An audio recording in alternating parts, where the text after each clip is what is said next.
Imagine if suddenly you were transported to a world where women are stronger and more direct, while men are submissive and weaker. After arriving there, the goddess who brought you to this world tells you that to go back to Earth, you need to be a masculine man in this feminist world. While all the men are passive, waiting for the girls to make the first move, and the girls are aggressively pursuing men, you have the task of flipping the script and proving that men can also make things happen. Or perhaps you might just accept the sad fate of being tormented by assertive women every day and remain in this world. Even at home, your stepsister tries to get you to do some unholy things. To make things harder for you, you are now extremely attractive, and in this world, girls don't hold back. Your good looks make it even harder to take control of situations. When you go to school, all the girls are trying to hit on you. When you return home, your sister is trying to create content for a paid platform. Even when you go for a walk, thugs are dangerous and willing to steal all your future prospects. You try to get a job only to get hit on by a 2-meter-tall CEO who doesn't hold back. How can you be the one to take the initiative and make girls more submissive to you in such a crazy world?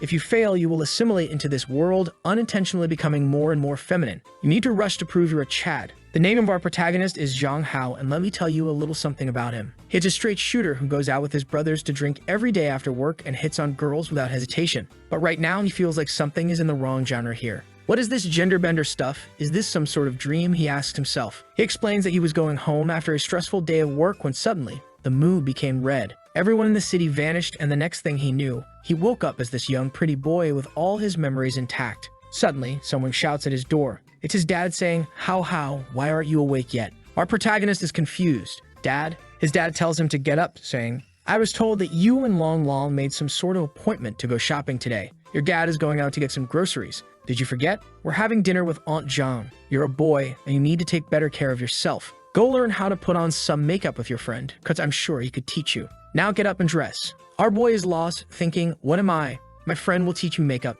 Who the hell is that? Who is the guy named Long Long? Why am I called How? Why is there so much cute stuff? And why did my dad tell me to use makeup? Suddenly, his cell phone rings and someone shouts, How, open the door. He thinks maybe it's his brother Long from his past life, a buff guy with tattoos who is a true bro, always inviting him to drink beer with the boys. So he quickly takes off his cute clothes and runs to the door. But outside, the blonde guy says, oh my god, seriously, how? It's not cool making a handsome guy like me wait for so long. What if a girl with bad intentions is out there? Creepy. Zhang Hao is confused and asks, where is brother Long? Because this guy is definitely not him. But from inside the house, his father calls Long to enter. His father grabs his friend and says, look at this clothing, how? You should learn how to dress better from him, and Long thanks his father. But his father doesn't stop and says that his skin is too dry and he should pay more attention to skincare. Our protagonist thinks, skincare, makeup. What is this world I've been transported into? At that moment, he receives some memories from the guy who used to live in his body. In this world, the gender roles are reversed and everything in history is swapped. Since ancient times, all the empires in this world have been led by women, and men stay at home to take care of the children. Women are biologically stronger than men who have less strength, stamina, and power. Our protagonist just wants to know how he got into this mess. Sometime later, while walking in the city, his friend says, oh my god, how? We should get our nails done at the mall later, and we can also get some facial masks for you. Also, do you have some pepper spray? I've heard from social media that female gangs and hooligans are becoming more unruly these days. Our protagonist shouts at him to drop the cute stuff. You want to buy a mask? Go buy it yourself. Screw this reverse world, there will be no swapped genders. He grabs Long's wrists and runs to a tattoo shop. Come on, dude. We're going to fix this girly look. He opens the door of the tattoo studio and shouts, hey boss, give me one of those dragon tattoos or one of those Chinese mafia gang tattoos now. But the girls stop him, saying that tattoos are a girl's thing and he shouldn't get one unless he's a bad boy. Suddenly, he takes off his shirt, saying, I'm not going to get lectured by a bunch of girls. When they see him shirtless, the legendary reverse nosebleed happens. The girls shout that if he's going to strip, they are willing to throw some money. But he doesn't stop and says, I want a blue dragon, a phoenix, and a white tiger. But Long shouts at him to stop, saying, you're being so indecent. After all that, he gets back home thinking, Jesus, the day keeps getting worse and worse. But that's when the thickest, juiciest, plumpest stepsister ever known to mankind appears. He enters her room without thinking and quickly runs out. Later that day at dinner, his dad says, didn't I tell you earlier? Your aunt and Kin are going to stay here for some time. That's when he understands the situation. His dad is marrying again, and that's why the girl is here. They are moving in because this house is bigger. But Kin doesn't stop looking at him. Back in his room, he's exhausted because his body is really weak since the guy who lived in it never exercised. He thinks he can imagine himself getting dolled up with cute makeup and dresses. God damn it, I couldn't even get a tattoo today. So this is it.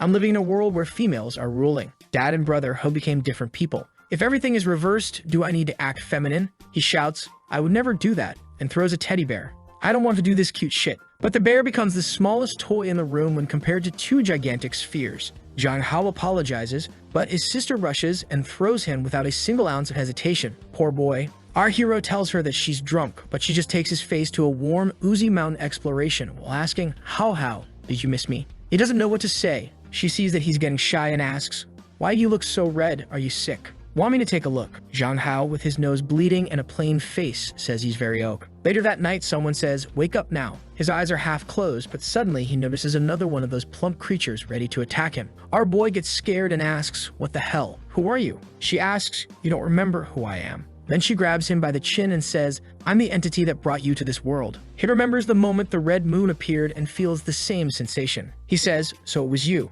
You're crazy. Why did you even bring me to this world? What did I ever do to you? She explains that she is the goddess of the red moon. I heard your pathetic prayers. Weren't you the one who complained about still being a virgin in the old world? There are so many girls in this world, and all of them would like to dry you up. But he asks her to take him back, saying, there's not a single normal girl in this world. Send me back home. She stares at him, calling him an ungrateful human. She says that if he completes a task, she will let him go. He asks what the task is, and she says, back in the old world, didn't you always rant about trying to become a real man? Weren't you the one who said real men should always lift? Isn't that something you said? The task I will give you is very simple. If you become a real man in this feminist world, you might have an opportunity to find your way back. But if you are unable to do that, you will have to assimilate into this world. He asks if that means he's going to become a femboy, and she answers, maybe, but is it really so bad? Then she vanishes, telling him to give this world a chance, and he would have a great time every day if he wanted. The next day, he wakes up and thinks, damn, that was a strange dream. But when he looks to his side, he realizes it wasn't a dream. He starts to get ready, thinking, how the hell am I supposed to feel about all of this? But there's one thing I know, I look way too pretty for a dude. He decides he needs to learn more about this world. Sometime later, after reading a lot of newspapers, he thinks, you gotta be kidding. A 20-year-old male college student was sued for refusing to marry a rich cowgirl. Another student boy was sentenced for murdering his wife. What the hell is this? Even the crimes are reversed.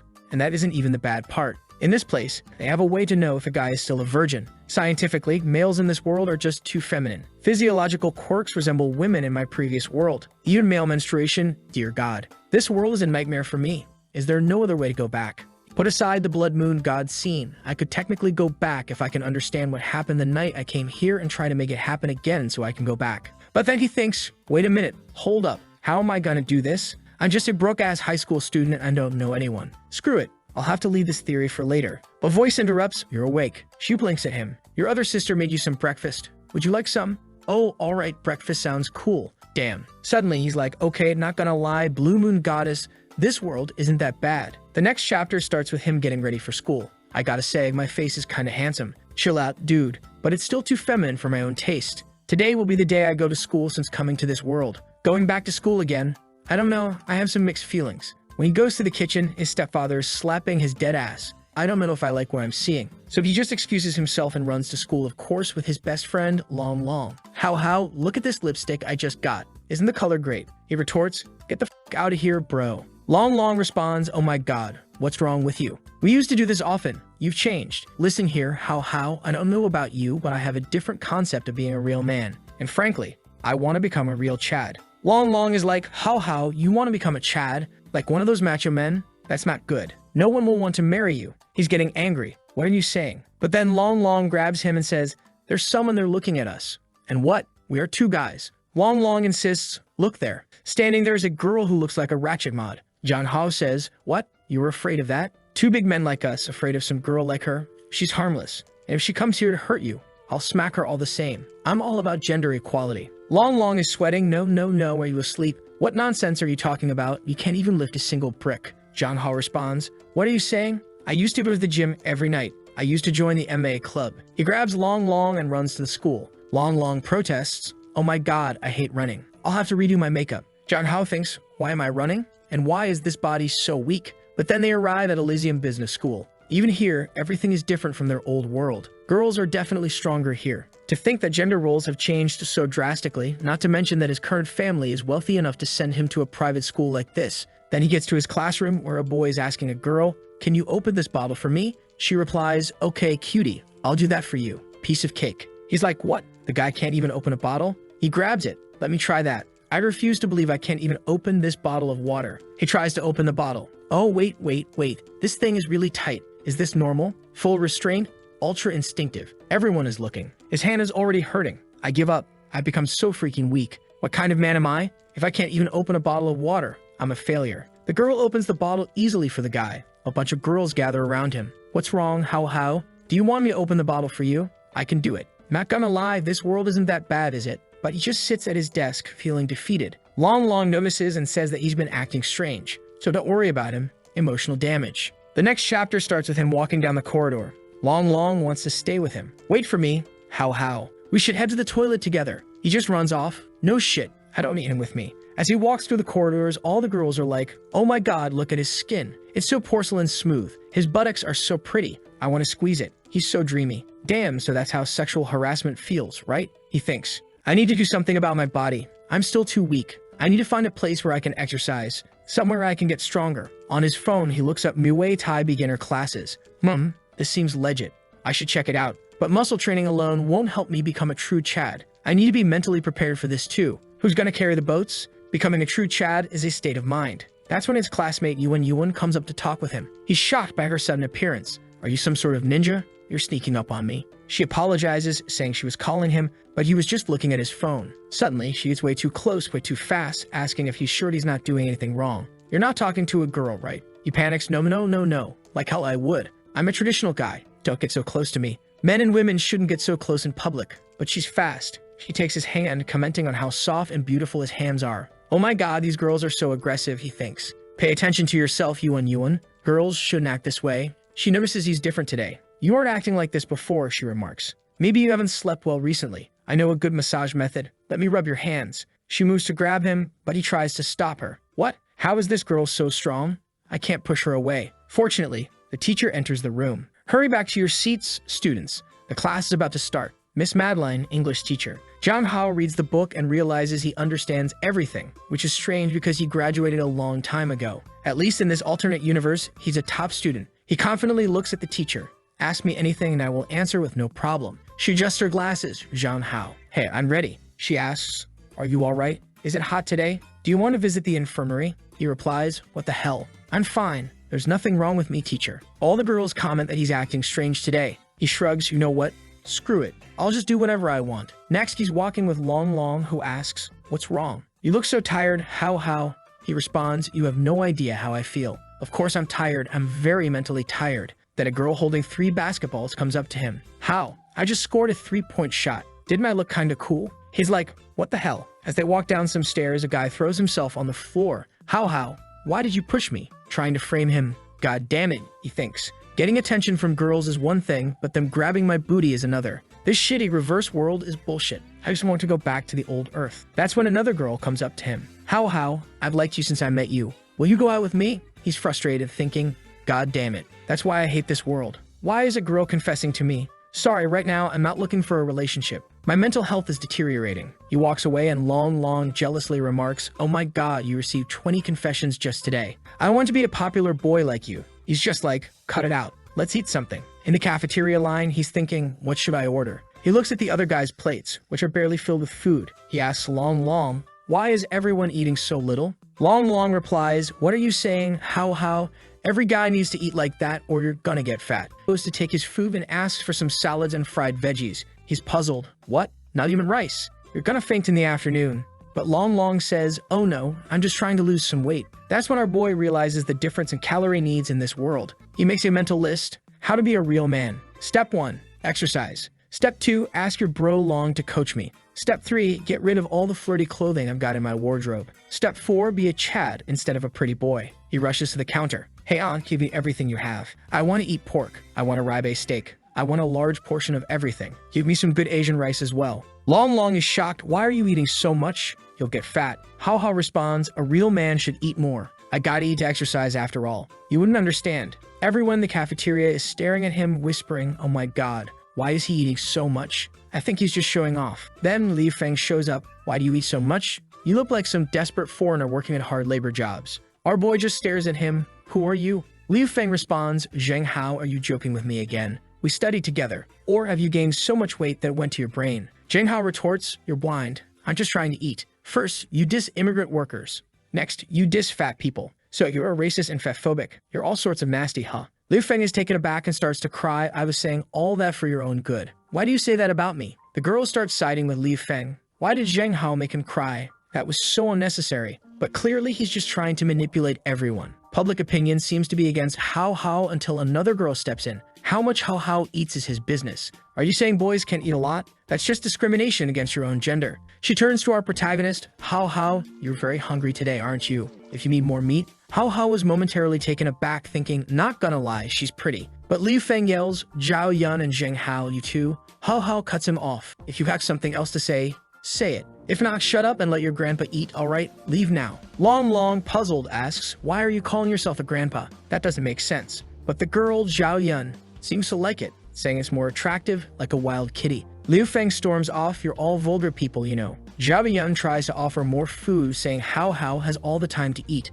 Hao Hao asks Long Long, who is this girl? Long Long replies, did you hit your head? That's Zhao Yun. She's had a crush on you for ages. Zhao Yun turns to Long Long. That game I introduced to you, League of Legends, have you tried it? Long Long hesitates. No, the game is too difficult. Boys aren't suited to play such games. Don't you want to play something like Candy Crush? Zheng Hao interjects, League of Legends. Are you talking about a 5v5, MOBA style, arena type PvP game? Long Long is surprised. What? Do you even know about it? You said games were just for girls. Zheng Hao retorts. Only girls play games in this world. What is the logic? Zhao Yun clarifies, that's not true. There are boys playing the game too. They're just not as good as the girls at the pro level. But hey, Hao Hao, shall we play together? Hao Hao stands up. I usually play support or jungle. I'm going back to the classroom. Boss Long, are you coming? They leave and Zhao Yun laments, oh my god, when will Hao Hao ever accept me? Back in the classroom, Hao Hao contemplates there are no pro players like Yuzi or Faker. But are the girls really that good in this world? What if the skill level isn't the same? I need to find a match to watch. The definition of being a real man in this world, what exactly does it mean? He asks Long Long, who's the girl alone in the window? Long Long responds, you mean her? Her name is Ming Wu Weiha, a transfer student. Long Long then shies away asking, hey Boss Long, are you interested in her? Zhang Hao replies, I mean, she's pretty, but she doesn't talk. I don't know. Zhang Hao grabs Long Long and says, nonsense. Just go up there and talk to her right now. Come on, boss. But Long Long hesitates. No, it should be the reverse. Men now have to take the lead. Zhang Hao insists, this is the past. Men now have to take the lead. He approaches her. Hello, I'm your classmate Zhang Hao, and this is Boss Long. Nice to meet you, Ming Wu Weiha. Normally girls would flock around him, but this girl doesn't react that way. Zhang Hao wonders about her story. He prompts Long Long, hey, say something. Long Long awkwardly asks, how are you? She replies, good. Zhang Hao notices the novel in her hands and asks, is that a novel you're reading? Long Long tries to discourage him. Stop it. She doesn't want to talk with us. But Zhang Hao presses on, yo, my bro here thinks you don't want to talk with us. She responds, I don't have an opinion on that. Zhang Hao thinks maybe she's just a little antisocial. He extends his hand. Hey, if you want to chat with someone, let's be friends. She hesitates, then says, oh, okay. Zhang Hao feels like this is the beginning of his journey to becoming a real man. Just then, Yuan shows up. Why are you bothering a transfer student? Zhang Hao gets an idea. Bingo. I know what I'm going to do. Thanks, Yuan. He then says to Ming Wu Weiha, you want to be friends with this girl? She's reluctant. Gaiden doesn't want to. But Zhang Hao blinks. Yes. She finally agrees. Okay, I'd love to. As Zhang Hao walks back to his desk, Yuan says, thank you. He smiles back. Back at home, Zhang Hao is listening to some Sigma male music. Can you break my heart? Suddenly, his sister shows up. What are you doing here in your room? He responds, I'm just listening to some music. Do you need something? She approaches him. What's wrong, Hao Hao? He brushes it off. It's nothing. She gets closer. Can I listen too? Zhang Hao panics. Oh my god. Why so close, girl? She comments, seems like Hao Hao here likes to listen to rock music. I guess our Hao Hao is very different from other boys. Different isn't so bad, is it? As she gets closer, he thinks, why is she coming up so close? Crap, what should I do? What would a real man do? The angel and demon on his shoulders argue. Endure it, Hao Hao. The path of the Sigma male is to resist temptation. The demon counters, forget Sigma, bro. A real alpha male should be the top G. If the girl delivers herself, you have to devour. In a moment of panic, he takes her by the shoulders and throws her onto the bed. She looks at him surprised. Dan, Hao. What's wrong? Do you need a hug? He's sweating, trying to regain control. Hey, I can't hold back. Suddenly, a strange memory flashes in his mind. You're mine. Wherever you go, I'll find you. He's shocked and steps back. What was that? What's up with the memory? His sister, concerned, grabs him by the shoulders. Are you sick, Hao? You're looking a little pale. He brushes it off, saying he just needs some sleep. Do you think I would look better with a shorter hairstyle? He, confused, responds, you look good in anything. He thinks, is it just me, or is my goddess and my sister a little weird? Screw it. I've got a siscon for sure. Gotta get rid of this beta male status ASAP. Determined to change his image, Jong Ho goes to a salon. The attendant greets him. Are you here for a haircut? You look so beautiful already. I'll make the best hairdresser for you. He insists, I'm fine. I just need a haircut. It doesn't matter. Sometime later, a woman shows up to sit here beautiful. What sort of hairstyle do you want? He replies, I don't really care. As long as it's short. Just cut it however you want. It doesn't have to be pretty. The hairstylist looks puzzled. I've never heard a request like that before. Any style him. She contemplates, I got it. He wants the opposite. The hairstylist teases, maybe he wants me to make him look even better. Ha, he's so sly. She then tells him, I will make you even more handsome. After what feels like ages, she finally finishes. All done. What do you think? Is it short enough? Jong Ha was shocked, thinking, what the hell? She cut it short, but now I'm even cuter. The hairstylist says there's no need to pay me. All I want is a photo so we can promote it for our future customers. He quickly declines, no pictures, I'll pay for it. She reluctantly agrees, all right, just let me know if you need any help from a professional salon. As he leaves, Jong Ha thinks, having an extra bit of style and charisma is great. I guess I can try to get used to this. Later, back at home, he examines his new hairstyle. Wow, this hairstyle doesn't exactly scream dominant male. It's funny for now. Haircut is done. Now I need new clothing. Let's see what I have right now. He looks through his wardrobe, frustrated. Damn, why do I only have this type of clothing? Sometime later, his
met her, I thought she was my senior. Her body was really petite, but somehow that small body seemed so large that day. He reminisces about a girl named Ah-mei, the daughter of Uncle Jin from the grocery store next to his house. She was cute and lovely. After the day she protected him, he visited the shop frequently. He remembers gathering the courage to confess to her, saying, Miss May, I really like you. But she responded with, oh sorry, I like men with muscles. Jong Ha reflects, God damn it. Brother, that was the sign you should have started hitting the gym. Since that day, I've been obsessed with exercising and training my own body. One day, I will become someone like Chris Bumstead, and I will protect her, Jong Ha vowed to himself. But back to the present, he's now a different person, good-looking and confident. If I confess to her this time, it's going to be a success, he thought as he entered the store. Inside, he heard someone discussing making money. Then she appeared out of nowhere. Oh my god, Sister Ah-mei, he thought, taken aback by her unchanged appearance, save for a noticeable change in physique. His thoughts raced. Holy brother, she's juicing for sure. How? You cut your hair. He was so shocked that he stumbled, falling to the floor.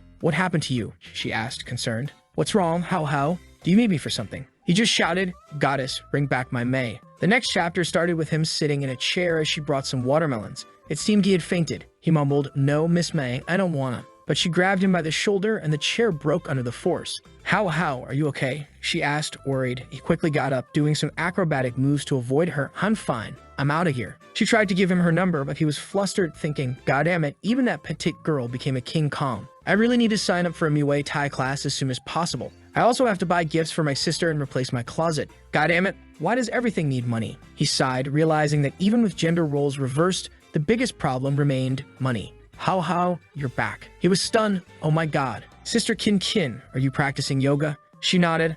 I just wanted to practice a little bit of what boys used to do. He thought, boys do yoga in this world? What the hell? She approached him, but he pulled away. Hey, where are you going with that hand, girl? She advised him, you need to get stronger so you won't get bullied at school. He felt a pang of embarrassment. Oh my god, in her eyes, I'm so weak. Can this be tolerated? Determined to prove himself, he challenged her, Sister Kin, do you want to try arm wrestling with me? She accepted, and he added, how about the loser promising the winner one thing? She agreed, and they started. Boom, this is not just arm wrestling. This is about my dignity, he thought, channeling the strength of trillions of male ancestors. But despite his determination, Kin noticed he was struggling and worried he might injure himself. She ended the match asking if he was okay. He admitted defeat, asking what she wanted as her prize. She simply said, I want to try the feeling of a knee pillow. Yahello was confused but agreed, thinking, oh my god, she's blushing. When he realized she meant she wanted to lie on his lap, he was shocked. So I'm the lap pillow? As she lay down, he thought, she can lie down as much as she wants. The next scene began with him working on his novel when his phone rang. It was Yuan, the blonde girl from school,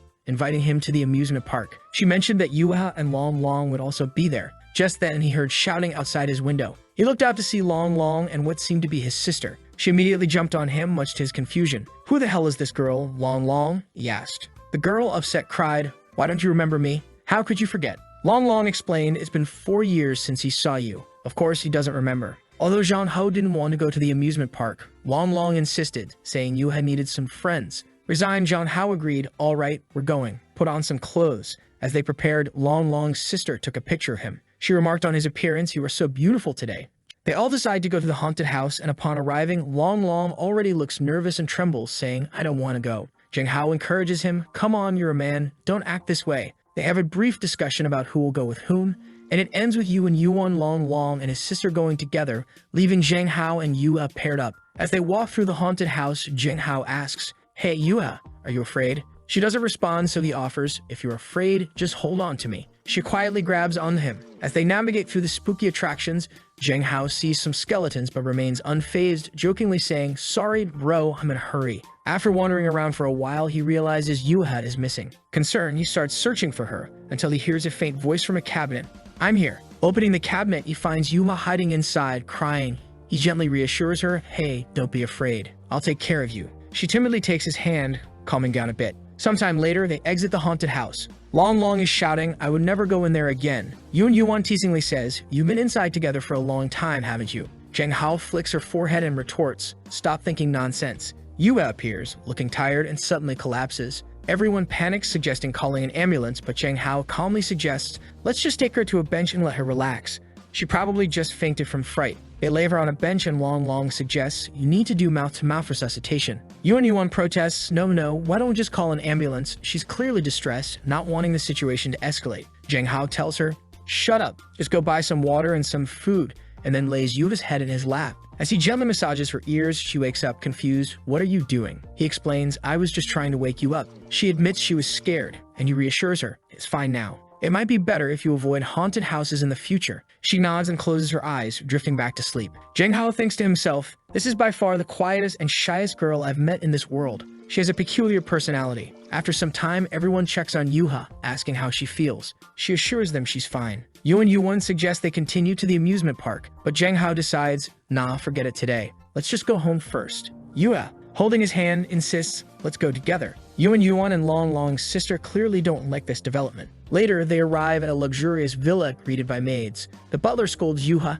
how can you sneak out to play? You shouldn't have gone so far. Everyone is shocked, realizing Yuha is incredibly wealthy. The butler continues, turns out you're all friends of hers. My apologies for being rude. Here, have some tea-soaked in Taishan spring water and pastries made by special chefs. The group is impressed by the expensive offerings. Yuna goes to her room to change clothes, leaving everyone in all of her wealth. I didn't imagine she was so rich. They murmur, still in shock. Yahello, however, doesn't seem overly impressed. As they walk through the villa, the butler admonishes Yuha, Miss, you went so far today. Don't do this next time or everyone will worry. Yua suddenly stops and asks, did dad call home? And where's mom? The butler responds, no, they're busy. Yua questions, then why didn't dad call me? The butler explains, I think he's very busy abroad, but I'm sure he will come with some gifts. She brushes off the explanation and heads to her room, leaving the butler looking sad. Later, Yuma returns, now dressed in more luxurious clothing. While everyone else is impressed, Zheng Hao notices a change in her demeanor. Although she looks more gorgeous, she now seems like a lifeless doll, he thinks. He asks her, hey, what's wrong with you?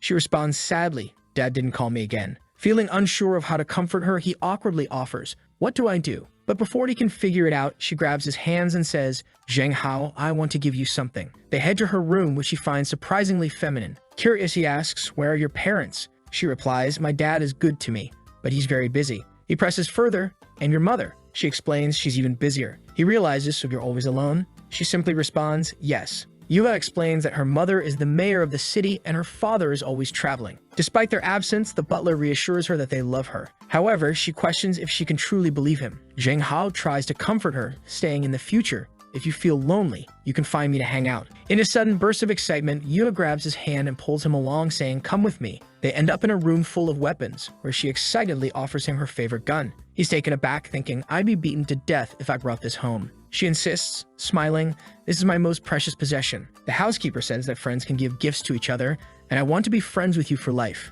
Zheng Hao, somewhat awkwardly, replies, we can be friends even without the guns. She hugs him tightly, declaring we must be together forever, inseparable. He thinks, okay, she's moving fast. The next chapter starts with them leaving Yua's home. As they walk, Long mentions, seeing her in different clothing makes me want to buy some new ones. Zheng Hao agrees, yeah, that's perfect. I need new clothes too. Long suggests, in that case, let's go shopping tomorrow. They go shopping, and while Long is drawn to cute outfits, Zheng Hao struggles to find something that suits his desired image. After their shopping spree, they decide to grab something to eat and head to a McDonald's. There, they notice a girl staring at them. Zheng Hao feels uneasy, thinking, why does it feel like someone's always watching me? Meanwhile, a girl in the corner posts on social media, a little handsome boy at McDonald's, I really want to marry and take him home. She adds a heart-shaped eye emoji and sends the post. Long notices Zheng Hao wearing a hat and asks, why are you suddenly wearing a hat? Zheng Hao replies, I'm too handsome and need to keep a low profile. Long jokes, you really need to be careful or you'll end up becoming an internet celebrity. Zheng Hao laughs it off, thinking it's an exaggeration. However, the situation quickly escalates.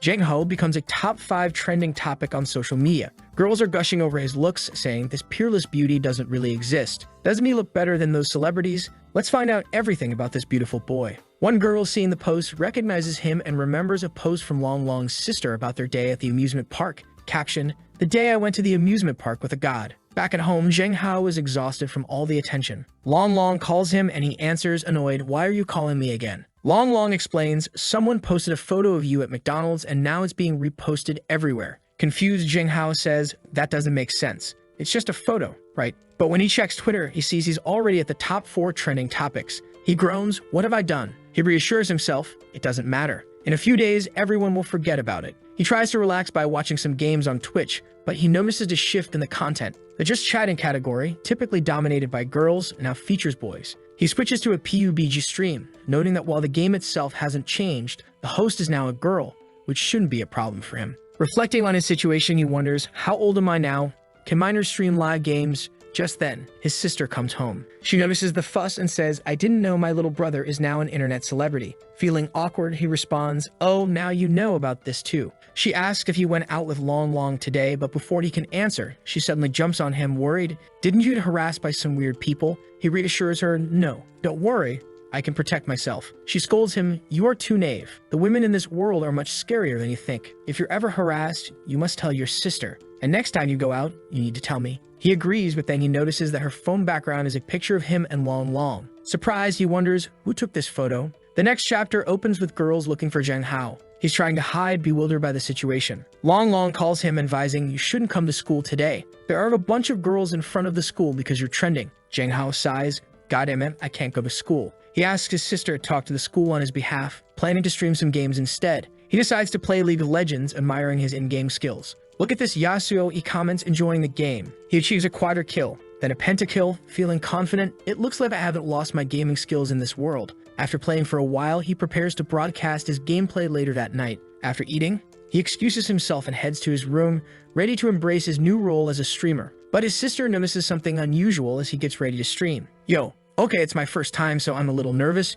Jeng-ho begins, welcoming viewers with, "Welcome to Summoner's Rift." Despite the nerves, he decides to play Yasu in the jungle, farming dragon at level 3, and even manages to kill someone playing Garen. The girl he's playing against, who happens to be a professional esports player, is shocked. She's smurfing and streaming and can't believe she got killed at this level, thinking he's way too good for someone new. Her chat blows up with questions, "How did you lose?" Some accuse Zheng Hao of cheating and pretending to be a boy. Annoyed, she declares she'll get serious, and her rapid clicks and skillful plays ensue. Despite her best efforts, Zheng Hao still manages to slay an enemy. As she frowns, someone in her chat mentions that the opposing player is also streaming. Zheng Hao, noticing a growing audience, remarks, "Yeah, she's kind of awesome, but I'm better." As the game progresses, Zheng Ho's chat fills with accusations of cheating. People speculate he's a girl using a boy's ID, with some demanding proof he's male. Frustrated, Zheng Ho grabs his headset and asserts, "Let me tell you, I'm a man, and I want to know, how did you all find my live stream?" To prove it, he turns on his camera, showing his hands. The chat goes wild, complimenting his hands and clamoring for a face reveal. Some even fetishize his hands, much to his confusion. Starting a new game, the scene cuts to a girl in her office watching his stream. "God damn it, another one," she mutters, recognizing his potential. She thinks, if signed, this newcomer could definitely become a cash cow for the company. After finishing his stream, Zheng Hao signs off, "All right, let's stop for today. Thank you all for the support. This was my first day of broadcasting. See you later, boys." The next day, he talks with Long Long about school. "How is it today? Are there still many people asking about me?" Long Long replies, "There are a lot fewer people today, probably because they didn't see you yesterday. But still, there's a lot of talk." Relieved, Zheng Hao says, "Thank goodness this popularity is fading fast. I should be able to go to school tomorrow." Long Long then asks, "So how, what you been doing at home these past 2 days?" Zheng Hao admits, "I've been writing my novel and doing some live streams." Shocked, Long Long shouts, "What? You started live streaming? When? Tell me everything." Zheng Hao quickly covers his mouth, "Keep your voice down. No one can know. All right? And I haven't signed a contract with the platform."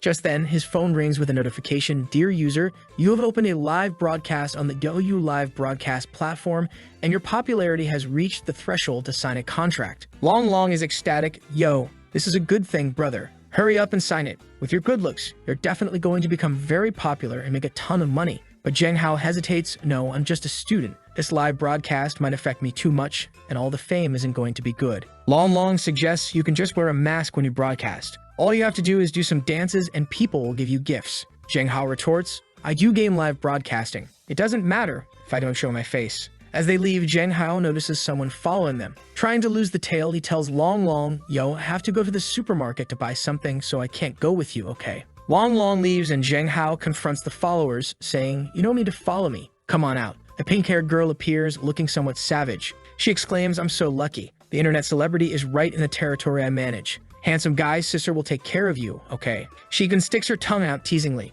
Confused, Zheng Hao asks, "Big sister, who are you?" A girl behind her shouts, "Don't you know our sister Liu? She runs everything around these streets." Zheng Hao looks at the girl and says, "Oh, so Ms. Liu, I don't know you and I'm not interested. Also, I need to go home and take a shit." The girl shouts again, but this time she gets punched in the face by her own gang member. She then looks at Zheng Hao and says she likes his personality, admitting that she doesn't want to offend him. She just wants him as her boyfriend. He doesn't look too happy with this idea. He knows that it's probably the dream of a lot of guys in this world to be taken care of by a rich woman. Looking at her, he sees that she's really tall and not bad looking. For a moment, he feels interested, but then he remembers what the Red Moon goddess told him. He needs to become a real man. He can't just rely on being taken care of. So he responds, "I'm not interested, so excuse me, I'm in a hurry." As he tries to walk past her, she pulls out a knife and threatens, "It would be so sad if your face got ruined." Zheng Hao responds, "Let's try it." She seems even more intrigued by his defiance. He quickly punches her in the face and elbows her in the chest, causing her to fall to her knees. She's not enjoying this as much as she thought she would, and a kick comes her way, but she manages to defend against it. Realizing the situation is escalating, she tries to punch him, but he dodges and holds the knife defensively. However, she dodges as well. Zheng Hao has already dialed the police. He says, "I'd already called them. I advise you not to do this again." Ms. Liu smirks and says, "Okay, a little handsome. All right, I won't do this anymore." One of her underlings asks, "You're going to let him go just like that?" She responds, "You need to be patient with the beauties. What do you think, handsome boy?" Zheng Hao replies, "Stop here and don't follow me." She's clearly getting more excited, but Zheng Hao realizes this situation was recorded. In the same office as before, Mr. Wei finds out about Zheng Hao's growing popularity. "Why do I have to worry about this? This is a job for the scouts," she says. However, her assistant explains, it was the chairman who told me to show you. Intrigued, Mr. Wee looks at Zhang Hao's photo and comments, he just looks like a high school student, but he does have some personality. With his look, maybe he can be at the top of the company. They decide to investigate further.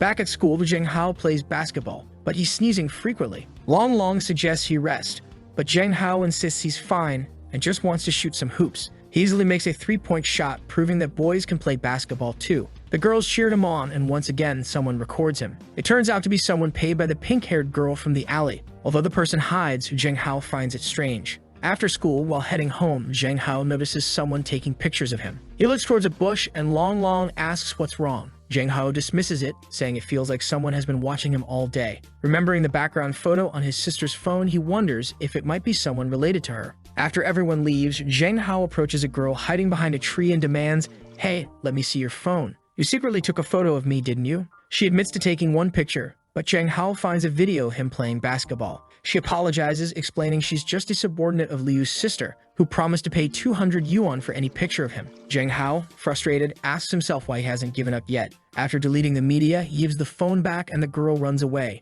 Zhang Hao realizes that Ms. Liu is a problem he needs to solve soon. The scene shifts to a plaza where Zhang Hao meets Long Long. As they walk through the mall, they discuss the contract Zhang Hao will sign with the streaming platform. Today, however, Zhang Hao is there to buy a gift. Long Long teases, "What? Do you like someone? Who are you picking this gift for? Please tell me, I'm so curious." Zhang Hao, embarrassed, replies, "It's just for my sister." Zhang Hao told Long Long that he had signed a contract with the Douyu livestream platform. He explains, "I won't show my face unless I want to. I will only livestream what I want and won't attend any offline events unless I choose to. The best part is that I don't need to sexualize myself." Long Long is impressed, asking, "How did you get such a good contract?" Zhang Hao admits he doesn't know. "I just asked, and they accepted." As they continue talking, they notice someone watching them. It's Liu Feng, the guy from school who criticized Zhang Hao for eating too much. It seems he's planning something bad. Later, as they go to the bathroom, Liu Feng and his cronies follow them. Liu Feng decides to stand guard outside while the others go inside to mess with Zhang Hao. As they leave the bathroom, one of Liu Feng's friends intentionally bumps into Zhang Hao. Zhang Hao steps aside and calmly asks, "What are you doing, boy?" Liu Feng's friend shouts, "Hey, don't you have eyes when you walk? You almost ran into my friend." Long Long retorts, "Are you blind? It was your friend who bumped into him." The guy grabs Long Long by the collar, demanding, "Who are you calling blind?" Zhang Hao intervenes, saying, "No problem with bumping into me, but don't put your hands on my friend." The guy yells, but Zhang Hao stays calm, "Get out of the way and let us go." Suddenly, the guy tries to spit on Zhang Hao, who dodges and exclaims, "Are you sick?" Enraged, Zhang Hao punches him. The guy's friend steps in to help, but Long Long stops him, engaging in a fierce fight. Damn, he's looking like Killua in this frame, Zhang Hao thinks as Long Long handles the situation with unexpected skill. After some punches, Long Long warns, "Next time, I'll break your legs." The guy, fuming, mutters, "You dared to hit me in the face. I'm going to call my girlfriend and ask her to bring someone." Later, outside the mall, someone shouts, "There he is, it's that guy." A girl, referred to as the Trambolona girl, approaches and asks, "Is that the bastard who bullied you?"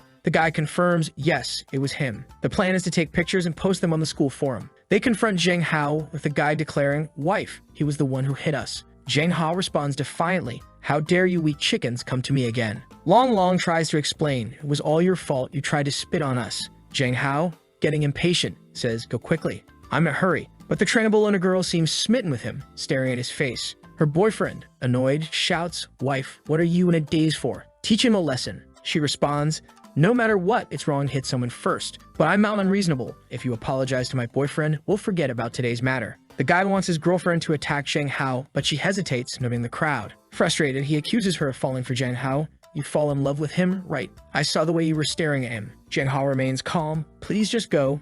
Get out of my way." The guy tries to stop him again, but Zhang Hao warns, "I'll warn you, if you mess with me again, I will beat you until you lose all sense." The Trambolona girl interjects, "Shut up, or you're not gonna get that Gucci bag." She then turns to Zhang Hao and asks for his number. From afar, someone named Yifei records everything to post on the school's social media forum. Meanwhile, a limousine pulls up nearby. Mr. Wei, observing from her car, sees Zhang Hao. Yifei continues recording. "Liu Xin, the pink-haired girl, why are you filming?"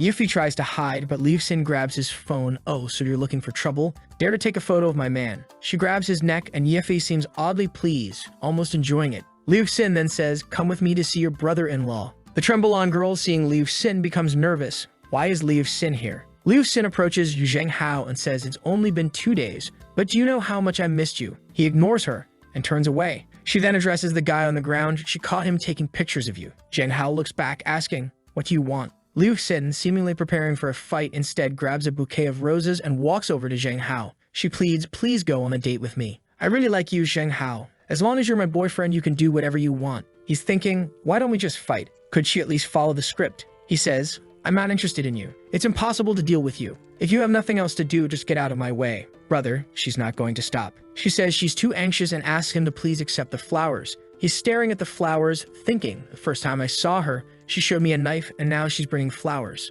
Sister, take the flowers away. I'll tell you again I cannot be your boyfriend, so please leave. She tells everyone to leave the place. She approaches Long Long and says, come here, you were Zheng Hao's friend, right? He doesn't like it. She whispers in his ear, you better take care of your friend. If my people go crazy on him, I can't stop them. She actually used my friend to threaten me. Oh no, he's going to fall into her hands. Why don't we take a step back? Just tell me what you want. She grabs his cheeks and says, since the male god said so, of course I can take a step back. How about you go to a bar with me for a drink tonight? He says, okay, just tell me the time and address. She tells him the address and says she'll be waiting for him. He guarantees that he'll be there. Sometime later, Long Long tells him, how, that woman just now looked like a gangster. She doesn't seem safe and you're going to a bar with her. Isn't it better to call the police? Zheng Hao explains that unfortunately, they can't do that. They don't have any criminal evidence, so she would just be released and then come back to bother them. He says, tonight, I'll go see your attitude first. Don't worry, I have practiced kung fu. They can't do anything to me. Long Long grabs him, no brother, you must not die. Relax, dude. It's just a bar, not an execution. At that moment, a woman wearing glasses shows up and asks Zheng Hao to come with her. He's annoyed. Again, this is so inconvenient. Then a group of what should be intimidating girls shows up, and he reluctantly agrees, all right, lead the way. He tells Long Long to go home and to call him if he needs anything. The scene shifts to Zheng Hao walking into an office. Seeing the woman, he thinks her aura is too strong. Her name is Wai Nan, president of Feng Hong Media Group. She looks at him, gets up, and walks closer. Good qualifications. There's no one like you in the market. Now look, sign this contract. I can make you famous. He grabs the contract, glances at it, and says, sorry, you may have got the name wrong. I don't intend to be a star, and I don't want you to make me popular. I'm in a hurry to go home for dinner, so I'm leaving. The secretary grabs his shoulder. You're just a high school student. Don't be so ignorant. With a swift movement, he grabs her wrist and says, I said I don't wanna, and throws her to the floor. Wai Nan seems interested and moves towards him. He dodges her first attack and goes to punch her face, but she blocks it. Oh damn, he's hand-locked. She says, a high school boy who can also work hard. This is a bonus. He responds, thank you, but I don't want to accept your kindness. She tells him there's no rush and that in this world, there's nothing she cannot do. She'll give him some time to think about it and instructs the secretary to send him back, saying, I was thinking this woman is not going to be easy to deal with. The next chapter starts with him at home preparing to see the girl at the club. He takes a recording pen, a pocket knife, and pepper spray. He sends a message to Long Long. If I don't call you by 8:30, call the police. Tonight, I need to find a way to draw a line with Liu Xin. We then see him walking in the rain, heading to the bar she told him to come to. When he enters, someone welcomes him and says, Zheng Hao, our boss has been waiting for a long time. He just says, lead the way. In one of the rooms in the bar, the girl is sitting on a couch. When they enter, he says, I promised you that I would be here today, but I don't want to do anything to you as a person. Why don't we just go back to the beginning of our relationship? You don't know me, I don't know you, it's good for everyone. But she responds that it's going to be difficult to do and moves closer. He insists, you know it's impossible. If you do this again, I'm going to call the police. She taunts, call the police, but I'm just chasing a boy. Is there something wrong? A girl behind him interjects, Sister Liu, stop talking nonsense with him. Let's just take some photos and videos of him. If he tries to resist, we'll post everything on the internet. He looks at her bewildered. What do you mean by that? While they think he's scared, he's actually relieved because his voice recorder is on. Sister Liu asks, what did my little girl say to make sense? The girl pulls out a knife. He remarks, oh, you even brought that.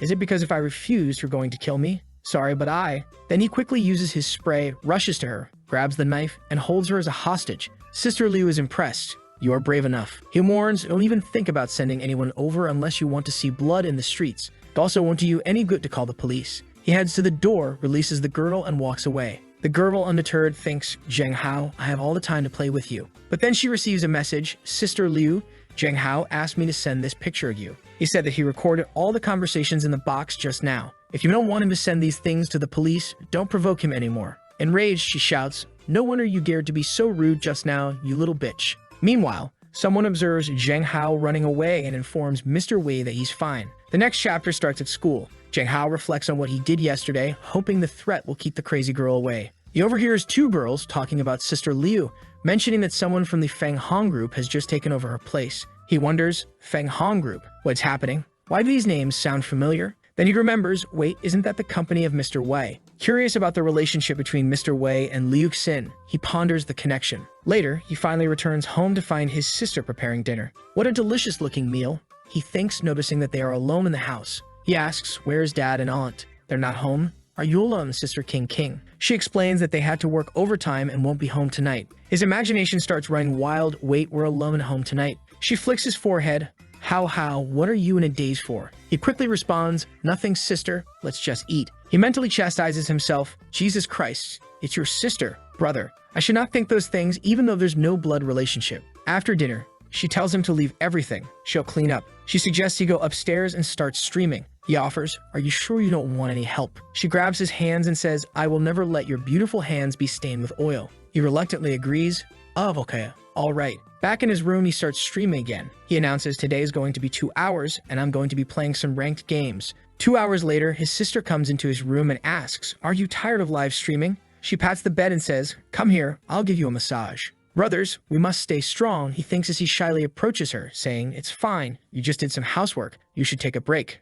She pulls him towards her, happy that it seems he cares a lot about her. He assures her, of course I care about you, we are family. However, it seems she doesn't like the word family and recalls a memory of him as a child saying, Sister King, don't be afraid. Ha will always be your family member. Suddenly, she starts crying and he asks, what's wrong? What's the problem, sister? She responds that she's crying because she's so happy right now. Jiang Hao reflects on the situation, thinking, at least in this world, my father doesn't have to be alone. He actually has a family. He then says, as long as I am in this world, I will protect this family and make sure that everyone is happy. She seems surprised and apologizes for crying in front of her little brother. He reassures her, sister, thank you for treating me like a real family. Oh damn, brother, she's looking at him in a way that suggests she might have something more than family stuff on her mind. Now both are lying in bed and he asks, King, are you sure we should go to sleep together tonight? She tells him that right now is the perfect time since Dad and Mom are not at home and she has always wanted to have this close conversation. He's curious. All right, what do you want to talk about? While looking at her, she gets close and asks, what type of girl do you like? He stammers, maybe gentle and kind. She continues, is there someone like that in your school? He thinks about Yuha and then shakes his head. She advises him that he's still too young and should focus on studying. She also mentions that since he's good-looking, she, as his sister, always worries about him. As they talk, he drifts off to sleep. Sometime later, he wakes up wondering if it was all a dream. He gets out of bed, goes to her room, but can't seem to find her. As he looks at her bookshelf, he finds something interesting, a story about a sister who likes to do something with her brother. He's shocked. What the hell is this? Could it be that his sister has some thoughts about this? She even cried when he told her that they were family yesterday. Suddenly, he got a headache and recalled some memories. A girl with glasses seemed to be bullying some other guys and taunting him. In the next chapter, we start with him doing a live stream. However, he finishes early and everyone in the chat is asking, do you have some problem? What's going on? He ignores the chat, feeling distracted and unable to focus today. His mind is elsewhere, particularly on the memory of the girl with glasses, which makes him feel sad. Additionally, his viewers aren't increasing and he realizes he needs to come up with ways to grow his stream because he needs the money. He receives a message from the streaming platform informing him that his popularity isn't growing and offering some suggestions. He accepts and gets a follow-up message the next day.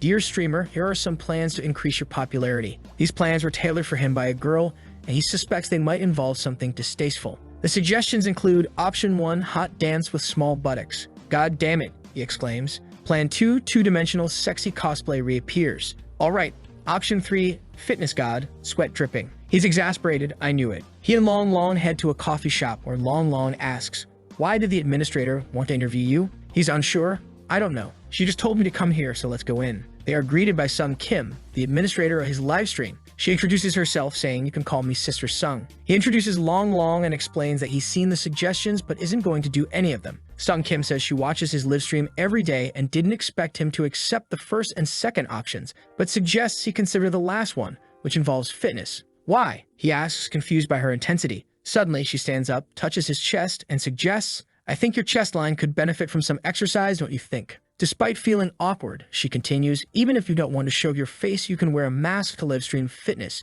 Your physique is impressive and it would set you apart from other streamers. Long Long thinks it's a reasonable suggestion and Zheng Hao considers that if he can wear a mask and not show too much skin, it might not be so bad. Plus, he can demonstrate to other males in this world how to build their bodies. He agrees, alright, starting tomorrow, I'll spend 2 or 3 days a week live streaming fitness for half an hour, but I'll wear a mask. The scene shifts to his home, where his father is shocked by the news. You're going to expose yourself online? I disagree. His father grabs him by the neck. You want to stream for those girls online? In tight fitness clothing? I disagree. Zheng Hao tries to explain, Dad, it's just my workout. It's going to be discreet. His father argues, aren't you always saying I'm too good looking and could be taken advantage of? I need to train and get stronger. His sister intervenes, Uncle, don't be so strict. What Hao Hao says makes sense. Let him try it once and we'll see. If there's anything wrong, we'll make him stop. His father reluctantly agrees, muttering that she's spoiling him too much. Zheng Hao thanks her, but she warns him, I'll be watching. If there's a flood of crazy girls in the live stream, I'll shut it down. In his room, Zheng Hao starts his first fitness live stream. As he begins with cardio, everyone in the chat is abuzz. Oh my god, you're so sexy, hot, and in good shape. Please show me your feet. He responds to the chat. Noting the high number of viewers, it seems a lot of people enjoy fitness. While many testosterone babes in the city love him, their husbands are less enthusiastic. In the chat, someone promises, if you run for at least 15 minutes, I'll send 2 rocket launchers, which translates to a significant monetary donation. After 30 minutes, the chat marvels, holy, he's still going. However, his sister grows increasingly uneasy, worried about the attention he's receiving. How, she calls out, concerned. As Zheng Hao's live stream gains more viewers, his sister watches, feeling a pang of jealousy. There's so many people watching you. I'm so jealous. What am I going to do? She thinks to herself, I can't be like I was when I was a kid. Otherwise, he'll get further and further away from me. After finishing his run, Zheng Hao announces, that's it for today. I'm going to take a shower. His sister approaches him, concerned, hey, this was way too much. Why don't you stream less in the future? It's distressing me. But he reassures her, saying this amount is okay for him. Suddenly, she slaps his cheek. He is taken aback. No, this must be an illusion. Some sort of genjutsu trick. As night falls, his sister comes into his room staring at him. How, if we hadn't been separated back then? She gets closer, and stops. A memory floods Zheng Hao's mind of a girl asking, is there no one to play with you? Then let's go together. The scene shifts to her fighting with several kids on the ground. He tells the girl she's too scary, but she grabs his collar and says, we promise to be together forever. Don't be afraid. Come home with me. Zheng Hao wakes up with a headache, dismissing it as unimportant. I have to go to school, he mutters. Just then, he hears a woman's voice and looks beside him. What? My sister Kim Kin is in my bed. She wakes up cheerfully. Good morning, How. He awkwardly replies, good morning. Why are you sleeping in my bed? She explains, I came to check if you were asleep and ended up sleeping beside you. He brushes it off. Oh, okay. I'm going to take a shower. See you. She stops him. There's no rush. I'll buy a new car to take you to school. On the way to school, Zheng Hao thinks about the Muay Thai club. Yuva surprises him from behind, saying she'd been practicing for a long time. He asks, you know how to fight? When did you learn it? She explains that she's been training since childhood because her grandmother was a soldier. This inspires him and he asks, why don't you teach me some fighting skills? She agrees and they head to a warehouse behind the playground. As they prepare to spar, Zheng Hao is taken aback by her speed. Are you ready? She asks, and before he can respond, she's already in his face. He hesitates and she suddenly hugs him, declaring, you've lost? How? Surrender. Then she demands a reward, startling him as she starts to lick his ear. He reacts confused by the mixture of shyness and assertiveness she displays. This is tempting, he thinks, unable to control his body's reaction. Embarrassed, he asks her, why did you do this all of a sudden? Did someone teach you? She innocently replies, no, I just watched some videos Yuan once sent me. Alarmed, he asks to see the videos. She hands him her phone, explaining, videos show that this is how men and women should communicate. Zheng Hao was horrified, thinking, what the hell is this? Why is there FBI content on her phone?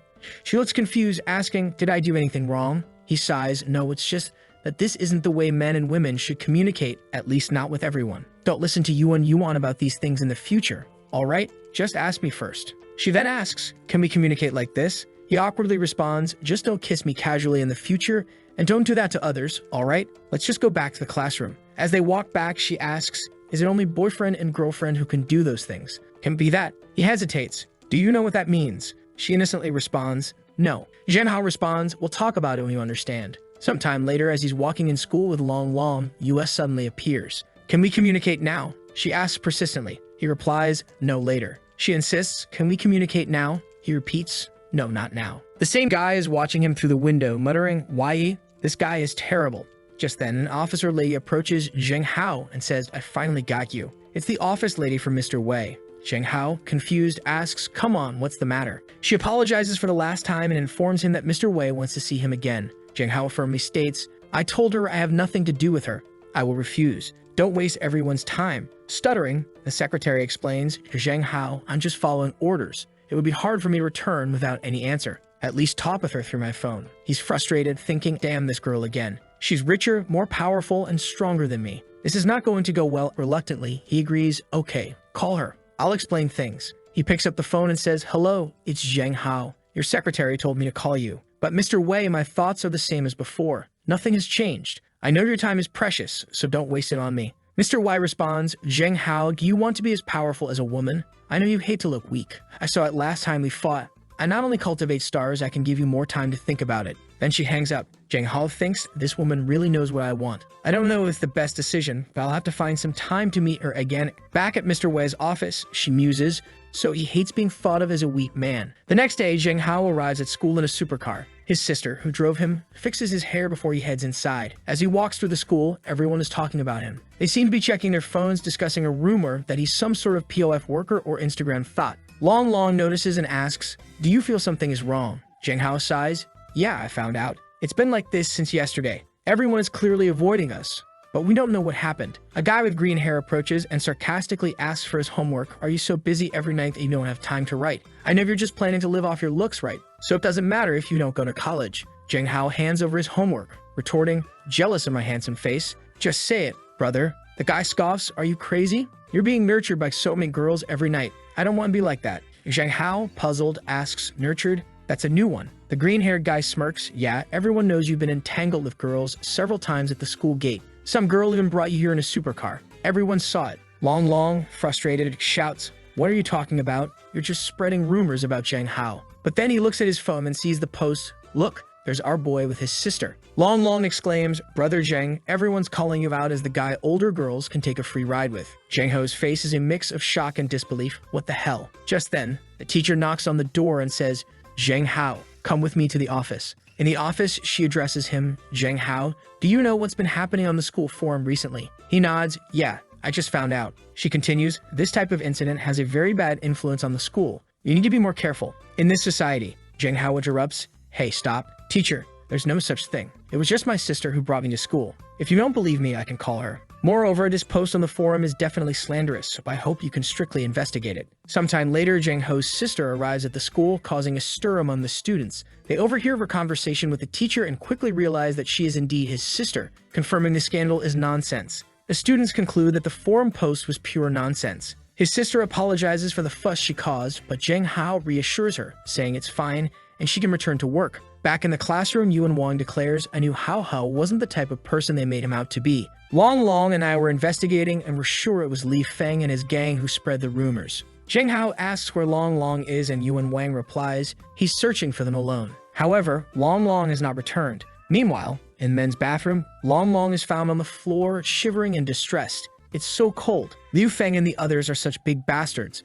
When I get out, I must tell the teacher, he mutters through tears. Zheng Hao, Yuha, and Yuan search the school for him. Eventually, Yue informs them that some classmates from Class 3 saw Long Long near a bathroom. With a sense of urgency, they rush to the location and find the door locked. From inside, Long Long cries out, please, I'm so afraid. Zheng Hao instructs Yuha to kick the door, which she does, breaking it down easily. Zheng Hao rushes to Long Long, who tearfully recounts, and not only did they lock me up, they poured milk on me. We must tell the teacher. Zheng Hao, determined, says, don't go to the teacher. I will avenge you. Later, Zheng Hao confronts Liu Feng, who is visibly scared. Liu Feng tries to deflect, saying, be careful. I will tell the teacher. All right, you'll get expelled. But Zheng Hao retorts, you should worry about yourself. My sister came to the school today to clarify the rumors in the forum post. Would also know what you did to Long Long. It seems like you didn't realize there are surveillance cameras behind the playground. He presents Liu Feng with an ultimatum. Now you have two options. First, you tell everyone that the post was a lie. Or second, tomorrow I go to the teacher and tell her everything. Realizing there's no escape, Liu Feng reluctantly apologizes for making the video. Zheng Hao warns him, if you keep being arrogant like this, I'm going to make sure you're dealt with. Afterward, Long Long asks, how? Do you really think he's not going to try anything? Zheng Hao confidently replies he's a senior in high school. If I hand over this video to the teacher, he'll at least get a major demerit. But it's getting late. Let's go home. As they walk, Zheng Hao asks Yuha, have you heard of Wai Nan? She replies, Wai Nan is the current head of the Wai family and is a very powerful person. He then inquires about the comparison between Wai Man's family and hers, considering her mother is the mayor of the city. Yuha responds, they're on equal footing. Zheng Hao ponders, as powerful as the mayor of the city? This won't be simple to deal with. Meanwhile, in her home, Wai Nan is troubled. It's been 3 days since the last call, and she finds herself thinking about Zheng Hao. As she reflects, someone knocks on her door, informing her that some people are calling her for dinner to discuss negotiations about some lands. She instructs her secretary to prepare the car. The scene shifts to Zheng Hao and his sister dining out. He remarks, "Yo, sister, isn't this place super luxurious?" She smiles and explains, "It's a treat for what happened today at school." Zheng Hao expresses his gratitude. "All right, thank you, Sister Qin." "Oh, damn," Zheng Hao thinks as he looks around the luxurious restaurant. His sister reassures him, "Let's go." Once inside, she tells him he can order whatever he wants. He cheekily asks for a drink, asserting he's an adult, but she knows better. "I don't think you are, brother," she teases. Despite this, she relents, "It's fine if you want to be reckless. Besides, our parents aren't coming home tonight." Feeling a bit rebellious, Zheng Hao indulges. One drink in and he's already reminiscing about his old days with the boys, with his sister watching him intently. He's visibly tough but softens under her gaze. After a while, he starts feeling dizzy and admits, "Am I drunk? No, I'm fine. Maybe I just drank too fast. I'll go to the bathroom." On the way, he reflects on his past tolerance for alcohol. However, in his disoriented state, he accidentally heads to the women's bathroom. As he washes his face, he hears a voice, "Hello?" Startled, he looks up and realizes he's in the wrong restroom, encountering a woman in fishnets. "What the hell are you doing in the men's room?" he blurts out. She calmly corrects him, "This is the women's restroom." Panicking, he notices other women entering from both sides, trapping him. Feeling like a sheep among wolves, he's cornered. Suddenly, he's pulled into a stall by Wei Nan. She smirks. "You want to hide from me, but why should I hide with you?" He stammers, "Oh no, I accidentally dragged her in." Wei Nan, enjoying the situation, grabs his hand while people outside remark on the commotion. "Why are you crazy, girl?" he exclaims, trying to maintain composure. She leans in, "Don't you understand? You're a defenseless little man who should panic." He retorts, little man? Why didn't you call me?" Looking her in the eye, he says, "I was planning to meet with you tomorrow. It was by chance we met tonight." She grabs his chin, determined, "No, I've changed my mind. I don't need you to sign anything as long as you're my man." He responds, "Do you got some bossy syndrome? We've only met twice, right? The last person who refused me disappeared." She replies, "You mean Liu Xin? She was suspected of illegal transactions and was imprisoned by my people." Alarmed, he asks, "What do you mean by your people? Are you above the law?" She coldly replies, "You love to worry about other things, don't you?" Desperate to escape, he tries to tickle her armpits. Seizing the opportunity, he escapes, thinking, to be honest, she felt pretty good. Outside the bathroom, he finds his sister, who asks, "Why were you in there so long? Are you uncomfortable?" He lies, "I'm fine, just a bit too drunk." She gently guides him, "Let's go home and rest." At home, Zheng Hao, drunk and exhausted, collapses on the bed. His sister tenderly brings him soup and juice, strokes his hair, and whispers, "He's so cute, just one kiss." She leans in, thinking, "We will be together sooner or later." She gets on top of him, caressing his hair and planting soft kisses on his neck. He stirs awake, confused. Is this a dream? Her face, filled with longing, suggests otherwise. Overwhelmed, he flips her over, battling the demons in his mind. The temptation of the moment battles with his moral compass. In a moment of restraint, he kisses her forehead and steps back. His sister, surprised, asks, How are you asleep?" Before anything else can happen, she notices a call on his phone from Zhao Yun, the girl from the cafeteria who had shown interest in him. She answers on his sister. "You're Zhao Yun?" "Right." Zhao Yun, surprised, responds, "Hello, sister. I'm Hao's friend." Zheng Hao's sister abruptly ends the call of Zhao Yun, cutting her off. "I know you've been chasing him for 2 years. I have something to tell you. Forget about falling in love in high school. I hope you give up on this and stop imposing on him. Goodbye," she says before hanging up. She looks at Zheng Hao, thinking, asterisk, "You belong to your sister alone, and it doesn't matter. I will definitely take my time and control myself, but eventually." The next day, Zheng Hao wakes up with a hangover and notices something unusual on his neck. He recalls the dinner and wonders if the strange dream he had about his sister wasn't just a dream. As he examines the marks in the mirror, his sister enters. "Hey, Ao Hao, you're awake," she says. He stammers, unsure what to say, while internally panicking. Could it be that the dream last night with my sister wasn't a dream? She inspects his neck and comments, Hao, it seems you're allergic to alcohol." He asks, "Allergic to what?" She steps closer, saying, "Let me see if this is serious." "I'm a doctor." She confirms, "It's an alcohol allergy. It's not serious, but be careful." He hesitantly agrees, "Okay." She reassures him, "I'm a professional, relax. Now let's have breakfast." But inside, Zheng Hao remains skeptical. Alcohol allergy? Maybe. At school, Long notices Zheng Hao wearing a turtleneck and jokes, "Why are you wearing a turtleneck? Listening to too much Drake?" Zheng Hao deflects, "No, I'm just cold." Of course, he's hiding the marks. Suddenly, someone grabs Zheng Hao by the collar, demanding, "Your name is Zheng Hao, right?" Without hesitation, Zheng Hao uses a martial arts technique to throw the aggressor to the ground, dislocating his shoulder. The guy cries out, "Oh no, he's stronger than the average woman." Another student, Ling Zongzong, approaches and remarks, "No wonder you're the man that Zhao Yun loves. I'm Ling Zongzong. Nice to meet you." Zheng Hao, uninterested, brushes him off, Hello. I'm not in the mood, so take care. If you want Zhao Yun, Go talk to her yourself. Ling Zongzong is left staring as Zheng Hao walks away. Later, Yuha asks Zheng Hao if the guy was being aggressive towards him and offers to beat him up. Zheng Hao declines. It's better not to escalate things. No need, classmate Yuha. Just keep teaching me how to fight. Besides that, I'm on a journey of self-improvement. Long, curious, asks, are you guys practicing boxing? What are you doing after school? Zheng Hao invites him, come practice with us after school today. You need to at least protect yourself. Long protests, no,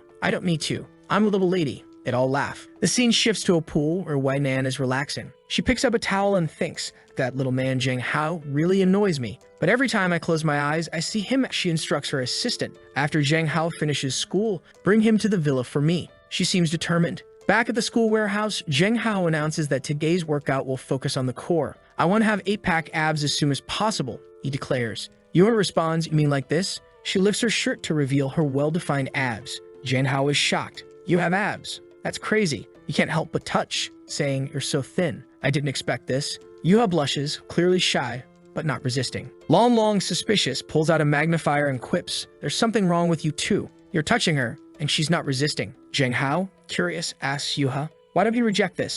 She simply responds, if you want, I'll show it. Long finds the situation strange. Everything you ask, she does. Zheng Hao, testing her boundaries, asks, hey, how much money do you have with you now? Give it to me. Long, surprised by the bluntness, comments, that's a bit rough. But Yulia, without hesitation, reaches into her pockets and says, I didn't bring too much money today. The rest is in my phone. The payment password is, quickly interjects, no, that's not necessary. Zheng Hao steps closer to Yuha and asks, why do you do anything I say? She replies, we are friends and friends can't say no. He is taken aback, thinking that perhaps due to her family background, she has a skewed understanding of friendship. Remembering the things she mentioned at her home, he becomes serious and tells her, Yuta, friendship isn't like this. In a relationship, you have to be equals. In the future, you need to make firm decisions about what you want to do and what you don't. If you don't want to do something, you should never feel obliged to do it. She seems confused but responds, okay. The training session ends early and Zheng Hao heads home, feeling positive about the session. However, he notices a suspicious figure in the alley and suddenly realizes the streets are eerily empty.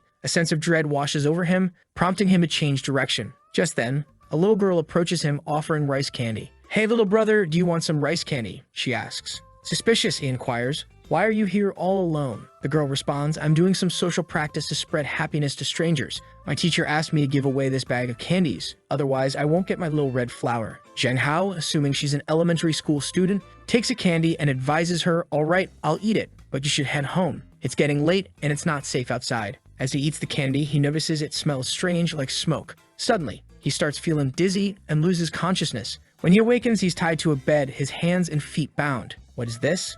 Where am I? What are they trying to do to me? And why are there so many mirrors? The little girl, now revealed as an adult, says, Mr. Wei, he's awake. Zheng Hao recognizes her, exclaiming, you kidnapped me. And why is an elementary school girl smoking? She removes her disguise, revealing her true age. Brother, I'm 30 years old. I just look young. Zheng Hao is even more shocked. That's even worse. Wei Nan instructs everyone to leave, alone with Zheng Hao. She approaches him, be quiet and don't bother me because I'm working. Bewildered, he retorts, you tie me up and expect me not to disturb you. Do you have some kind of domineering syndrome? She stops writing, walks closer, and confronts him. Last time you dared to run away, and now you're insulting me again. Always disobeying, did you think I wouldn't do anything? Zheng Hao, desperate, asks, so why did you tie me up? Do you have no interest in me at all? She remains silent, so he continues, I've done my homework on you, Wei Nan. You're the president of the Feng Hong group and currently the head of the Wei family. This family used to be involved in a lot of shady business. But under your leadership, you've cleaned up your act, making Feng Hong Group one of the biggest in the country. But there's a lot of blood in this history. People in this world even look up to you as a national goddess. Why would someone like you fall in love with me? Do you think I believe that? Wei Nan listens intently as he goes on. And you want to use me as a star for your business? To be honest, I have no idea what you're planning and I don't want to know. I just want to live a quiet, ordinary life. I don't want anything to do with you, so please let me go. Thank you. Wei Nan stays silent, her expression unreadable, before finally speaking, really? You're not Zheng Hao at all. Shocked, Zheng Hao asks, what do you mean? She continues, probably since the day you stopped being Zheng Hao. After being released, you changed. Bewildered, he demands, what do you mean by that? If I'm not Zheng Hao, who am I? Calmly replies, there have been too many changes in you before and after. I've done my research. You know what you were like before. You were raised by your father alone and received a very traditional education. At school, because of your good looks and academic performance, you were the dream of many girls. That's what people used to say about you, gentle, cute, and considerate. But now, everyone thinks you're a tough guy, right? you've completely changed. Zhang Hao thought to himself, damn, I got careless. I didn't expect someone to figure me out because I crossed over. I was still trying to adapt to this world and hadn't had time to understand this body's past. But how did she conclude that I'm not Zhang Hao based on just those materials? White Man continued, another point is that you weren't excited enough when I appeared in front of you. He was confused. What? Just because you're famous? She clarified, no, because you were my fan. She showed him old posts on social media,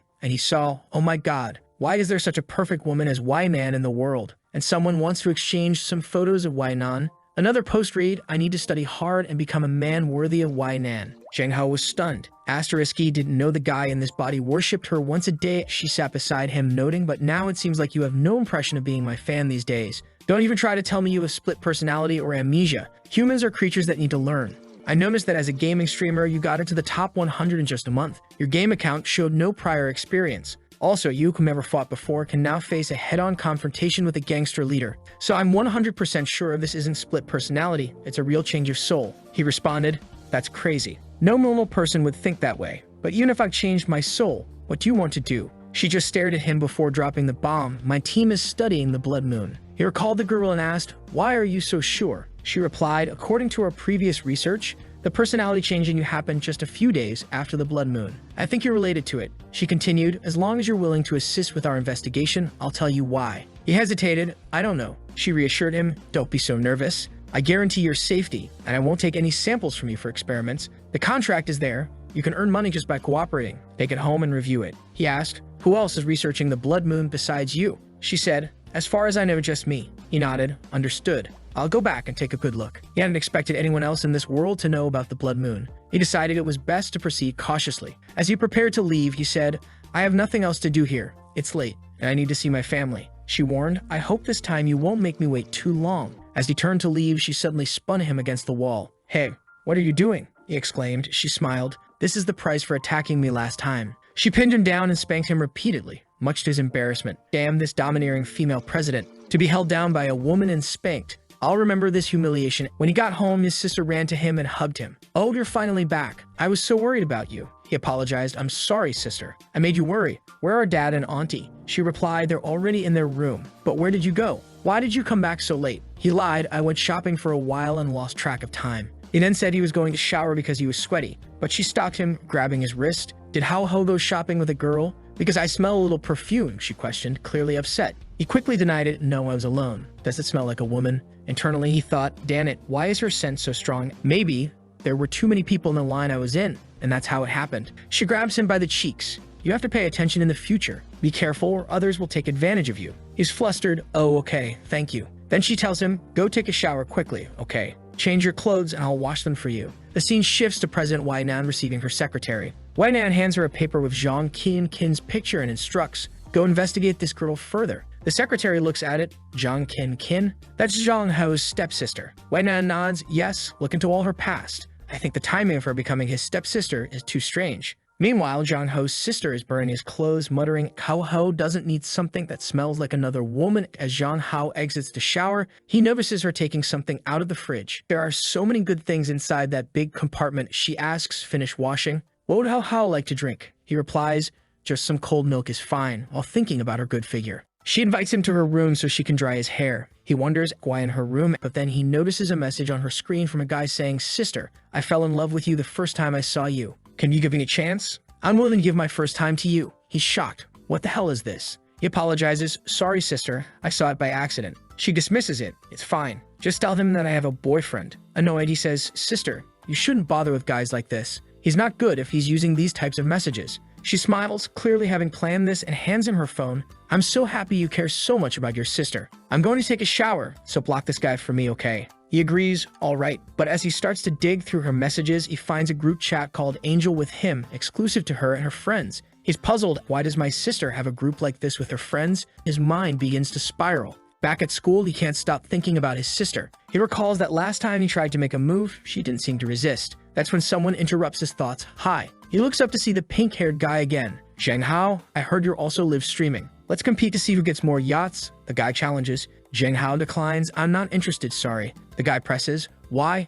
You don't want to? Zheng Hao retorts, unlike you, I'm not interested in making money by gathering attention from random girls. If you're excited about it, do it alone. The guy, angered, stammers. Zheng Hao cuts him off. Hey, if you have a stutter problem, go to the infirmary. The guy, fuming, retorts, today, no matter what, you'll lose. Long jumps in. He's not afraid of you. He's way more popular. The pink-haired guy sneers. We'll see tonight. Later that night, Zheng Hao prepares to stream some games. He's not wearing a mask anymore. As he plays, he racks up victories, achieving double kills, quadra kills, and MVPs. The girls in the chat swoon, oh my god, accept me on my knees. No matter how much I look at his face, he just looks like male perfection. I want to suck it up. Amid the praise, he suddenly receives 990 yachts. Of course, from Nan. He exclaims, oh, it's her. Zheng Hao thought, as always, she's fire. He then remembered the contract he hadn't signed yet, mainly because it stated he would have to move out of his family home. Even though the contract promised a lot of money, he couldn't accept that condition. But he understood the message Nan was sending with those 990 yachts. He decided he would return the money to her. Meanwhile, the guy who made the bet with him was also streaming and angrily ended his stream. Oh, my stomach is hurting. I have to end this here today. Clearly frustrated, he muttered, Zheng Hao, you're a bloody bee. You pretend to be innocent, but I know the type of guy you are. He then called someone. Hello, it's me, and I need your help with something. Don't worry about the money. Zheng Hao, I will ruin your reputation for sure. The next day, Zheng Hao was walking through the city, thinking about how Sister Qin wanted to buy some lilies. On the other side of the road, two people were talking. The girl said, Yo, Sister Mu, this is the Zheng Hao that guy wants to punish. The girl on the left responded, he's not bad looking, but why do I feel he's familiar? She then recognized him. This is the guy Mr. Wee likes. Quick, call her. The secretary approached Nan and reported, I have something important to report about Zheng Hao. Nan asked, what? The secretary explained, someone under my staff informed me that a streamer asked one of my subordinates to take nude photos of Zheng Hao. Nan coldly replied, terminate the contract with the guy. The rest is up to you. Now go. Back at home, Zheng Hao was contemplating the value of the 990 yachts, wondering how Nan could afford so much. That's when he received a call from Nan. However, his sister walked in and asked, who are you talking to, Hao? He quickly lied, oh, it's just a girl who sells insurance. But he knew he was in big trouble now. He hung up the call, and Nan was not happy. She shouted, get me a car right now. In his room, Zheng Hao thought it was rude to hang up on her. I need to discuss how to return the money from the yachts. Suddenly, she called again. Come out of your house alone right now, or I will send someone to arrest you. Shocked, he responded, are you going to break into my private house? What are you doing? Then he heard a car horn outside his window. When he looked outside, he saw a dozen cars. Hey, are you serious? I'll call the police. She calmly replied, go ahead and see if it's illegal to park on the side of the road. He conceded, okay, fine. I'll come out, but tell everyone to leave. He told his sister, I'm going to the convenience store to buy something, okay? She offered to accompany him, but he insisted, no need. I'll be back fast. Outside, he called, Nan, I'm out, so hang up. She asked him, besides me, who else have you offended? Because someone has been watching you. Walking through the city, she guided him, keep going. 30 meters in front, turn right into the dark corner. The person might have a weapon, so be careful.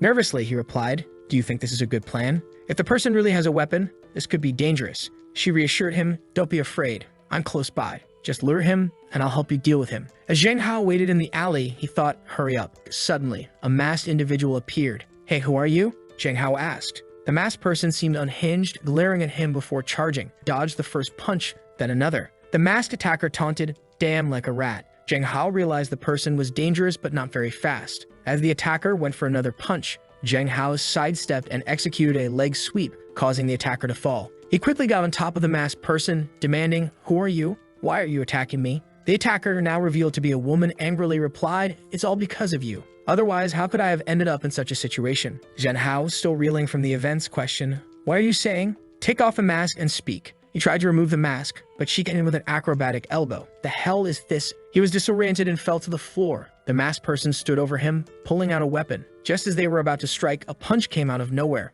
Nan had arrived and intervened, saying, I thought you had fled to another province, but you came here to cause trouble for him. Oh, it's you, Zheng Hao realized, seeing Liu Xin. He demanded, just because I refused you, you want to take my life? She retorted, blaming him for seducing Nan and accusing him of becoming a slut when seeing a rich woman. Zheng Hao snapped back, you're the slut. Nan interrupted, enough. Imprisoning, you've had nothing to do with Zheng Hao. It was because you went too far using the Feng Hong name to bully and extort protection fees from everywhere. As she tied up her hair, she declared, my man can't tolerate a scum like you. You must be dealt with by me. Angry, Liu Xin shouted, what are you? A rich lady who grew up with a silver spoon?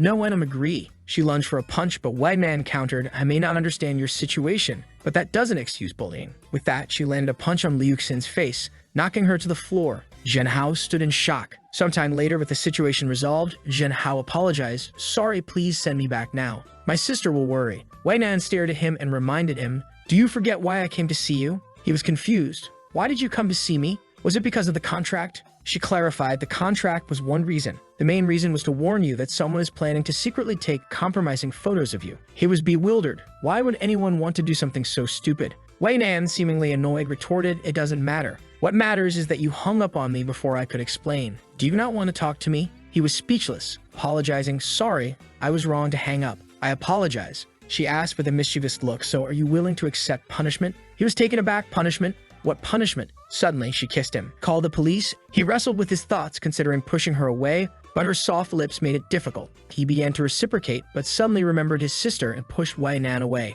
Ms. Wei, why are you doing this? Why are you playing games with me? I'm a high school student and you just took my first kiss. She questioned, are you sure you're a high school student? She pondered internally, realizing this was his first kiss. He continued, that's not the point. You helped me tonight, but you took advantage of me. Also, those donations you sent me, I want to return them. She laughed, that's just a little money. Who do you think I am? What I don't understand is, do you want to get rid of me? Why don't you want to sign the contract? He hesitated. I can't sign it right now. She demanded, give me a reason. But he said, I can't explain right now. I'm too tired. Let's go back. As they parted ways, Wei Nan thought, Zhenhao, I, Wei Nan, have never failed at something I set my mind to.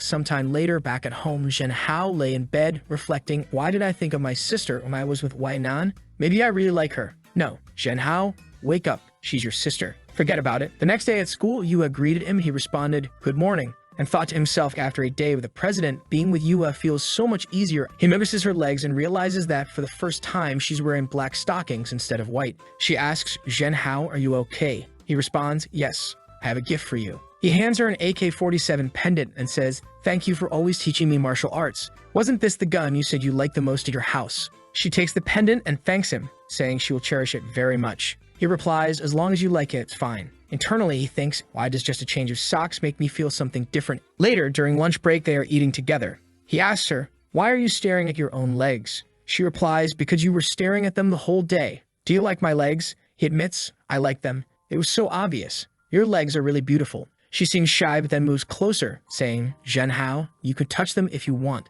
Surprised, he thinks such a well-behaved girl asking me to touch her legs, there's no reason to refuse. But then he realizes just touching her legs seems a bit wrong. He suggests, how about this? Would you resist if I let you sit on my lap right now? She stands and sits on his lap without hesitation. He feels happy and thinks, oh, she's so obedient. She's like a treasure in this feminist world. He tells her, if I only had an obedient sister like you. Realizing how odd that sounds, he questions himself, why do I want an obedient sister? That's strange. He asks her, are you not disgusted at all? She replies, a little, but I also feel very comfortable. No one has hugged me like this before. He thinks she might just really crave love and affection, likely due to her family situation. Noticing the keychain he gave her hanging from her wrist like a bracelet, he asks, did you hang it up like a bracelet? She tells him that it's the first time she's received a gift from a friend, so she wanted to keep it really close. He's shocked and asks, the first gift? No one has ever given you a gift before? She explains that her previous friends only asked her for money and never gave her gifts. He tells her, those aren't real friends. Don't bother with them in the future. He then asks, but Yuan didn't ask you for money, did she? She replies, no, the only thing she does is give me strange books and movies. But since you told me not to listen to them, I didn't look around. He's thinking, Yuan, do you really think the FBI isn't out there? He then tells her to put the keychain in her bag and promises to buy her a bracelet instead. Back in class, he's relaxing at his desk when he notices something pixelated on the floor. Curious, he reaches for it, but someone else grabs it and shouts, Zhenhao, how could you bring this type of thing to school?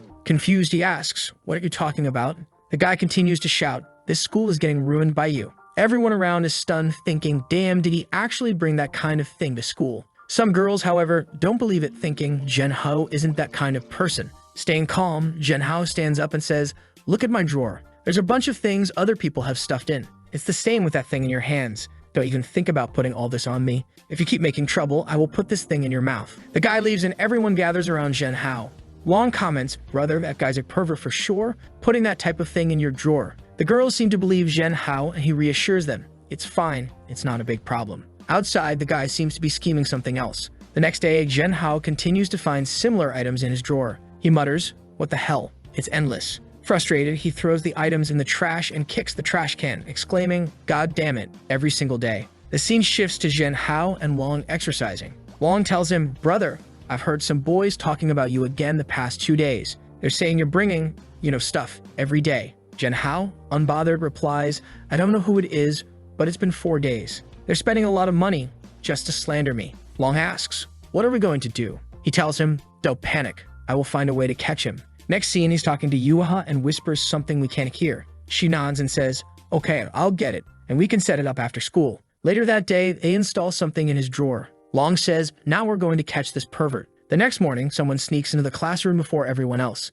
As they approach Jin Hao's drawer, a laser activates, beep beep, a picture is taken. Jin Hao catches the culprit red-handed and mocks, "Yo, night and day, and you're still working hard, aren't you? But brother, this costs us a lot of money to prepare, so let's not waste it," and throws the evidence in his face. The guy grabs it and asks, "How did you find out?" Jin Hao replies, "I didn't catch anything. I just installed an anti-theft system. Now let's see you at the office." But the guy shouts, "Don't let him go." Suddenly, other guys and even girls show up. He tells the girls, "Bring him to the toilet first." The girl rushes at Jin Hao, but he dodges one of her punches and delivers another. Then someone comes in and tries to kick him, but he blocks it. Suddenly, Yua shows up looking angry. The guy shouts at her not to get involved. Jin Hao, shocked, watches as she jumps and knees the attacker in the nose, knocking him to the floor. She steps on him and blood spurts out. She's just staring at the guy, who is already trembling, and she begins strangling him. The guy begs her to stop, but she coldly replies, "I'm going to kill you." Jin Hao shouts at her to stop, saying, "I'm fine. If you keep going, things will get serious." With 3 people already on the floor, the teacher arrives, asking Jin Hao and Yuha, "What are you doing?" Jin Hao thinks, "Damn, the teacher." The next scene shows the school making an announcement. Ling Zongzong, a student from Senior 2 Class 4, is expelled for bringing prohibited items to school with the intent to slander Jin Hao. Looking through the window, Long asks, "Do you think she's okay?" Jin Hao replies, "I don't know, but considering her family, this is not going to be easy for her." Later, he runs home. His dad asks, "Why didn't you call? I could have picked you up." Jin Hao grabs a towel and says he's fine, then heads to his bedroom. He picks up his phone and calls Yuha, who answers with a crying voice. He asks, "What's wrong? Why are you crying?" She explains that after she got home, her mother locked her in the warehouse and it's too dark and scary there. Shocked, he asks, "Warehouse? What the hell?" Yuha explains that whenever she makes a mistake, her mother sends her there. Feeling bad for her, Jin Hao says, "Do you want to talk about something? I can talk with you." They talk until she falls asleep. The next day, he wakes up with a headache and realizes he caught a cold. Just then, Sister Kin shows up, explaining that she was going to wake him for breakfast but noticed he had a fever. She insists he take medicine, but he feels weak all over and thinks, "And why is my body so weak? Just a little rain did this to me." She smiles and asks, "Can your sister feed you?" He's flustered but says, "No, we're siblings." She backs off, seemingly confused. He thinks she might have noticed something but quickly dismisses the thought. She asks, "What's wrong? How? Isn't your body so weak? I can help you." He has some hallucinations but brushes them off and takes the medicine himself. She wonders why he seems resistant and asks, did he actually notice something? She brings him soup and he's touched, thinking it's normal for a sister to care so much about her brother, especially since they're not blood related. He asks Sister Kin, "Why are you so kind to me?" She pauses before replying, "Because I'm willing to take care of you for the rest of my life." Jin Hao is shy, thinking this sounds like a marriage proposal. What's she saying? He quickly takes the bowl from her and says he can eat by himself. Watching her, he thinks Sister always seems so calm. Maybe I'm overthinking. Maybe she's just a caring sister-in-law. After eating, he goes back to sleep and she stays by his side. He feels a sense of peace with her presence. When he falls asleep, she seems happy, thinking if this was before, this would be impossible. But I really want to know, do you hate your sister? The scene changes to Mr. Wei, who is thinking about Jin Hao. She can't get him out of her mind. "I actually forcibly kissed him because he was so cute," she says. She likes his self-confidence and finds him the most unique guy she has ever met. Then she stops and thinks, "Why, Nan, aren't you thinking too much about that little man?" Meanwhile, Jin Hao is sleeping while all these girls are thinking about him. His cell phone rings, waking him up. He answers, seeing that Wai Nan is preparing to talk with him. She's nervous. "It's me, Wai Nan," she says. He responds, "Mr. Wei, what's the matter? Does someone want to deal with me again?" She tells him, "I can't sleep." He's confused, and what? He gets up thinking, look at yourself, calling a high school student at 2 o'clock in the morning. "Do you want me to tell you a bedtime fairy tale or sing you a song?" She's angry. "Talk to me carefully." He retorts, "You want me to be polite when you call me in the middle of the night. What's your business with me?" She then asks, "Did you learn your fighting skills from your classmate Lin Yuha, right?" He says, "Are you investigating me again?" She smirks and tells him Lin Yuha is average. "Why did you come to me? I can give you professional training. You have a good base. If you work hard, you can become a good bodyguard." He's baffled. What the hell? First, she wants me to become a star, and now she's asking me to become a bodyguard. God damn it. So he tells her, I'm just casually practicing with her. Don't call me again if you have nothing to say or I will change my number. She's taken aback but tries to continue. Wait, there's no one else around you right now. He says, no babe, and hangs up. That's it. He gets up preparing to start his day. He notices a note beside him. If you go to the bathroom, wear a jacket. He's touched thinking, damn, my sister really cares about me. Suddenly, his sister shows up. How are you awake? Can you help me choose some clothes? He turns to see her in a long outfit and was already bleeding. Don't come out like this, he thinks. If it weren't for my strong determination, I would have died by now of losing so much blood. He hastily chooses an outfit for her. As she turns around, he notices a tattoo on her ribs. The scene shifts to her leaving for work. She tells him to stay home and recover. Okay, sister, good work, he replies. He's contemplating, I need to go back to my old life, but I also need money. How can I make money faster? He recalls receiving a 50k bonus for reporting Liu Xing's actions and decides to follow up on it. At the police station, the guard informs him that he can't take the money yet. It might take a month if everything goes smoothly. He insists, I am an adult. Can't you just give me the cash directly? She apologizes, explaining that the conditions were set by Mr. Wei and you should go to the Feng Hong group to find her. Meanwhile, Wei Man receives a call informing her that Zhen Hao went to collect the money. She thinks, you hung up on me last night, but now you're going to have to talk with me. Zhen Hao, visibly unhappy, finds himself back in front of her. Jesus, I just finished talking with her last night and now I came here to ask for the money. This is embarrassing, he thinks. In the elevator, a guard notices him and comments, little brother, are you still a middle school student? And which school do you study at? You're so handsome. He responds awkwardly, wanting to get out of the situation as soon as possible. They arrive at the top floor and Zhen Hao says, oh, I'm going on. But the guard grabs his hand and says, I really like you, little brother. You may not believe in love at first sight, and I didn't either, but that changed when I saw you. I feel like I could never love another man again. As she speaks, someone stares at her. Can you give me a chance? She pleads. Wei Mian, the company president, is there glaring at the guard. Hi, President Wei, the guard says nervously. Wei Nan coldly orders, get out. You don't have to come to the company anymore. The guard falls to her knees, pleading, I'm sorry. What did I do wrong? Zhen Hao interjects, she didn't do anything wrong. Why are you firing her? Wei Nan snaps, are you interceding for her? The girl, crying, insists, Mr. Wei, I work hard for the company and never make mistakes. Please don't fire me. Zhen Hao helps her up, saying, all girls have pride. It's not the end of the world to change jobs. She sobs, no, if the outside world knew I was rightfully fired by Mr. Wei, no one would dare hire me. Shocked, Zhen Hao watches as Wei Man grabs him by the wrist and pulls him close. How dare you flirt with other people in front of me, she hisses. He responds calmly, which eye of yours saw me flirting? I was just helping her up. Pushing her arm away, he adds, she was just showing me the way and I said a few words. It's unreasonable for you to fire her over this. Wei Man demands, what were you talking about with her? He retorts, aren't you a bit nosy? It doesn't matter what I talked about. Annoyed, Wei Man glares at him. You really know how to make me angry, she says. As she stands, Zhen Hao notices her well-toned figure, a result of regular exercise. You can't help but stare. She smirks, you can keep her if you want. Let's play a little game. I'll throw a cigarette upwards. I'll use my left hand and you'll use your right. If you catch it before I do, she stays. Zhen Hao, confident in his reflexes, accepts. Wei Nan is impressed by his confidence. She tosses the cigarette and both of them reach for it. Zhen Hao catches it first. Yes, I won, he exclaims. But Wei Man doesn't stop and falls onto him. You won and I lost, she murmurs. He's flustered, thinking, is she just taking advantage of me? But he decides, forget it. I don't suffer anyway. She teases, you don't know how to be reserved, do you? Rolling up my skirt and touching my leg, with shame. He insists, I caught the cigarette, so you can't fire her. Now please get up. You do this every time. I think you really like me. She admits, I don't know if I really like you or not, but you're the type of guy who attracts me the most. I've never met a man like you. Self-assured, brave, and responsible. He brushes off her praise, asking, just give me my 50,000, please. She agrees but says she needs to go to the bathroom first. Zhen Hao thinks she's overly happy and just stalling. He then receives a call from his sister, who scolds him for not staying home. He lies, saying he was helping Long with his homework. She reminds him to come home soon and be careful. As he waits, Wei Nan returns from the bathroom in a different outfit. Zhen Hao, shocked by her beauty, thinks she's not only a boss, but also has beauty that rivals my sister.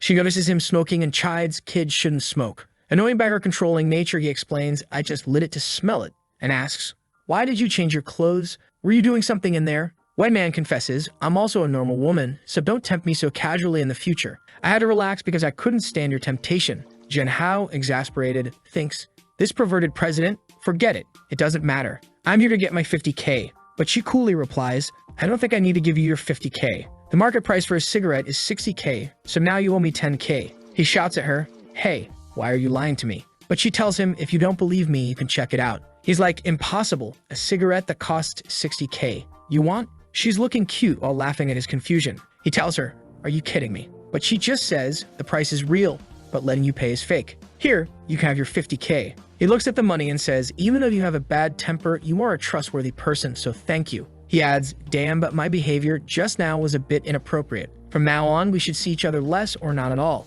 This way, your work efficiency can return to 100%. Goodbye. She smirks and mutters to herself, I will get you. Back at his home, his sister and her friend are looking at some of his old photos. Her friend remarks, you have way too many photos of your brother, don't you? She's thinking, of course I have. This is my treasure, and in the future, I will have even more. That's when he arrives at home. Sister King, didn't you say you'd come back later? Why are you here so early? Oh, she's startled, worried he might see the album. Her friend almost says, we were seeing some pho, but Kin pinches her and gives her a look. Hao asks, what's going on? She quickly covers, nothing, we were just reading some literature, that's it. Her friend's like, yeah, we were reading literature. Hao, curious, asks, is that so? What literature? Can I see it? But Sister Chin quickly pretends to be sleepy and jumps on him. He asks her if she's okay. She replies, I am, but hey, how didn't I tell you to rest at home? Why did you go out again? He tries to brush it off, saying, I was just too bored. She tells him, don't you know that you have a face that could bring disaster to the country and its people? He's like, okay, I'll protect myself, sister. Now, I'm going back to my room. After he leaves, her friend asks, what are you doing? Why can't your brother see this album? She just stares at her friend and says, it doesn't matter. If you try to get involved in this, we will not be friends anymore. Her friend quickly responds, all right, I'm not going to ask about it. Back in his room, Hao thinks, why is it that every time I'm with Nan, I feel so tired? But then, looking through his window, he notices someone staring at his house. Could it be that I'm entangled with someone again? Who is that man? Dad and aunt are not at home. Should I tell my sister? He goes back downstairs where his sister's friend is gone. He asks, why did she leave so soon? She brushes it off, saying she had something to do. That's when he tells her, I was upstairs, and I saw a man outside the house who seemed to be sneaking around. I don't know what he's doing, but you should be careful, he says. She pats his head and says she's happy that he's worried about her, but assures him there's no need to worry. She already knows who the man outside is. He questions, I don't think so. She explains that it was the guy who sent her some pictures. He remembers, oh, so it's that weirdo. She smiles and says, you don't need to worry, as she throws herself at him and grabs him by the chin. What's wrong with you, How? You're blushing. He stammers, and nothing. I just feel like I don't need to ask for leave tomorrow. I'll go to school. She doesn't seem pleased. Why are you in such a hurry to go back to school? Do you have a girlfriend there? He quickly responds, no, of course not. I wouldn't fall in love so early. She pulls in closer. Don't lie to your sister. Having a good-looking brother like you is a happy trouble, and I really want to keep you by my side, okay? He asks, what did you say? She quickly covers, nothing. I'll drive you to school tomorrow. The next morning, she drops him off at school. Long tells him that since the incident, Yuva has been alone all the time, with everyone staying away from her. They decide to talk to her. Good morning, Yuva. They greet her. She seems happy, and Hao apologizes for involving her in the incident. But she just asks him, are you afraid of me? He pats her head and says, how could I be afraid of you if you're so obedient? With that, she looks happy. All the girls in the class comment that they wouldn't mind being isolated if they could get attention from the male god. It's time for lunch break, and they're together in their room. She opens her bento box, revealing a variety of dishes. Seeing that he's only eating some bread, she offers, do you want to eat mine? He's pleasantly surprised and says, hey, that's really nice. He grabs something to eat, and she stares at his hands. Hao, your hand, can I touch it? She asks. He chokes a bit and asks, why, suddenly? She explains that the girls in the class said that she's never kissed a boy or held a boy's hand and that she's wasting her good looks. They also said she's too naive and would never have the chance in her life. He reassures her, that's fine. There's no need to rush. It'll happen eventually. But she looks down and says, my grandma told me that I should never let anyone belittle me. Then she asks, Hao, can I kiss you? He's shocked. What? She looks at him expectantly and asks again, can I? He thinks for a moment and says, if a kiss can make you feel less bitter about what they say, I don't mind. He's thinking, you're so good. If it's just a kiss, I won't refuse it. She tells him, I'm going to kiss you, as she moves closer. He gently grabs her by the neck and says, for the first time, I'll do it. If you're shy, you can close your eyes. She blushes and they share a kiss. She thinks her heart is beating so fast, while Hao reflects that this moment is perfect. Someone knocks on the door, startling them both, but she quickly reassures him, saying that the door is locked so they're safe. The people outside are probably wondering why the room is locked all the time, questioning what's going on inside. Feeling a bit embarrassed, he turns to her and says, well, now you've kissed a boy. Haha. No one will tease you about never having kissed anyone in the future. Haha. But then she grabs his hand and places it over her heart, saying, Hao, what's happening? My heart is beating too fast. Am I sick? The protagonist is caught off guard since she placed his hand on her chest. He tries to play it off, putting his hand on his head, and explains it's just dopamine in your brain because you're happy from kissing. It's nothing serious. In his mind, he's worried that she might start liking him, which could be problematic, but she quickly admits that she liked it and wants to practice kissing more. Despite her heart racing, she says it felt comfortable and she's already leaning in. The protagonist tries to downplay the situation, saying that it's not common for friends to kiss each other. Even though he doesn't mind, she shouldn't ask other friends to do this, just him. She agrees. He then says that he'll teach her slowly. The scene shifts to Yuha in her room, watching a video that claps can be heard all the time. She watches it from start to finish, but notices that her heart didn't race. She wonders, Zheng Hao said that Yuan's heart races when she watches these things, but nothing happened to me. Why is that? She recalls that Zheng Hao said he would teach her slowly. She wonders if she can call him now, so she calls him. He answers and they start talking. She tells him she watched the video Yuan sent her, but her heart didn't race. She asks why and if he can explain it to her. The protagonist is shocked, knowing that if Yuan sent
out strong. The protagonist starts thinking that in his world, when watching a horror movie, girls would cling to the guys, but here it's reversed. So in his theory, he should cling to her, and he's already imagining the joy. Then she comes out of the shower in just a nightgown. The protagonist is stunned and asks, "Oh, my sister, what are you doing here?" She ignores the question and asks if he chose a movie. He's thinking, my God, doesn't she realize she needs to choose her clothes better at home?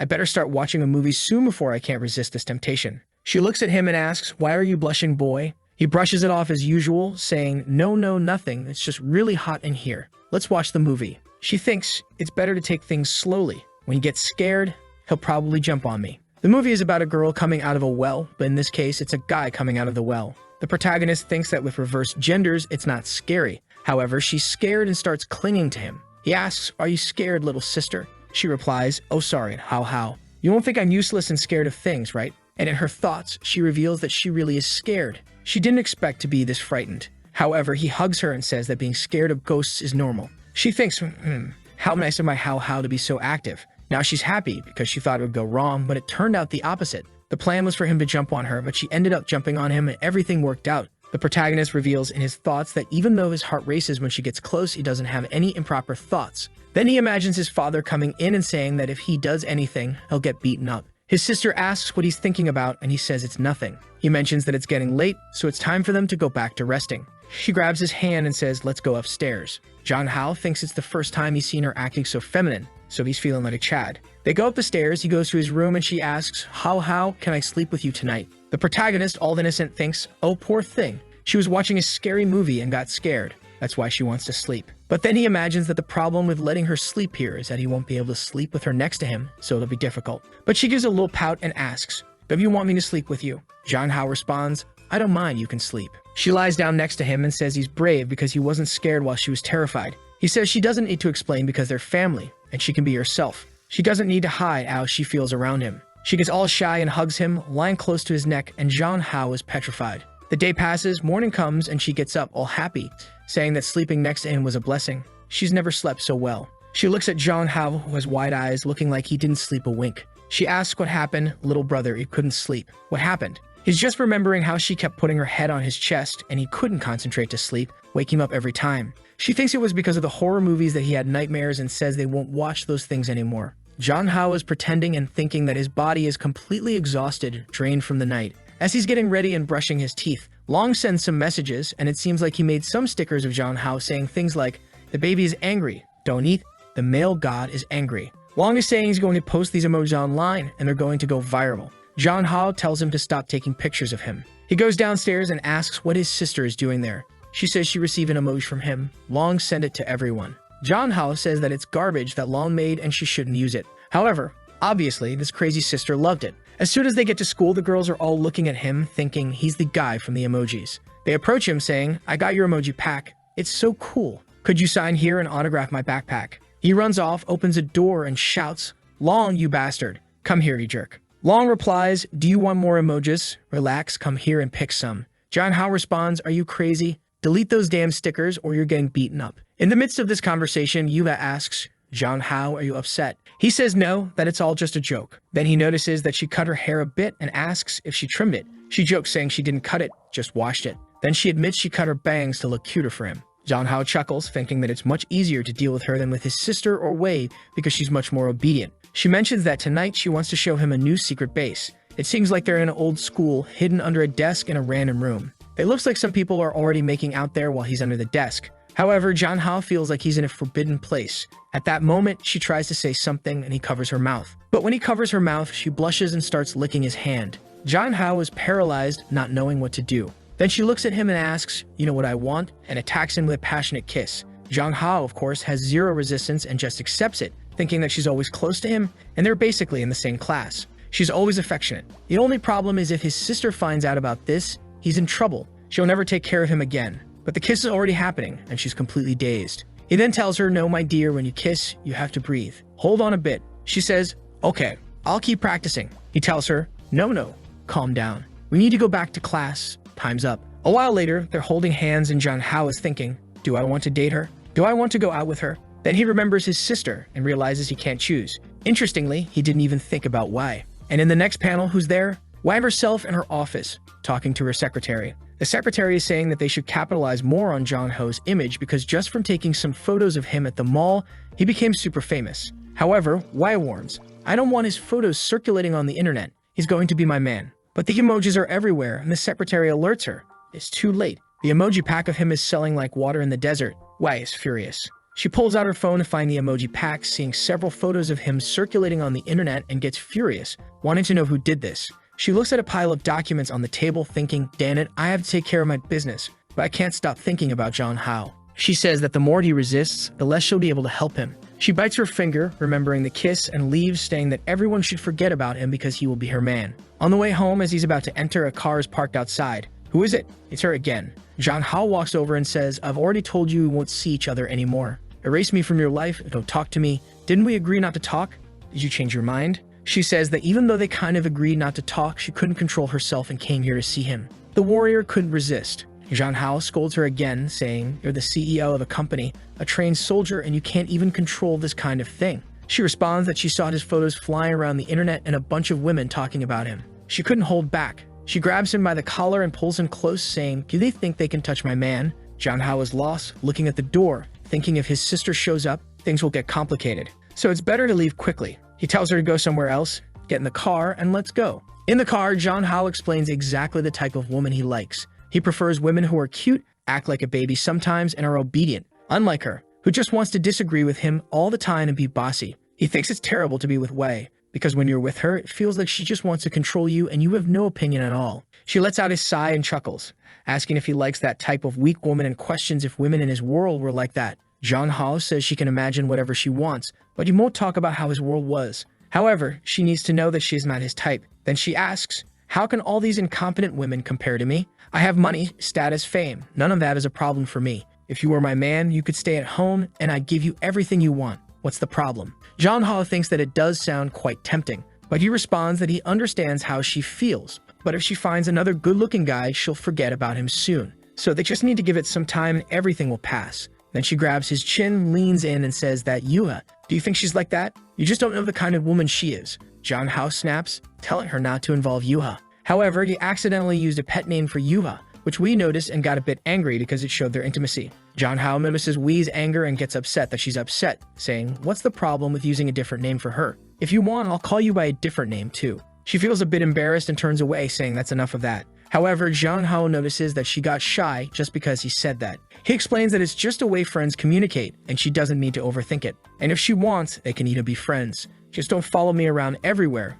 Got it. Jeonho's plan is for her to gradually distance herself, while they grow apart and she forgets about him. However, at the entrance of the house, he encounters the same guy who was watching him from the corner before. The guy says he's a friend of his sister and wanted Jeonho to deliver a gift to her. Jeonho thinks the guy looks familiar and remembers that this was the guy who sent semi-nude photos to his sister. He confronts the guy saying, oh, I know who you are. You're the one sending lewd stuff to my sister, right? Just know that what matters to my sister matters to me too. If I see you here again, I'll call the police for sexual harassment. So scram. The guy leaves but thinks he'll make his sister like him no matter what it takes. When Jeonho gets home, his sister greets him and says she was too lazy to cook today, so she bought fast food for them to eat. She mentions that it's good to indulge in junk food every once in a while. Jeonho doesn't know what to do with the temptation in front of him, feeling a bit flustered. He notices she sighs a little and asks her what's bothering her today. She says she's upset because he's too popular on the internet after that emoji pack. She explains that while she was at work, a lot of people were looking at photos of him on their phones and it made her jealous.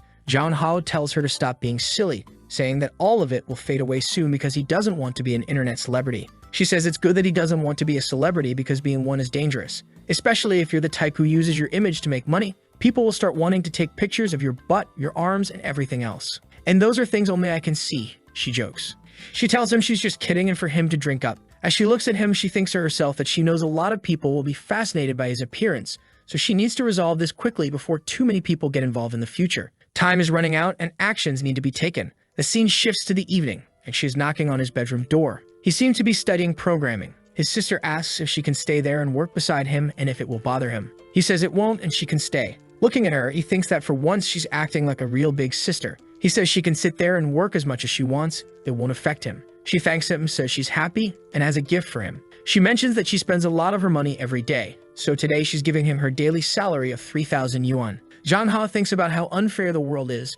In his previous life, he worked a whole month to earn a fraction of that. He asks how she earns so much at such a young age. She explains that although she's not yet a qualified surgeon, she can assist in some surgeries, so earning 3,000 isn't much compared to what she'll make in the future. In her mind, she wants to show that she can easily provide a good life for him. Jeonho asks if 3,000 isn't too much. She explains that she was accepted because of her talent. It's not normal for people to be able to assist in such operations. She was the top student, so she has some special privileges. As a cardiac surgeon, a field with few specialists, she's in high demand and her salary will only increase. Jeonho responds, sister, you're really amazing. If I could make that much money one day, I'd be happy. Moreover, with all the money she's earning, his father and her mother won't have to work so hard or late. She says it's sweet of him to think that, but they haven't been working much lately, and they're even going on a trip that she's apparently paying for. Jeonho asks if they're going to be gone for a while, and she confirms it. He realizes that they'll be alone in the house for quite some time, and the look on her face suggests she's planning something during that time.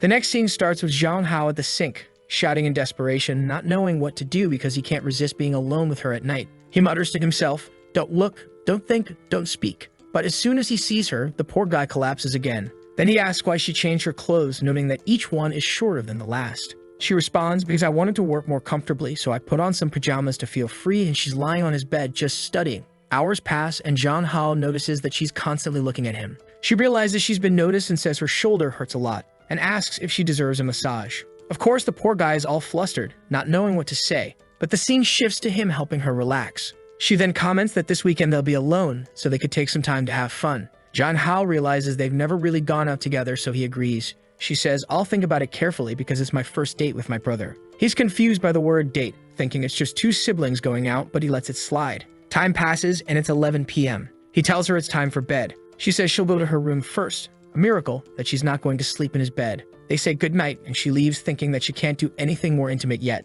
And our boy lets out a sigh. In his mind, he's thinking, I can't wait to spend the weekend with her. At that moment, his phone rings. He answers, and who is it? Wei Nan, and he immediately says, oh Wei, you can't keep insisting like this. If you want to find a man, I'll introduce you to someone else. But she responds, I hate men. Not just anyone can be my boyfriend. I only want you, so talk to me now. Then he asks, if you hate men, why are you still following me? What do you mean? She says that ever since she was young, she always saw a bunch of perverted men following her, especially because of the fame and money she has. She saw her mother go out with many of these guys, so she hates delicate men. However, the protagonist is different. She explains that when she was young, she worked every day until she joined the army, so it's not her fault that she doesn't know how to take care of him. She even wants to learn. However, all she knows so far is how to work, run a business, make money, and fight in wars. But she wants to do her best for him. She just doesn't know how, but she'll give him everything he wants. She says that she could literally take him to space in the future because the Feng Hong group is studying rockets. John Hao replies, I'm not interested in going to the stars. He continues, anyway, I'm going to sleep now, so we should go to sleep too. I'm hanging up, and he hangs up. Wow, the guy just shut her down after she poured her heart out. That's cold man. But as he hangs up, he thinks about how she's the kind of person who studied every day and barely had a childhood, which is why she's a bit manic. He feels a bit sorry for her. As he closes his eyes to sleep, he has another flashback of his sister, saying, no, you can't look at anyone else, and clinging to him. The night passes and the protagonist wakes up at school. Ever since the emoji craze started, he hasn't been able to go home alone because his sister has been picking him up every day, worried about his newfound fame. In the morning, Yua greets him and he asks why she's so late. She says it's because she was thinking about kissing him and suddenly she goes to kiss him. He says, whoa, girl, keep it down, okay? That's a secret. You can't just say that to everyone. She gets closer, touches his finger and says, Zhang Hao, let's kiss. He replies, calm down, and tries to explain that kissing is something more intimate and should be done at school or with just anyone. She responds, okay, then let's kiss at my house today after school. Zhang Hao suggests, how about we just focus on classes first, then we can talk about it later. But he notices she looks sad for not getting a kiss and feels sorry for her. He thinks that his body's reactions are different in this world. Once he starts, there's no going back. He can't take the risk. During the break, he calls over his friend Long. As they leave, the girls are all over him saying, oh my god, it's the emoji guy, sign my bag, emoji guy. He's wondering what's going on and why things are getting worse every day. Long shows him a video titled The God Who Appears Once Every 70,000 Years. John Hao is furious. One girl even tries to grab his butt, but Yuha is there and quickly twists the girl's wrist. The girls, knowing Yuha can fight, are shocked. John Hao tells Yuha to calm down and let the girl go. Just then, the principal shows up and tells everyone to leave, and they all scatter. Meanwhile, the two guys who always cause trouble for John Hao are talking. The green-haired one says to the other, man, when you were famous, everyone followed you. Now John Hao is stealing all your fans. The purple streak replies, I don't get what they see in him. What's he got besides looks? Can he sing, dance, rap? No, right? The only thing he's got is his appearance. He's useless. Then they hear some girls talking about a fancy car parked outside, and the guy wonders what's going on. In front of the school, there's a lineup of luxury cars. And who is it? Obviously, it's Wei Nan. John Hao sees the scene and Long exclaims, wow, look at that. A line of luxury cars, what's happening? It's so impressive. John Hao dismisses it, saying it's nothing special. Let's just grab something to eat and get out of here. He's still confused about why he's become so famous. At that moment, his phone rings, and who is it? The legendary Wei. He says, girl, do you have to follow me even to school? She replies, come here, I'm taking you to dinner. He responds, oh, is that you in the car? I'm not going. I'm eating with my classmates. But she replies, I knew you'd say that, so I came prepared. She gets out of the car and orders a feast to be served. The staff literally sets up a table for a whole feast. But as soon as John Hao sees this, he calls her in a panic, telling her to stop and that he'll eat with her. Yuga asks what's going on, and he makes an excuse and runs off, leaving her looking a bit sad. Wei, noticing Yuga's sadness, gives a sly smile. This girl is something else. John Hao talks to Wei and tells her that he doesn't want anyone to find out what's happening between them. If anyone does, he'll never speak to her again. She feels hurt by his words, but thinks he's cute when doesn't know what to do. She orders the staff to pack everything back into the car and leave. The scene changes to her waiting for him at the corner,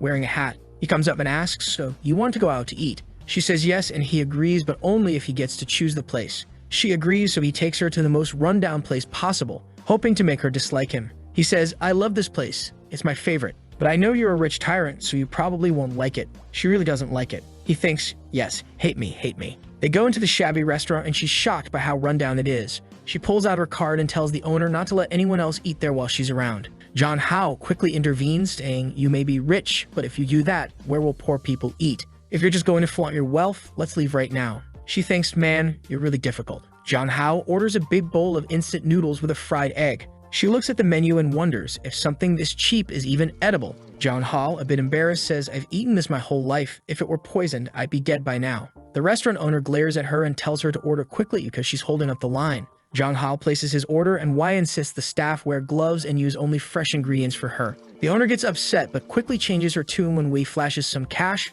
promising to use all the proper attire and ingredients. John Hao watches and thinks this is getting a bit mean, but then Wei grabs him and says, stop looking at her, only look at me. He thinks, wow, you're even jealous of the restaurant aunt. But she cuts him off, asking if he really eats here. He confirms, saying, yes, this is where poor people eat. She can understand it because she's always surrounded by wealthy people and doesn't realize how her actions are inappropriate. He makes it clear that he doesn't have a Cinderella complex. He doesn't want to be pampered or supported by her. If that's what she wants, she can just leave. The scene shifts and a restaurant lady comes out dressed like a top chef, complete with a mask, hat, and vest. She's almost like a surgeon. The food she brings is impressive. Wei looks at the meal and says, this is actually edible. I had worse in the army, especially considering that I love you. John Hao thinks, this girl is crazy. Wei doesn't want him to eat it, saying it's not clean or nutritious. John Hao is puzzled by her madness, but her words show that she's trying to care for him in her way. Out of nowhere, she asks, why do you kiss so well? Who taught you that? He dodges the question, saying it's not the right time to talk about such things and claims he learned it all from watching TV.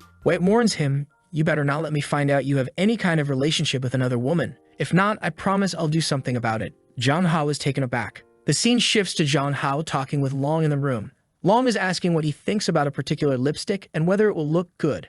John Hao, uninterested, says, I don't know, man. I just want to go home. Long insists, saying he wants to see his sister's reaction when she sees it. John Hao brushes it off, and they head to his sister's room where she's drawing something. Long enters and says, sister, are you drawing again? Scared, she replies, brother, what are you doing here? The scene cuts to John Hao holding her book. It turns out she was drawing John Hao being surrounded by several girls. John Hao starts to scold her, but she quickly defends herself, saying, no, it wasn't me. I was forced to do it by my friends. She starts crying, begging him to believe her, claiming she can't even read properly yet. However, John Hao opens a file on her PC, revealing 500 gigabytes of study material, showing she clearly can read. She gets angry, asking, how did you find this? How did you discover everything I was doing so quickly? John Hao cuts her off, saying he has to teach her a lesson since she's the sister of his best friend. He confiscates everything, stating that at her age, she should be focusing on her studies and not drawing such things. He adds that if she follows his rules, he'll grant her a wish. At that moment, John Hao's sister calls, asking what he's doing. He replies that he's leaving Long's house. She offers to pick him up, concerned for his safety.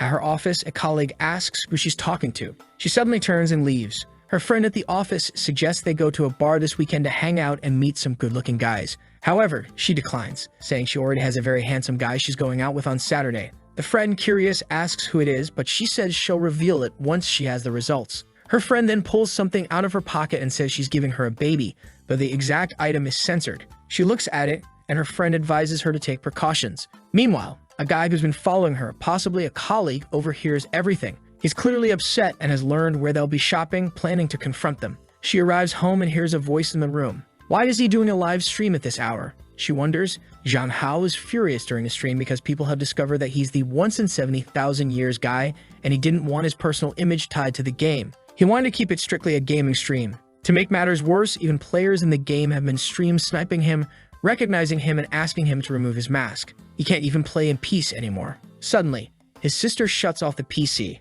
Stop playing, she orders. The scene changes to the school, but honestly, if someone shut off my PC like that, I wouldn't be happy either. There'd have to be some compensation for that. They recall what happened the previous night. As soon as she turned off his PC, she grabbed his arm, pleading, stop live streaming. They've already recognized you. Everyone will know who you are and where you live.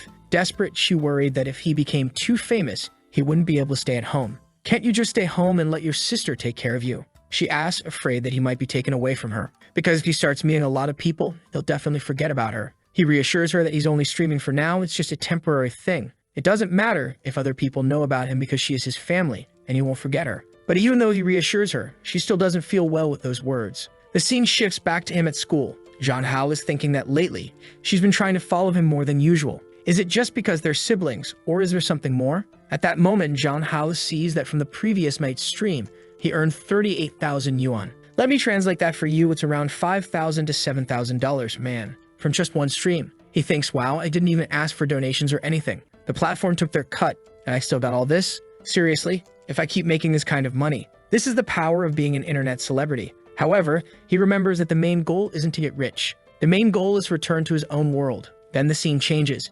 Jong Hao arrives at school and finds a crowd of fans there, accompanied by Long Long, all welcoming him. Now the protagonist has a fan club at school. The girls are all saying they'll always support him. The guys who dislike him are discussing, damn, Jong Hao was already a celebrity at school. Now he's an internet celebrity, and it's ruined everything. However, as always, they claim that the only thing that matters about him is his looks because he doesn't do anything special. It's obvious the guy has a malicious plan. While Jong Hao is changing in the bathroom, the guy is secretly taking photos with his phone. Long Long walks in and comments, wow, Jong Hao, your abs are already defined. Meanwhile, the guy keeps snapping pictures. However, he accidentally drops his phone and Jong Hao notices, asking, man, what are you doing here? The guy checks his phone screen to see if it's broken and realizes he's been caught. Jong Hao confronts him, dude, what are you doing here? Are you taking pictures of me? The guy denies it, but Jong Hao takes the phone, obviously finds the pictures, and starts undressing, taunting the guy, go ahead and take as many pictures as you want, while handing back the phone. The guy thinks, wow, this guy is really crazy.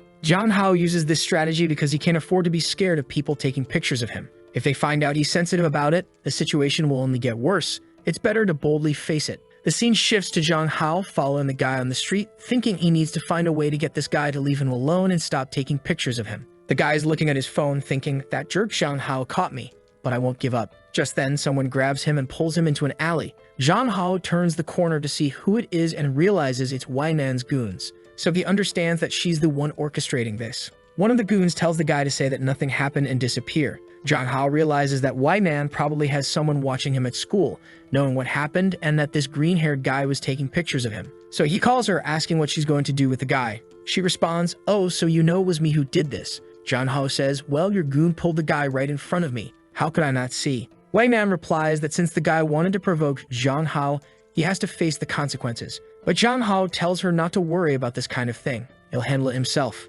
Even more so at school. However, Wei says she doesn't care what he thinks she should do. She's going to handle things her way, even if it means doing so at school. Jong Hao, angry, says he's going to hang up, knowing there's not much he can do. All he hopes for now is that the guy shows up at school tomorrow and doesn't disappear for good. The next day, as soon as he sees the guy is visibly startled and acts overly polite, as if afraid. Jong Hao realizes that the guy was probably beaten up. While they're eating, Yuha notices that Jong Hao seems a bit down and asks what's wrong. He replies, ah, nothing much, just a headache. Out of nowhere, she gets up and starts giving him a facial massage, saying that when he did that for her at the park, she felt better. So she just wants to help. At that moment, she suddenly hugs him, saying she wants to stay close to him. She says that hugging makes her happy and kissing makes her happy. Jong Hao, trying to play it cool, responds, I want to make you happy too. He's standing there thinking about how obedient she is and how romantic the scene feels. He just thanks her and gives her a hug, but he realizes that even though he likes the hugs from his sister and Yun Wei, he doesn't feel as relaxed with them as he does with Yuha. Even though his half-sister is very beautiful, it doesn't feel right because she is family. And with Wei, he fears that getting involved even a little could be dangerous.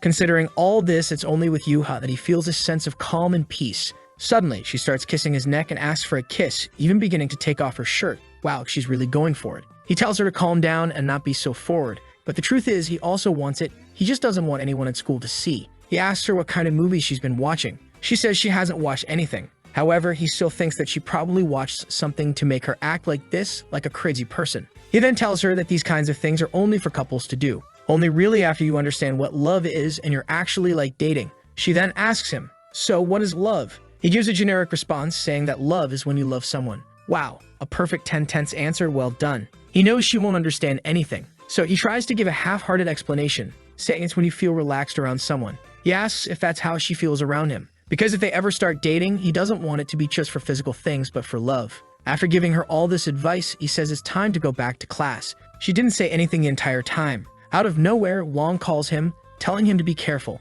He noticed that Jong Hao has been going to lunch with Yuha all the time and she's probably taking advantage of him. But Jong Hao says it's nothing like that. They're just friends. Then Jong Hao starts thinking that if even Wong noticed, the people watching him, like those hired by Wei, will probably inform her about Yuha. So he needs to distance himself a bit to keep Yuha safe. Jong Hao is doing another live stream. His sister comes in as usual, takes the microphone and says, my little baby is going to sleep. See you in the next live, bye. Jong Hao is like, hey, I'm not done here. But she replies, every time you play, you get so focused. It's time to stop, let's rest. Come to bed and lie on your sister's lap, and I'll give you a massage. Jeonhal lies on the bed, thinking, ah, my sister is so nice, always taking care of me, not knowing her true intentions. She's just trying to convince him to stop streaming, saying that many of his viewers probably have bad intentions. She suggests he should stream less. And another thing, no matter how much they ask, he shouldn't show anything. Even if they ask for measurements or other details, he should refuse. He's confused, asking about what measures is she talking about. She laughs and says he doesn't understand the evils of the world and that she'll teach him how to take the measurements of the 4 things. Jeonhal thinks to himself, hips, waist, chest, and what's the 4th measurement? The scene then cuts to her measuring his chest, lifting his shirt. He's shocked, thinking, what on earth is happening? She comments, you have great abdominal muscles. He mentions that he's been exercising. She runs her hand over his abs, saying she's a bit envious. Then she remarks that he seems to have a fever and starts pulling down his shorts. Jeonhal, alarmed, exclaims, oh my god, what are you doing? Realizing what she's doing, she suddenly thinks that she almost lost control and messed up. Jeonhal wonders if she's really feeling shy, finding her rather cute. The scene changes to the next morning and they're having coffee. She reminds him that today is their date, and he questions whether she understands the meaning of the word date. Half an hour later, she comes down from her room and asks him how she looks. He thinks to himself that she looks even more stunning than the girls on the internet. Not doing a great job of playing the brother role, he just tells her that she looks beautiful and that he'll go change so they can leave. As they walk around the mall, Jeonhal notices the guy who's always lurking around their house is there too. She comments that it seems like he's found them again and that they were followed. Jeonhal asks, is it that guy in the hat, sis? I'll go deal with him. She stops him, saying, no, don't do anything. He works with me in the same lab. If you cause trouble, it can make things difficult at work, and I might lose my job. She wants to handle it more indirectly and asks him for a favor. He asks what the favor is, and she requests that they pretend to be a couple to make the guy back off completely. Jeonhal agrees, saying he'll do it for her since she doesn't mind. She feels a bit embarrassed but happy and thanks him. The fun begins as they go to a claw machine with stuffed animals. She mentions that she's heard all guys love receiving stuffed animals, so she wants to win some for him. They enjoy some ice cream and cat ear headbands, just having fun at the mall. Then she suggests they go somewhere else, and Jeonhal, noticing the guy is still following them, suggests they hold hands to make it look more convincing. The guy has been following them all day like a maniac and isn't leaving. Jeonhal asks her, does he still not believe we're together? She replies, I guess not. Suddenly she says, oh my god, he's coming toward us. She kisses Jeonhal, catching him off guard, while the guy behind them is shocked, thinking they kissed in public. Jeonhal's sister is mentally praising the guy for not disappointing her. She had anticipated the situation and deliberately gave away their location earlier, setting up this whole scene to justify the kiss. She's playing a 4th-dimensional chess game. She apologizes for kissing him without asking and asks if it scared him. He assures her it's okay and asks where the guy went. She tells him it looks like he ran away. She's thinking, this isn't a dream, I kissed him, and he wasn't even mad. He's just a little shy. Does he like my physical affection? Again, she apologizes, explaining that she didn't know how to handle the stressful situation and couldn't control herself. Jeonhal reassures her that it's okay. He's not mad. However, he points out that kissing in public is problematic. She tells him not to worry about it, explaining that even though they are theoretically siblings, they aren't related by blood. Therefore, there's nothing wrong with it, and since they have such a good relationship, kissing isn't a big deal. And she continues, hey, how are you going to tell me you didn't enjoy kissing me?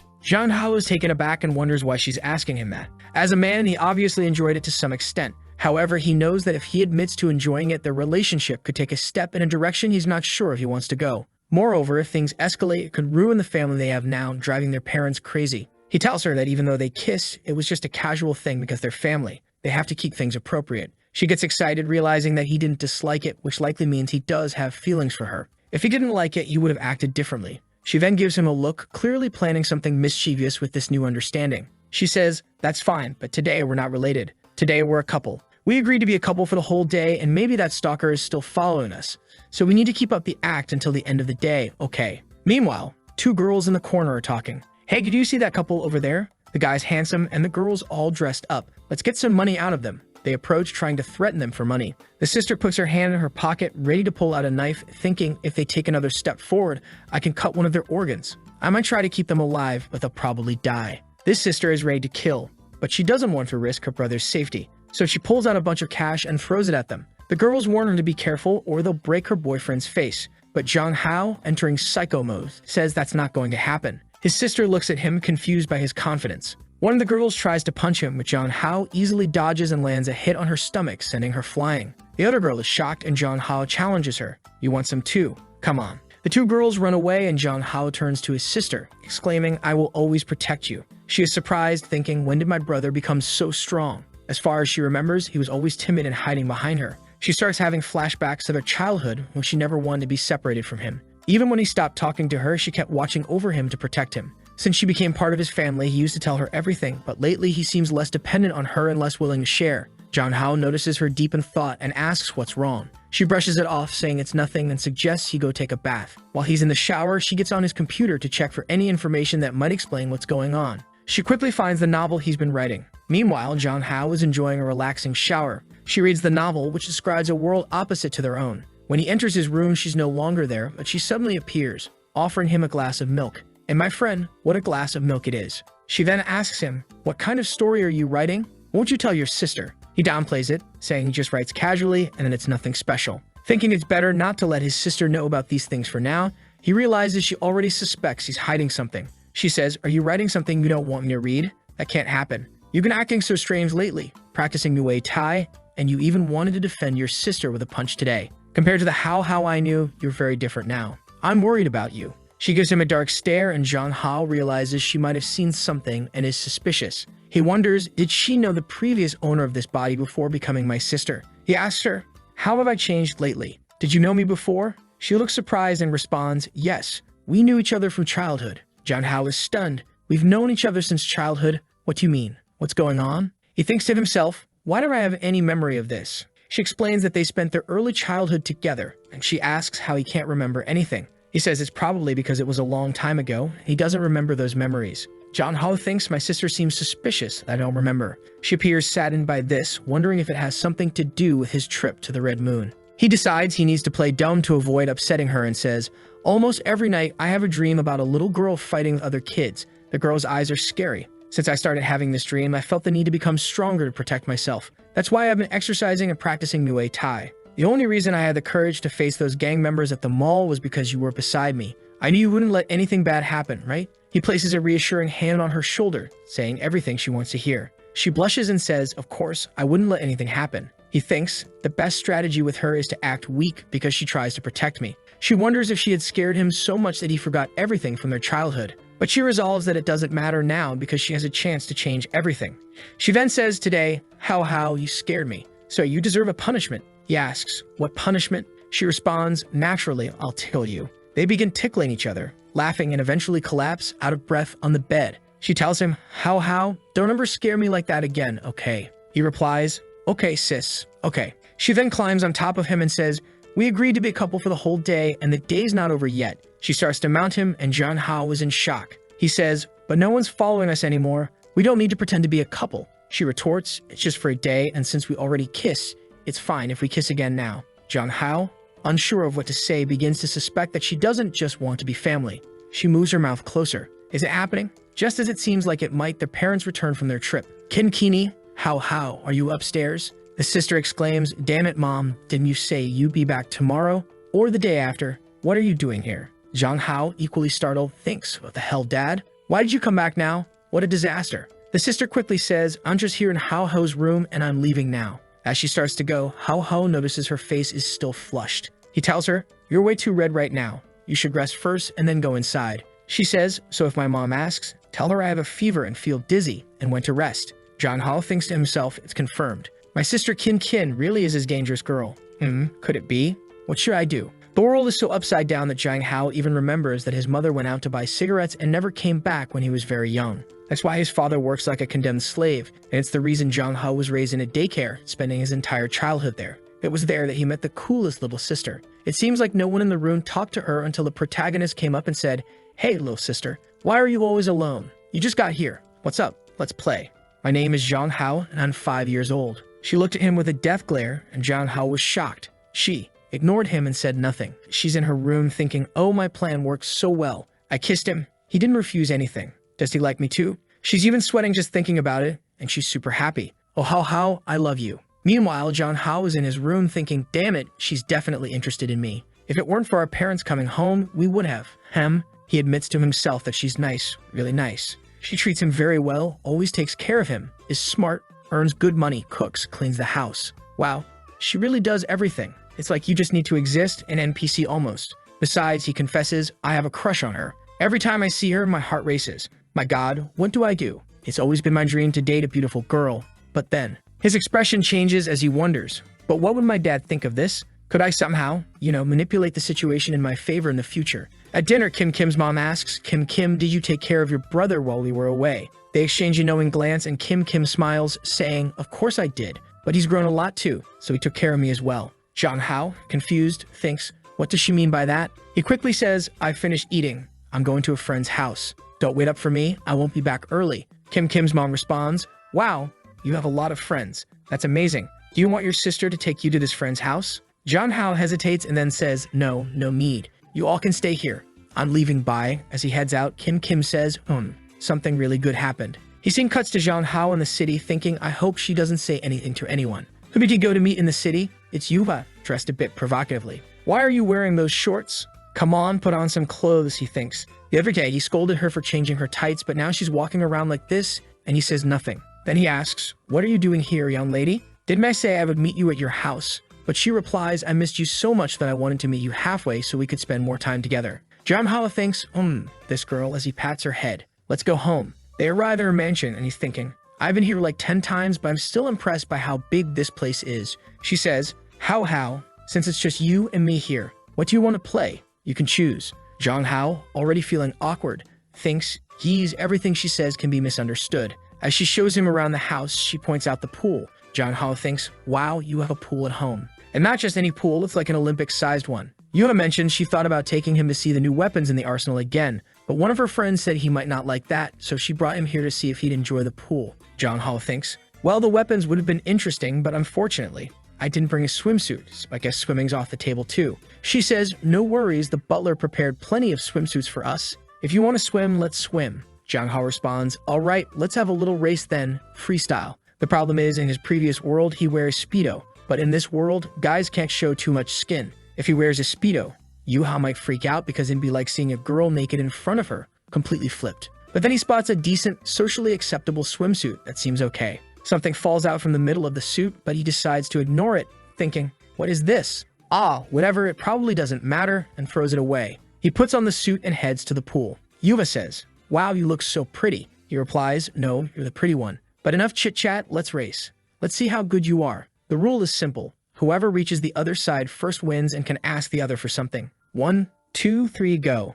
They dive in and John Hao swims like a pro with his well-trained body. However, the problem is that Yuha just jumped in and sank like a rock. She can't swim. John Hao has to go back to save her, asking, are you okay? Are you okay? She's coughing, trying to play it cool, saying it's nothing serious. John Hao thinks, girl, you have an Olympic pool at home and you can't swim? He asks, if you couldn't swim, why do you challenge me to a race? That's dangerous. She says she saw many people swimming and thought it wouldn't be hard. John Hao playfully flicks her forehead as she apologizes. Suddenly, the girl behind Yuha says, John Hao, your clothes. When John Hao looks, he realizes the suit becomes completely see-through when wet. That's why there was that extra piece, which he discarded. It was to cover up. Now, everything is on display. He quickly changes into a new outfit, with the girls blushing and apologizing. They explain that the suit was designed to become see-through when wet as a sexy feature. John Hao mutters, damn this inverted world. Yuha then mentions there are many more fun places in her house for them to explore. John Hao tells her to relax. Hold on, let's take it slow, girl. Why are you in such a rush? I'm afraid you'll leave before you're happy. I want to make you happy. I don't want you to leave without a smile on your face. Oh my god. John Hao thinks I'm just here for us to have fun, you know? You must be getting the wrong idea.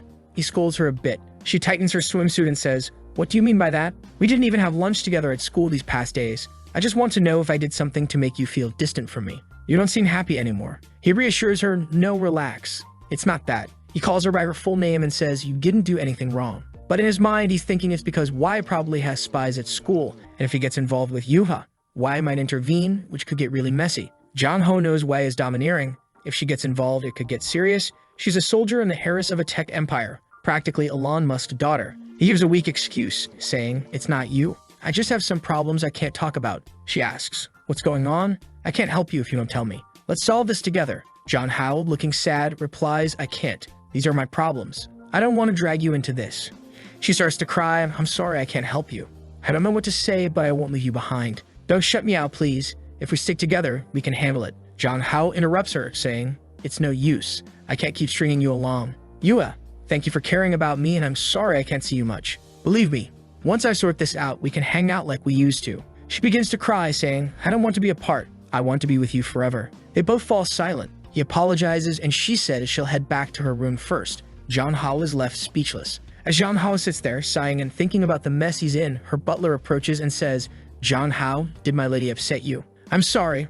I overheard your conversation. She can be very spoiled sometimes. Jeonghwa replies, no, it's not her fault. It's just that for personal reasons, I really need to distance myself from her. But I know she's a bit of a complicated personality, and it'll be harder for us to stay apart since we're so close. I messed up by ignoring her feelings. He realizes he made a mistake by kissing her and now feels like he can't see her. The butler continues, sir, she values you a lot. Every time she comes home, she keeps mentioning how do you spend time together at school, and she only talks about you. If you suddenly start distancing yourself, I believe, no matter how oblivious she might seem, she'll feel your absence and be very sad. From my experience, that's the last thing she wants because she likes you very much. The butler then asks if she had been threatened at school. Jeonghwa remembers she had mentioned her friends only asked for money. He replies, she didn't tell me the details, but it has nothing to do with that. The butler explains that because she was rich and didn't know how to make friends, people always took money from her, so she was bullied and beaten every day. One time, she came home badly beaten, and her mother got furious, demanding to know what happened and how she dared to get beaten being from such a family. Her mother then went to the school and humiliated the family of the boy who hit her, making them cry, kneel, and lick the floor and her boots. But because of this, no one wanted to be her friend anymore. Everyone was afraid, and she became even more isolated. And now that you, Jeonghwa, have found her, she's afraid of losing you again and being left alone. The butler apologizes, saying he may have said too much, and is sorry for getting involved in their relationship. The protagonist responds, it's not her fault. I'm just being foolish. He thinks to himself, damn, I'm going to have to talk to her again and explain things since she's feeling insecure about so much. If I leave it like this, it'll be a mess. He then says, I'm sorry, I'll go and talk to her again. The butler tells him she's likely in the maid's quarters and suggests he go there. A maid leads him there, and when they arrive, she's standing by the window, all alone, looking sad and teary. Before he can say anything, she starts speaking. When I was a child, I always liked looking at the sky. My parents were always traveling, so I watched the planes, hoping to see them arrive. Jeonghwa looks at her and starts talking about what the butler had mentioned about how she was always isolated and how she's sad now. He reassures her that they are still friends and he won't leave her alone. She acknowledges that she knows he can't stay with her because of the dangers he's facing. He confirms, yeah, something like that, but she insists that she wants to help him and isn't afraid of facing those dangers. She's run away a lot in her life and now she wants to get involved, even if it brings problems for her. She recalls a flashback where she used to just give money away without protecting her friends and ended up isolated. Her mother seems to be a big boss type who doesn't like having a failure for a daughter. She tells Jeonghwa, you're my best friend. I don't care if I get arrested or face risks, I will defend you. Jeonghwa was surprised by her determination. He puts his hand on her arm and says that loyalty won't help in this situation. It's going to be hard for her to assist him. He explains that at school they need to avoid each other as much as possible, and that he'll even keep his distance from other friends to not put anyone at risk. But as a compromise, he promises to visit her house frequently so she won't feel alone. She then asks, even if I call you every day, you won't get tired of me. He responds, no, come on, it's normal for friends to hang out every day. How can I get tired of that? You still have to show me the game room and so many other things. A house this big must have a lot to explore. As he talks, she starts to cheer up, throws herself into his arms, thanks him, and talks about how everything changed for the better since he came into her life. Clinging to his arm, she says he's the person she cares about most. But then the scene changes to a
She insists, then come to my house. I'll be waiting at the door. At that moment, the butler opens the door and says, there are a lot of people outside calling for you, saying they're here to take you home. When Jong-ho goes outside, all of Wai-Nan's bodyguards are there along with her. The two girls face off and it's intense.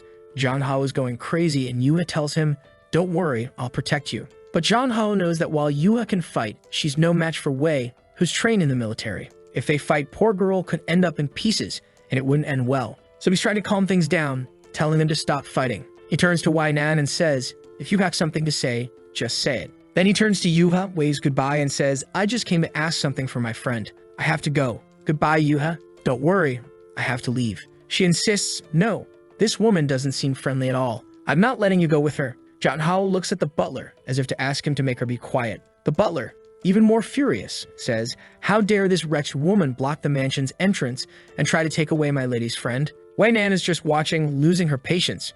She says, he's my man. Jong-ho, get in the car with me now. Jong-ho is taken aback, thinking, since when did I become your man? At that moment, Yuha interrupts and says, he's not your man or your subordinate. You can't just boss him around. But Wai-Man is unfazed and says, I'm giving you one last chance. Get in the car. Yuha lunges to punch her, saying, you don't mess with Jong-ho. Jong-ho tries to intervene.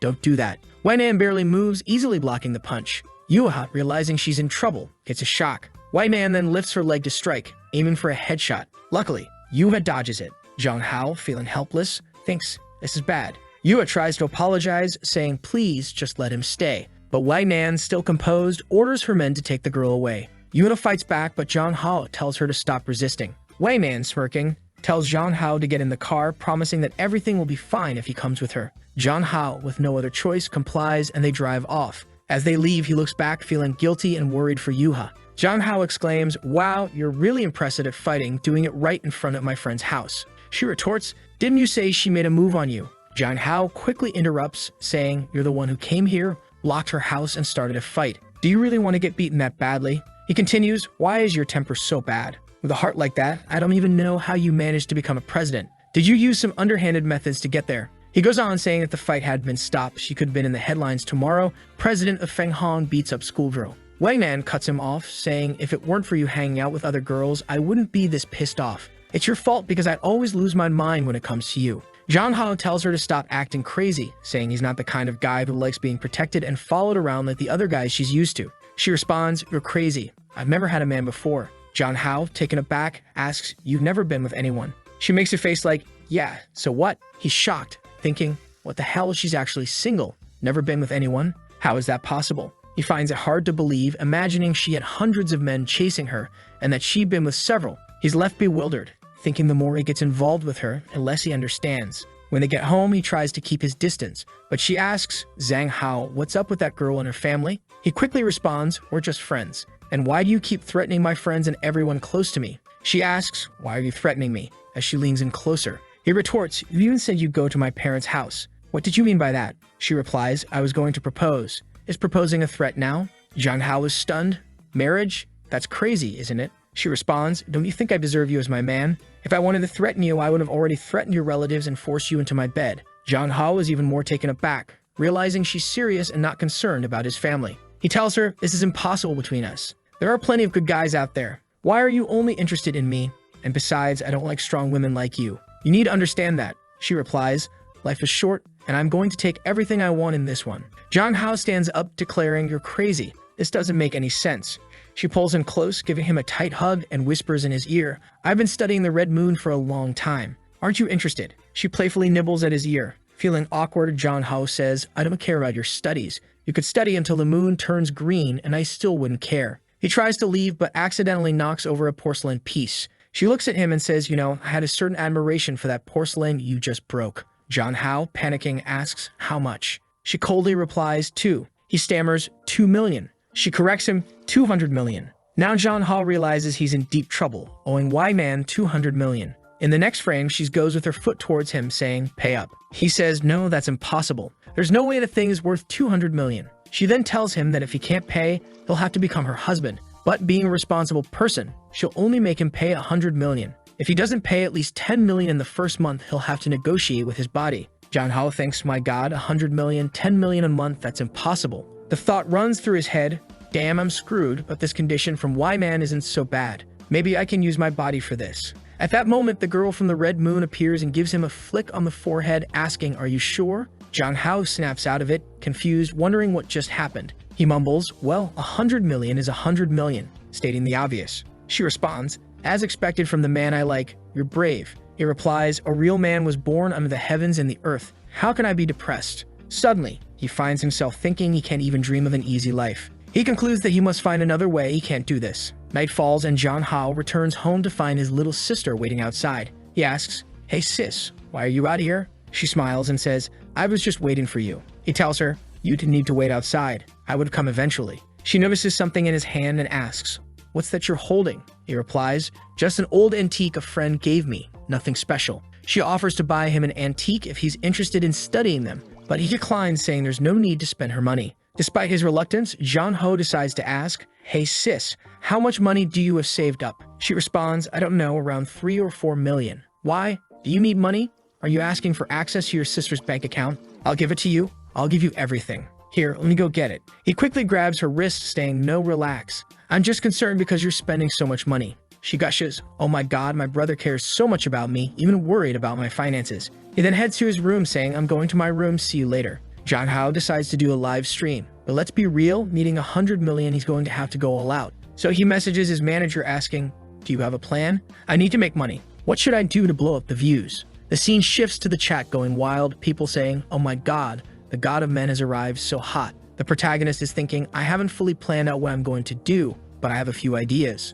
People in the chat suggest, "If you take off your mask, I'll give you 10 super yachts." He's tempted, thinking, 10 super yachts? Maybe it's worth it. Just take off the mask for a second. But then a message from his manager pops up advising, "Don't do it. Wait a bit longer. When you're a top streamer in the future, you'll make way more than that." She plans to reveal later that he's the boy seen only once in 70,000 years and capitalize on that. Jang Hao tells the stream that he won't be taking off his mask just yet, but they can stay tuned as he might consider it. He mentions that he's tired of the current game and isn't in the mood for exercise, asking, "What do you guys want to see?" One person says they're tired of watching the same game he keeps playing and wants to see if he knows how to play a shooter game. Another person suggests he spread his legs and film it, and yet another suggests he do a singing stream because it's easy. The protagonist thinks to himself that there's no way he's wearing a short outfit and shaking his butt, not even for 100 million. So he decides to sing a little song instead, thinking that as long as he doesn't sound like a complete lunatic, it'll be fine. He's not a professional or anything, but he sang decently in his past life. He starts the stream singing a little song, and the chat lights up with comments about how wonderful his voice is.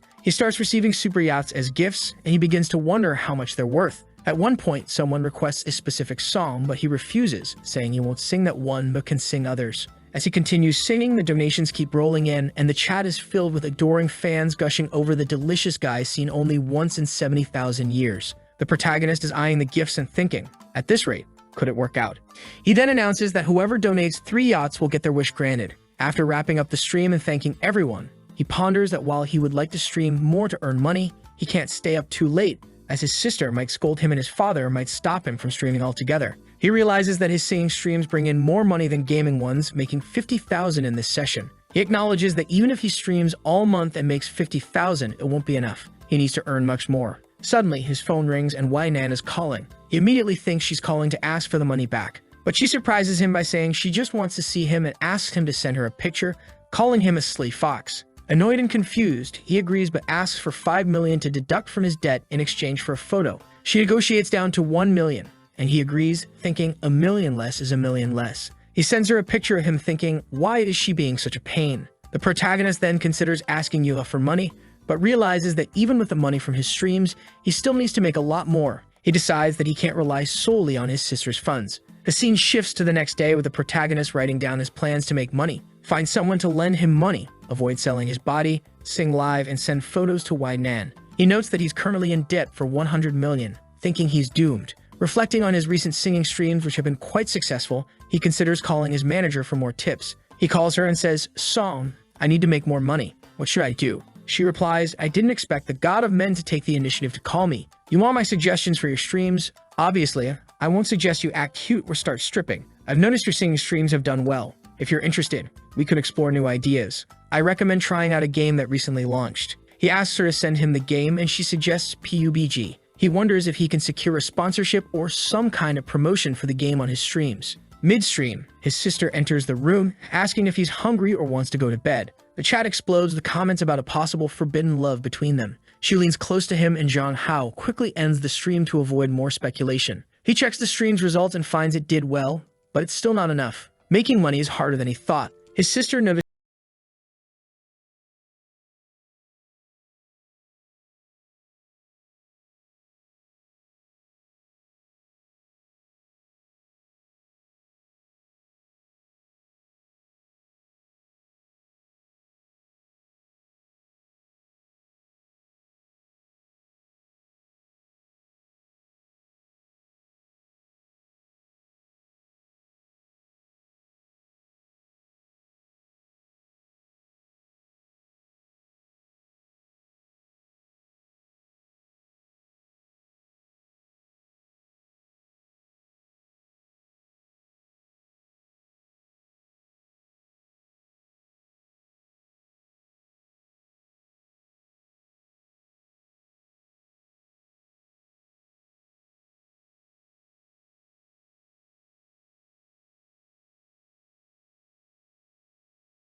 women are discussing a vase. Our protagonist arrives and one of the women immediately recognizes him as the immortal god who descended to Earth 70,000 years ago. John Hao tells her he's a friend of Yuha and wants her to appraise an antique he has. She agrees but suggests they move to a private room, suspecting that anything recommended by Yuha must be valuable. In the private room, they recognize the plate as the royal plate of Jianyang from the high heavens, previously sold for 200 million. It turns out Wai Nan wasn't lying and John Hao realizes its true worth. The women are curious about how they acquired it. He downplays the situation, saying a wealthy friend gave it to him because it was broken. He asks if it can be repaired. They say it can, but it won't be worth as much as before. The assistant offers her card, suggesting they go out for a meal to discuss everything further, clearly interested in him. John Hao decides to accept, knowing he'll need help selling the plate later. The scene shifts to him leaving with the antique shop assistant, but a guard seems to be watching them. The guard assumes they are a couple, which the assistant doesn't deny, and John Hao is left thinking about her intentions. Inside the hall, other women are looking at them, thinking how lucky she is to have such a handsome guy by her side. She's beaming with pride, while John Hao has no choice but to play along, holding her hand. However, it seems someone is following them. The assistant apologizes, explaining that pretending to be a couple got them a discount. John Hao reassures her it's not a big deal and asks how much the repaired plate might sell for. She estimates a few $1,000,000. Just then, the person following them kicks the door open, threatening the antique shop assistant and demanding to share the handsome guy. The antique shop assistant stands up and asks what she wants. The intruder ignores her and offers John Hao 3 times whatever she's paying him. At that moment, the assistant slaps the intruder, causing quite a stir. However, the gang leader girl didn't take kindly to the slap she received and ordered her people to beat up the antique dealer. One of them landed a punch right in her stomach, knocking her to her knees. The gang leader sneered, "You have the guts to hit me? Now you're going to die." John Hao thinks to himself, wait, you can't kill her. I still need to sell my antiques.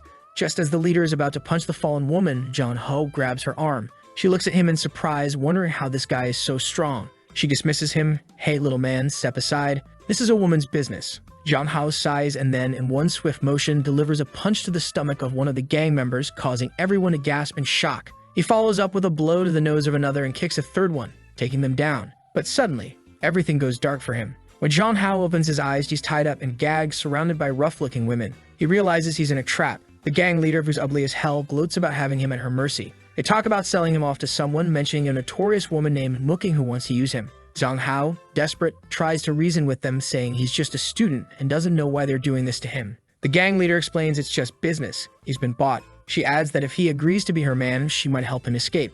John Hao plays along, saying he likes strong women and challenges her to untie him to see if she really is strong. The gang leader, intrigued by his boldness, agrees, "I love breaking in a wild horse," she says as she orders him to be released. Meanwhile, Wei's secretary informs her that everything is set and they can proceed with the final stage of their plan. Wei signals to go ahead. Back in the warehouse, Zhang Hao is freed and prepares to fight. He notices some metal bars in the corner and thinks if he can reach them, he might stand a chance. The gang leader taunts him, ready to make him comfortable, and lunges at him. Zhang Hao dodges and heads for the bars, impressing the gang with his courage. He quickly grabs a bar and hurls it at the gang leader, who dodges, but he follows up with a blow to her elbow, dislocating her arm. The gang leader, now enraged, admits she underestimated him but warns she can't ruin his face since he's to be sold. Zhang Hao, unfazed, taunts her, "Let me go, or you'll regret it." She sneers, dismissing his threat, confident in her gang's numbers. The scene cuts to the antique shop assistant, now battered on the floor, muttering that messing with Zhang Hao is dangerous because anyone carrying an antique worth 200 million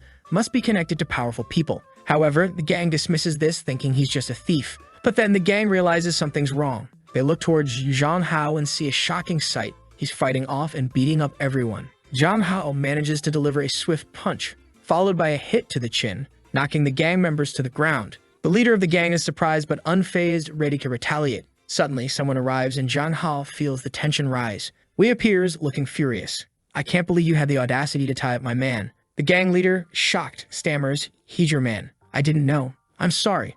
I didn't mean to mess with you." Wei calmly explains that because the gang leader stole from her, all of her gang members now belong to Wei. She also demands that the gang leader drop out of the inheritance dispute, leaving everything to her useless brother. The gang leader, horrified, refuses, stating she'd rather die than let her brother inherit everything. As she pulls out a knife to attack Wei, one of Wei's bodyguards swiftly intervenes, pinning her to the ground. The antique shop woman, now revealed as the gang leader's sister, watches in horror as the bodyguard twists her sister's neck, ending the confrontation. Wei then walks towards Zhang Hao, remarking how impressed she is with his ability to handle the situation. Zhang Hao, realizing the extent of Wei's influence and power, accuses her of orchestrating everything to take control of the Mu family. Wei, clearly irritated, denies planning everything just for him and insists they start getting along better. Zhang Hao, still cautious, warns her not to come closer, brandishing a stick. Wei effortlessly breaks the stick with a punch and orders him to come with her. When he hesitates, Wei picks him up and carries him off, smacking him playfully on the butt.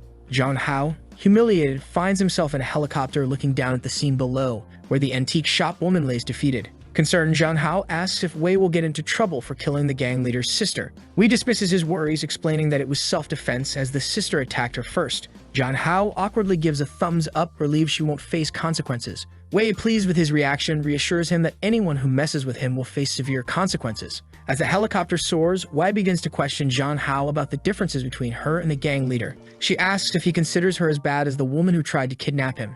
Zhang Hao hesitates, unsure how to respond. Wei, noticing his discomfort, leans in closer, teasingly biting his ear and asking if he holds double standards.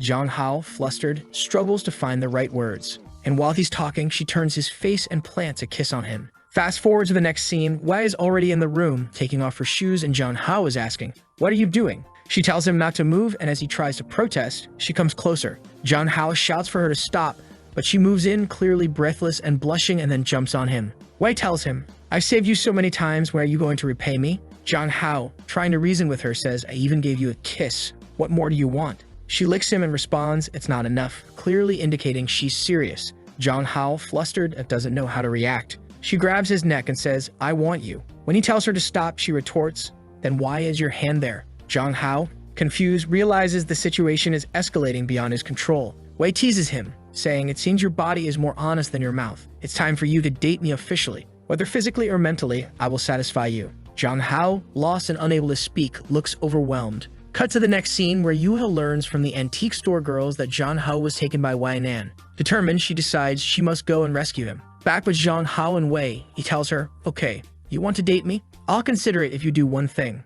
Wei asks, "What?" He replies, "It's simple. Sit on my lap." Wei, puzzled, asks for clarification. "What do you mean? Sit on your lap?" Zhang Hao explains, "Sit on my lap and put your hands on my shoulders for 3 minutes. Don't resist anything I do." Wei, skeptical, asks why he wants this, and Zhang Hao challenges her. "You're saying you'll satisfy me and all that, but you can't do this little thing." Wei smirks, then gives him a somewhat menacing look. She raises her hand as if to slap him, but instead places it gently on his shoulder and sits on his lap. Zhang Hao, surprised by her compliance, didn't expect her to agree. Wei reassures him, 3 minutes is nothing. But Zhang Hao realizes even with her on his lap, the feeling is completely different from with Yuha. Wei's dominance is palpable. Just then, the secretary bursts in, and the sight shocks her so much her glasses nearly fall off. Wei angrily asks, "Why did you come in without knocking?" Zhang Hao notes with amusement that they didn't complete the full 3 minutes. The secretary, now on her knees, apologizes profusely, explaining it was an urgent matter requiring immediate attention. Zhang Hao feels a twinge of pity, seeing that Wei has no private life and is constantly interrupted for issues. He reflects on someone from his past life who was similar. Wei dismisses the situation, asking the secretary what was so urgent. The secretary informs her that Yuha, the daughter of the Min family, is at the door wanting to see Zhang Hao. Both Wei and Zhang Hao are taken aback. Wei, now serious, declares that it's time to deal with Yuha once and for all. The secretary advises her not to take drastic actions, reminding her that Yuha is the granddaughter of the great General Min. Wei coldly tells the secretary, "You're suspended for now to think about what you've done. You're not qualified to be my secretary at the moment." The secretary, visibly sweating and nervous, can only accept the order. Wei adds, "Besides, we've retired a long time ago. We're not soldiers anymore." It seems Wei and the secretary were once subordinates to a powerful figure, Wei's grandmother. Then she turns to Zhang Hao and says, "Come with me since she wants to see you. I'll grant her wish." Zhang Hao, worried, thinks to himself, "I've never seen Wei this angry before. I'm afraid a real fight might happen." Meanwhile, Yuya is at the door holding her phone, saying she's going to call the police if they don't let Zhang Hao go. As Zhang Hao appears, he asks Yuya how she got there. She explains that her aunt from the antique shop told her he had been kidnapped, so she came to rescue him. Zhang Hao, touched, thinks how sweet it is that she cares so much for him. But Wei interrupts, saying that if it weren't for Yuha's recommendations, Zhang Hao wouldn't have been kidnapped in the first place. She blames Yuha for all the trouble and warns her to stay away from him, stating that if he wants to learn boxing or anything else, it will be with her. Zhang Hao tells Yuha to ignore Wei and asks Wei to stop glaring at Yuha with a murderous look. However, Yuha starts to take off her coat and challenges Wei to a one-on-one fight, saying whoever wins gets Zhang Hao deal. Wei, furious, agrees, "All right, let's finish the fight we started before." As the tension rises, Zhang Hao, tired of the drama, grabs his phone and walks away, saying, "If you two are going to fight like idiots, I'm out of here." He leaves and Yuha quickly follows him, running to catch up. But Wei isn't one to back down. She catches it up and insists on taking Zhang Hao home. Zhang Hao declines, saying that if he arrives home in her luxury car, people will start asking questions. He reminds her that she has a company to run and tells her to go handle her responsibilities because he has to make a lot of money for a certain crazy person. Yuya, seizing the moment, sticks her tongue out at Wei, clearly enjoying the victory. Wei, infuriated, orders her guards to stop a taxi and tells the driver, "I bought your taxi, it's mine now. Get out and deal with the bodyguards." She then turns to Zhang Hao and Yuya and says, "This little car is ready. I told you I'd take you home, and I will." Back at Zhang Hao's house, his sister, always the caring one, is waiting for him. She notices he looks preoccupied and asks, "Why are you home so early, my Hao Hao? You seem so distracted." Zhang Hao replied, "No, nothing happened. I'm just thinking about my streams and stuff." In reality, he was receiving threats from Wei on his phone and was panicking about how he was going to make the money. He remembered that when they left the taxi, Wei told him, "Forget about the money. Just fix the plate for me and return it." Confused, he asked, "Wait, don't you want the 100 million? She suddenly said, "Marry me, you disobedient and mischievous boy. I'm ready for you to destroy my family." Zhang Hao was taken aback, wondering, marriage? What? Meanwhile, Yuha, who had been listening to everything from the back of the car, exclaimed, "Let me out of this car, please, for the love of God." But Wei insisted, "Your family doesn't live here. I'm taking you home." So the two of them went together. The message Zhang Hao received from Wei read, "Be good, don't think about making money, I'll support you." Zhang Hao replied, "You can support me all you want, but I'll pay you back. Thanks for bringing me home, but that's enough, Wei. Goodbye." Yuva then messaged him, telling him not to be afraid of Wei, and that if necessary, she would beat up Wei. Feeling bad for Yuha, Zhang Hao advised her not to do anything, suggesting they keep their distance from Wei and that with time she would forget about them. At home, Zhang Hao was exhausted, reflecting on the chaotic day, being kidnapped, getting into a fight, and being forcibly brought home. At that moment, his sister put her hand on his shoulder and asked, How, are you going to stream tonight? You look tired. Do you want a massage?" She offered massages every day, and while Zhang Hao didn't mind, he appreciated her attentiveness. As she leaned back, emphasizing her curves, she said, "Lately, I've noticed you're only focused on making money, but you're just a boy. You don't need to worry about these things. Let me take care of you." And there he was, just enjoying the massage, saying that her techniques were so good he didn't even want to move. At that moment, Kim's mother called her to her room. Kim turned to Zhang Hao and said she'd continue the massage later. Once in the room, her mother found some magazines with girls making out and she was shocked, saying, "What is this filth, my daughter? What are you looking at?" Kim, embarrassed, stammered, "It's not mine, a friend gave it to me." Her mother questioned, "Why would a friend give you these things?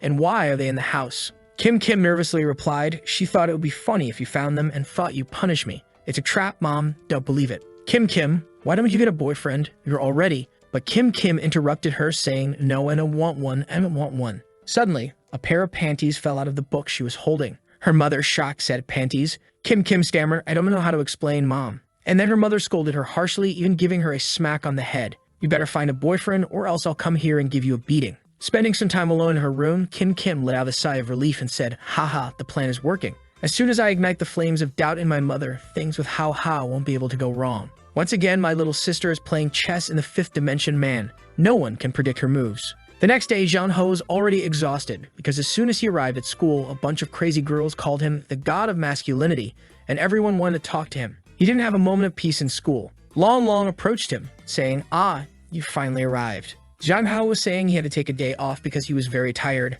Long said he was worried and even thought about going to Jean-ho's house because it was unusual for him to miss school. The protagonist was eating, and it seemed that after the day of all the drama, he and his sister had stayed at home. Jean-ho was thinking that a day at home was full of benefits. Drooling, Long asked him, what are you thinking about? You seem a bit distracted, you know. He replied, nothing, just some good stuff. At that moment, Long mentioned that he saw him playing and was impressed by how he could dominate the girls in the game, saying it was even better than singing, and that he was a legend. Jean-ho responded, oh, so you like that kind of game, huh?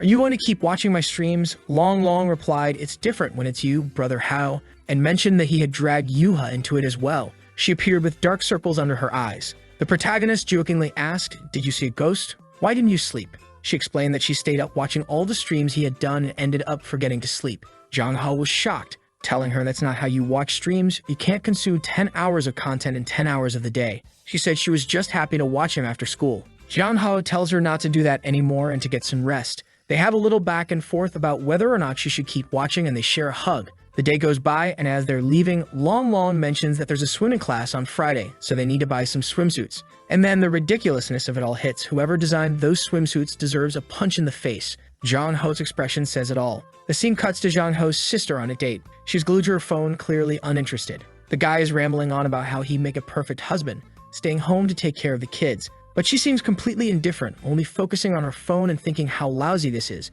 while glancing at the last messages she exchanged with How. The guy notices and asks, are you even listening? Don't you want to know anything about me? She gives him a deadpan look and asks, what's the advantage of being with you? He smirks and says, my looks are the advantage, striking a pose. She laughs a little and the guy is left wondering, why are you laughing? She's clearly zoning out, obviously thinking about how good-looking the protagonist is. The scene cuts back home and there's Jean-ho sitting on her lap as she asks why he's so desperate to make money. He responds, even a guy needs to know how to earn his own money. The future of his family can't depend on just one person. This is another thing those guys doesn't compare to, because even though he has a little job, he's eager to quit and stay at home, whereas How wants to work and help pay the bills. So there's no comparison. How is a solid 10 out of 10, she thinks. She's also wondering why her mom sets her up on blind dates with these weirdos if they're so alike. Apparently, the guy had mentioned some figures for car, house, and wedding expenses, and she commented that paying those amounts is quite easy. He grinned and said, so, but she cut him off, asking if he really deserved it.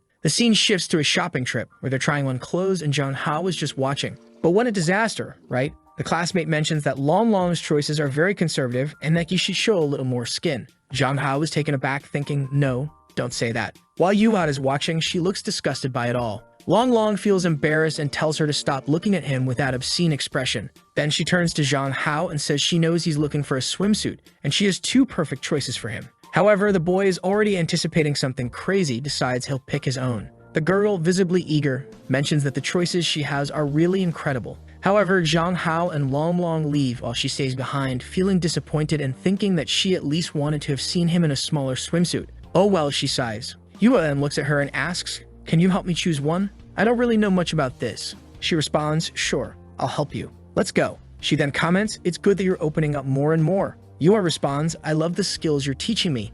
Having a friend is very useful. They share a hug and Yuha, her friend, asks Yuha, are you getting better at understanding your own thoughts? Yuha pauses, then suddenly blurts out, I like Jean-ho. Yuha is startled and says, I understand, but I like him too. Both girls blush and look at each other a bit awkwardly. And Jean-ho realizes that he left his friend in a room with these girls to buy swimsuits. It might cause trouble. He should probably go back. But it's too late. His friend comes out all ready for swimming, really prepared. Thankfully, the artist put a large white bubble to protect my wallet. Jean-ho is stunned, thinking, is this for real? Can she wear this in class? She responds, everyone dresses like this. There's no problem at all. Then she asks, didn't you pick out Yui's outfit? She says, yes, I did. He anxiously asks, oh my god, where is she? The friend points, she's over there, trying it on. Zhang Hao turns to look, and Yuva emerges saying, I'm fine, Zhang Hao. I just find this a bit weird. Does it make sense to wear stockings for swimming? The friend argues, it makes sense. The stockings are designed to protect women from the cold. Recent studies show that men love to see women like this. Zhang Hao and Long Long are left unsure of what to expect next. Then the friend announces, here comes the latest trend, Yuha. Show off the beauty of the new era. She steps out and the scene is covered with censor bubbles. What did they do here? Zhang Hao wonders, noticing that they made some adjustments. Yuha comments, I feel kind of strange in this. Zhang Hao is speechless, frozen. The friend chirps, there's another piece here. Yuva, feeling uncomfortable, asks, doesn't this reveal too much? Zhang Hao grabs her hand and insists, stop listening to this crazy person, please. She tells him that there's no problem with showing a little skin. The scene shifts and we get a little flashback of their friend, the blonde girl, talking to Yuha. She says she's going to confess her feelings to Zhang Hao. She knows he probably doesn't like her, but she's going forward anyway, telling Yuha that she wants to finish school without any regrets and that she'll regret it if she doesn't at least try. This plan of hers shook Yuha a bit. In the next chapter, it starts with her confessing. She says she knows she's not pretty enough, but begs him to give her a chance because she's been in love with him forever. Zhang Hao thinks, oh damn, so she just called me here to confess. Then she continues, sorry, it's impossible for us. I don't like you. Damn, that was harsh. No consideration at all. Then she goes, wow, you didn't hesitate at all. You didn't say anything, not even a pause. Zhang Hao responds, sorry, it's just that I don't like you. He thinks it's easier to just give the decisive blow and cut her off cleanly, no turning back. She then asks if they can still be friends. The scene changes and the protagonist is back at school, thinking he's becoming a criminal with all the hearts he's breaking. He's getting a bit full of himself. Long Long shows up, saying he's been looking for Zhang Hao for a while. Zhang Hao asks why, and Long Long says he was called to the tree today.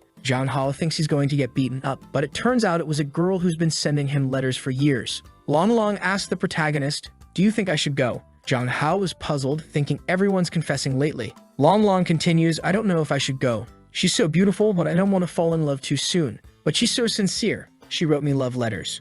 What do you think? Should I go or not? Zhang Hao, frustrated, thinks, go if you want, don't go, whatever, who cares? Long Long decides to go, and they head to the tree. There's a girl waiting there, and Zhang Hao tells Yuha to help him if the girl tries to hit him. The brave guy goes over, hinting that he's going to reject her. Yuha asks Zhang Hao what he thinks it feels like to like someone. He says, I don't know. It's different for everyone. He then reveals that for him, if you try to forget someone and can't, you're probably into them. She agrees, saying it's the same for her. At that moment, the girl reveals herself to Long Long and kisses him. But Long Long responds with a slap, even wiping his mouth in disgust. Was that necessary? They rush over to Long Long, asking if he's okay and what happened. Long Long, clinging to Zhang Hao's arm, cries, Hall, it was my first kiss. Zhang Hao looks at the girl thinking she's not even ugly and scolds Long Long for hitting her. The girl apologizes, falling to her knees, begging for forgiveness. It made me feel bad for her. The scene cuts to Zhang Hao and Long Long drinking some beers, with Zhang Hao telling him not to drink more because he's already acting crazy. Long Long insists he's not drunk, then starts ranting about how he's traumatized because he lost his first kiss.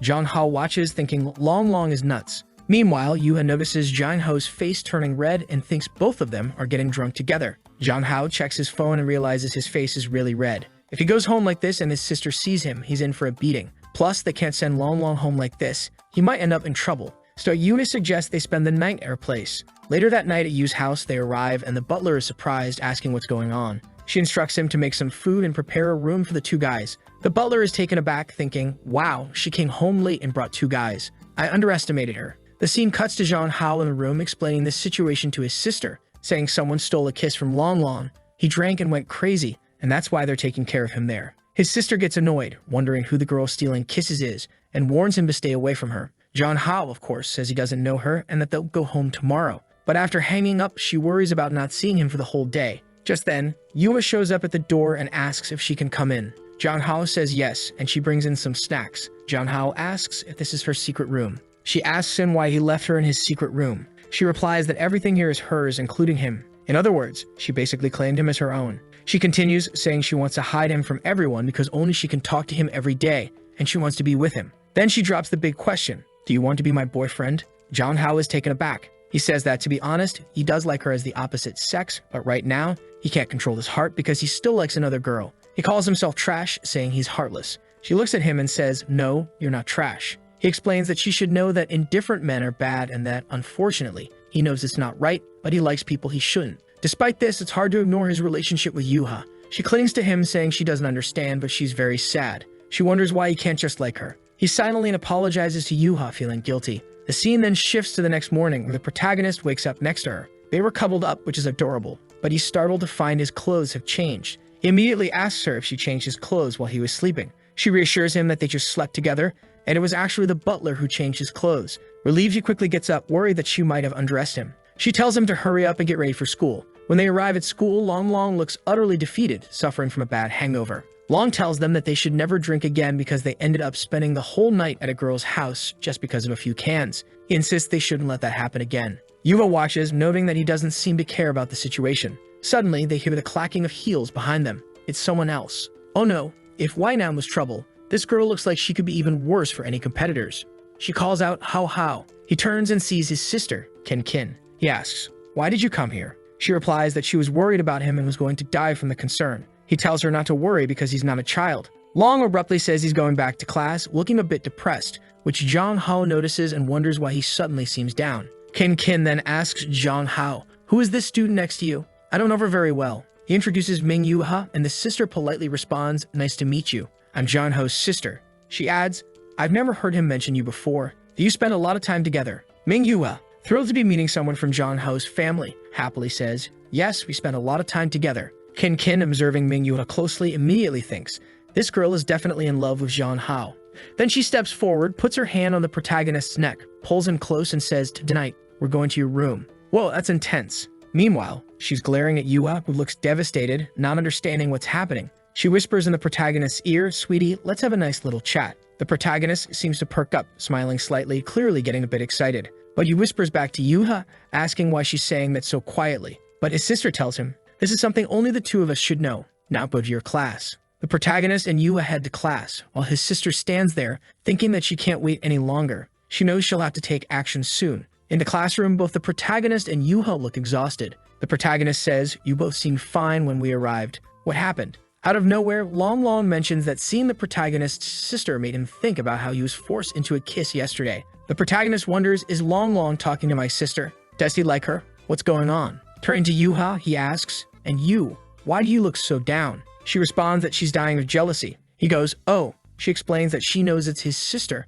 but seeing them being so intimate made her uncomfortable. Now she's jealous of his sister, who gets to do these things with him every day. Poor thing, she doesn't realize she's just scratching the surface, thinking she's deep into it. Back at the protagonist's house, he seems to be leaving his room, reflecting that today's live stream went well. However, he still needs to keep streaming to pay off Wii's vase. Since he rejected her offer to be her husband, he has to come up with the 100,000. As he steps out of his room, he sees something unexpected. Kin Kin's mom is spanking her with a belt. Ouch, he feels bad seeing the state of her bruised backside. He rushes in, saying, Mom, what are you doing? But the mom just tells him to stay out of it, claiming she's going to beat Kin Kin to death. Shocked, he asks, Why are you hitting her? What's going on? The scene changes to the aftermath, though it's almost too much to imagine. She's lying on the bed, clearly in pain. And what's the protagonist doing? No, not giving her a massage. The situation is intense. It looks like the protagonist has to clean her wounds with a cotton swab. But seriously, was all this necessary? His thoughts are calm, reflecting on how cruel her mother is and how injured she is.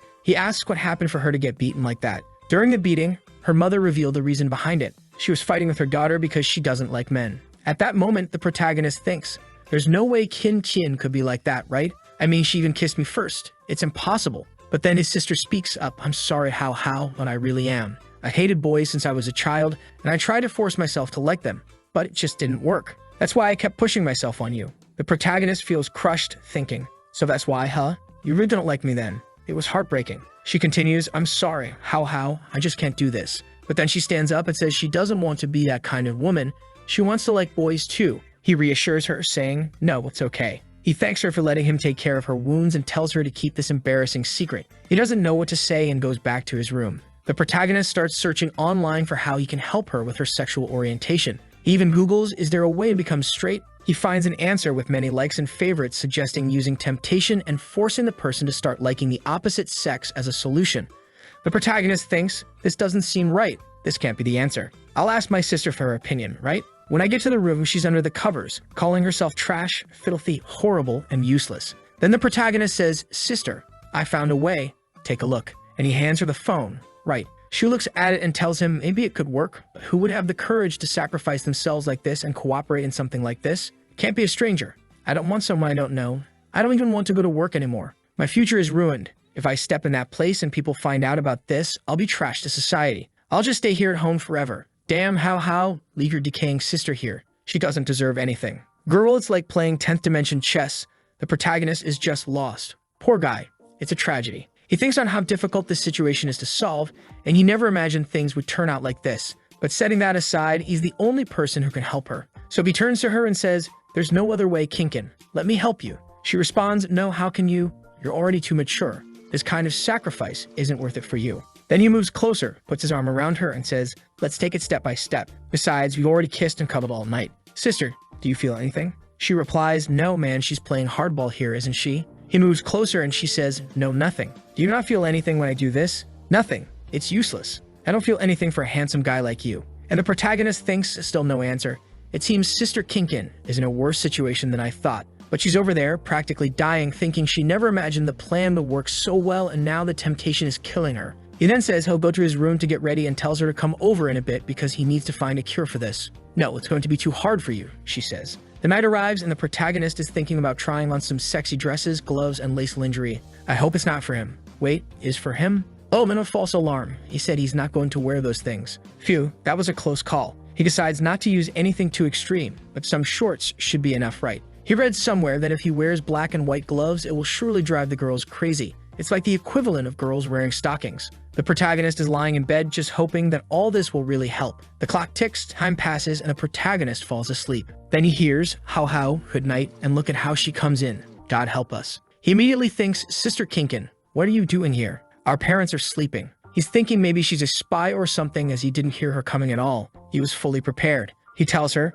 lie down here first, and let's just cuddle and pretend we're going to sleep as usual. However, in his thoughts, she's already looking beautiful. Even in the moonlight, I can see how wonderful she looks in that outfit, and she's starting to sweat a little. Despite this, she switches to her monk mode, remaining stoic and still. Lying there together, he asks her, tell me, how disgusting do you find this situation? Are you feeling uncomfortable? We can take it slow if you need.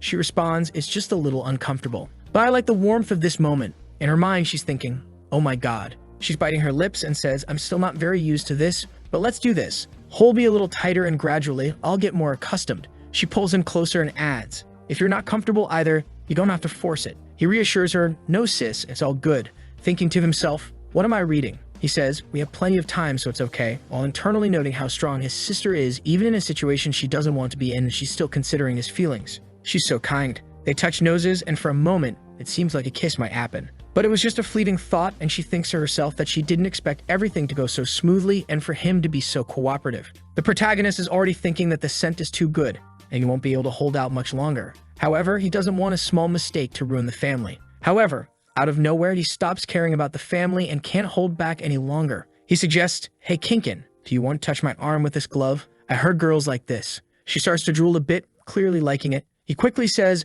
no, it's fine. If you don't like it, sorry. But she replies, no, it's good. I'll try to get used to these things, while staring intently, thinking this is a once-in-a-lifetime opportunity she can't miss. She begins to touch his arm. She continues to run her hands over his arm, thinking that her entire life is now worth it.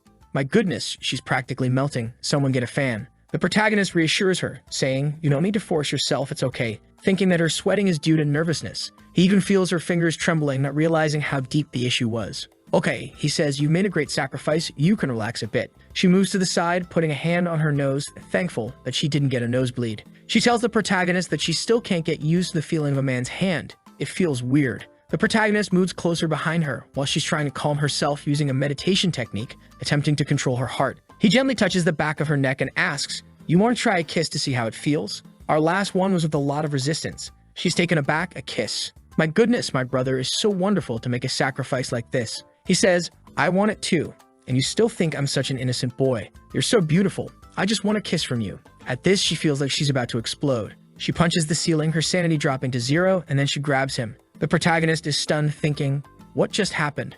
She quickly tries to cover up, pretending she didn't enjoy it, and says it was really weird, that she needs to prepare herself mentally for it. The protagonist begins to question if she's okay and wondering if she really didn't like it. The situation seems strange. She then says she'll try to be more proactive and things escalate. She kisses him again, pushing him onto the bed. The protagonist is bewildered, needing to calm himself down. She starts talking about her dream of possibly being with him and says if things continue like this, she'll have to make it a reality. She doesn't even care if her plan gets exposed. In the middle of everything, she accidentally calls him Xiaoyang. The protagonist is shocked, asking, "Who's Xiaoyang?" But before he can finish, she kisses him again, holding his hand and pulling him closer. He's out of breath, wondering what's going on as she becomes more intense than ever. She's practically drooling. Then she responds that despite everything, she still feels a little uncomfortable. It seems like the name she let slip was the name of a girl. The protagonist asks, "Did you call me a girl?" She explains that she used a girl's name to disguise the situation and not feel worse. The protagonist asks if this Xiaoyang is the girl his sister likes the most, and she confirms, saying yes. The protagonist thinks that if she called out that name, her situation must be really critical, even in a moment like this. She says she needs to go to bed because she has to study and wake up early. The protagonist, now very suspicious, asks, "Are you really?" She replies, "A sister would never lie to you. If I lie to you, I'll be your slave." Wow, what a promise. The protagonist thinks slave, like as she starts singing a little song to help him sleep. The next day, Shezzo staring at him, thinking, "Sorry, how, I didn't want to lie to you like this, but I don't want you to hate me either. Given your past and traumas, this is the only way I can achieve the result I want. In the future, I promise to be more careful and make up for all the harm I'm doing now. So please forgive your little sister." The protagonist wakes up, thinking that the previous night was too exciting. He's at the pool. It's Friday, the day of the swimming class we talked about, and everyone is staring at him. The girls are practically barking. Long appears behind him and says, "I want to go home. I'm too shy. This outfit shows too much." The protagonist, surprised, says, "It's the same outfit as always. It doesn't show anything." He tells Long to stop being silly and be a real man, the worst advice ever, but okay. The girls continue complimenting Long, saying the outfit looks perfect on him and that he looks amazing. The protagonist, getting tired of the situation, says he understands why girls hate these kinds of guys. Then he turns to Long and says, "Out of nowhere, I lost the desire to stay in this class." Long suggests they pretend to have stomach aches and leave. The protagonist agrees and decides to help Yuha learn to swim since it's better than staying there with all the crazy girls around them. She's preparing to jump in and asks the protagonist if the best way to swim is just to jump in and start paddling hard. He tells her that's not the way and that he'll teach her. They do a little warm-up, and for some reason, the protagonist is staring at her armpit. Dude got that weirdo desire. He looks at her and says he didn't see her put on that swimsuit, the one she bought last time. She asks, "Do you want to see me wearing that?" He says, "Well, it's not that I don't want to, but yeah, I do." The protagonist is up to no good either. He caused all this mess with his sister last night. Yuna mentions that after the protagonist and Long left, she went back and bought a few more pairs. And if he wants to see, he can come to her house and she'll show him, as she doesn't want anyone else to see. The protagonist says that since he promised to teach her to swim, he will have to go to her house to teach her. He can't break his promises, but for now, he'll just teach her at school. He tells her to take a deep breath, prepare herself, and then he pushes her into the pool. As expected, she starts to drown again. The scene cuts to her, traumatized from almost drowning. The protagonist tells her to be careful, that she needs to breathe deeply and gradually. However, when he touches her, he notices that she's shaking, completely desperate and scared, and she says she wants to give him a hug because she's in shock. The protagonist, feeling sorry for her, says it's not a good idea since it's class time and everyone's watching, so it's not the best moment to be hugging. She then shares a childhood trauma, explaining that once she ran off without her parents noticing, and when they found her, she was almost dead, having nearly drowned. Moved by sympathy, the protagonist offers to give her a hug. She immediately jumps at the opportunity, clinging to him tightly, while everyone around them comments on the situation.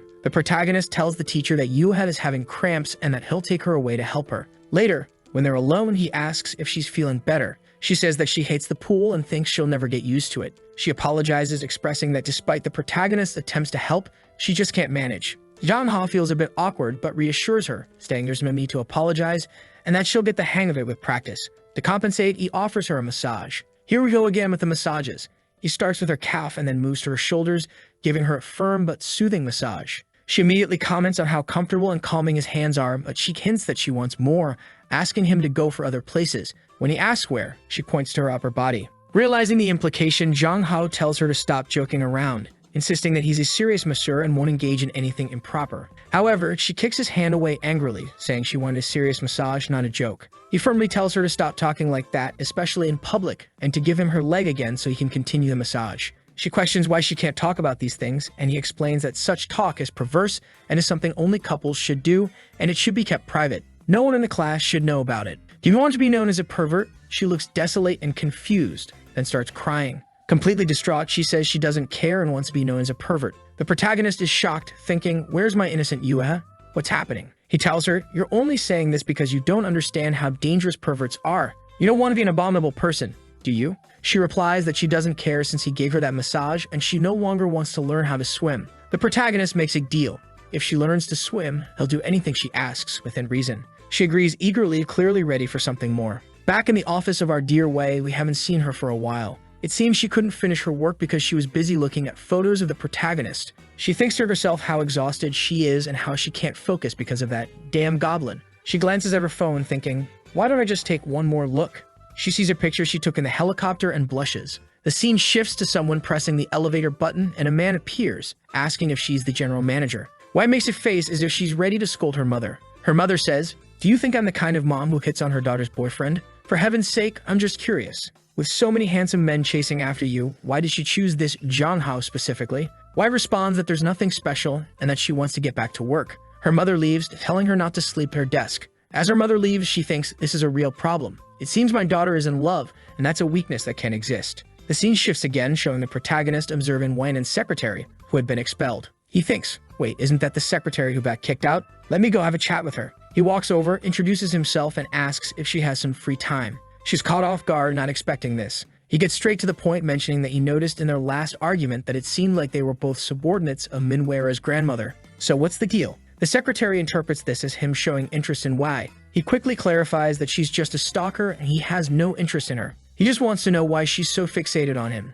Didn't she hate men? The secretary explains that it's not that she hates men, but she despises weakness. And since our protagonist is a total Sigma Chad, she couldn't resist. It seems she developed this hatred because of her father. He always obeyed her mother, did everything she said, while the mother would go out drinking and seeing other men. In the end, he caught a disease and died alone in the hospital, and the mother didn't even visit him. He died as a lonely, forever alone guy. That's why she despises weakness and clingy men. The protagonist thinks that maybe the best way to make Wei hate him is by pretending to be weak. Could that be the plan? The secretary suggests that he should join her, because Wei would never treat him badly. Even after everyone left the army, she hired everyone who had been at the base with them and gave them much higher salaries. So it's guaranteed that if he joins her, his life will only get better. The protagonist says it's not possible because she wants to dominate too much, and he's the kind of person who doesn't like that. If they were together, one of them would always be mad. At that moment, someone appears and says, young man, I finally found you. The secretary is shocked and the protagonist is confused.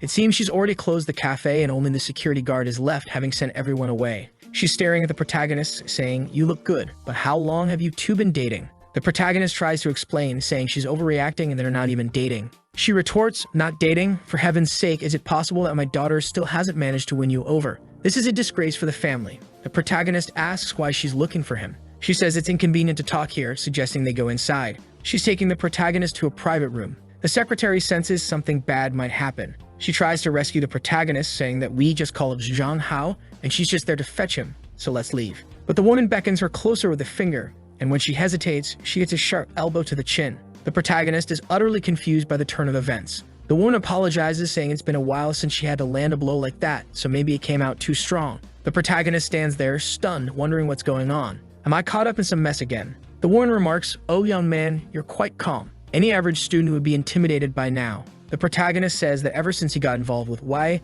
these situations have become common, so he's somewhat used to them. Now that he knows she's the mother, he's thinking, she's the gang leader, so I better not mess up. The mother then comments, it's obvious my daughter doesn't like delicate men. What I don't understand is why it seems like you don't like her. Don't you want to be my son-in-law?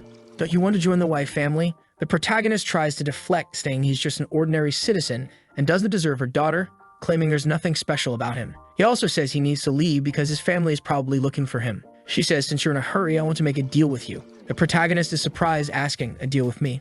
I'm just a high school student, I can't help you. She insists that only he can do it because, according to her observations, her daughter is obsessed with him. If he asks her for something, she probably won't refuse. The protagonist, still confused, listens as she tells him to invite Wei on a trip to a specific location. Once there, he is to set up a situation where her people can arrive and capture her daughter. Then she promises to give the protagonist a lot of money, enough for him to move to another country and live an easy life. And then he says, wait, you want me to help you take down Wei? Isn't she your daughter? How am I supposed to take her down? She responds, it's simple. I want my title as the head of the family back. There hasn't been a mother-daughter relationship between us for a long time. The scene shows a panel indicating that Wei had beaten her mother, taking control of the family. The protagonist, feeling awkward, says, with all due respect, isn't Wei already a head of the family? Since she took over, the family's status has become more significant and relevant in the entire city. So why do you want to fight her? It seems like she's doing a good job. The mother explains that the only thing she has left is money, and she wants to use it to do whatever she wants. I have no family, no one left, she says.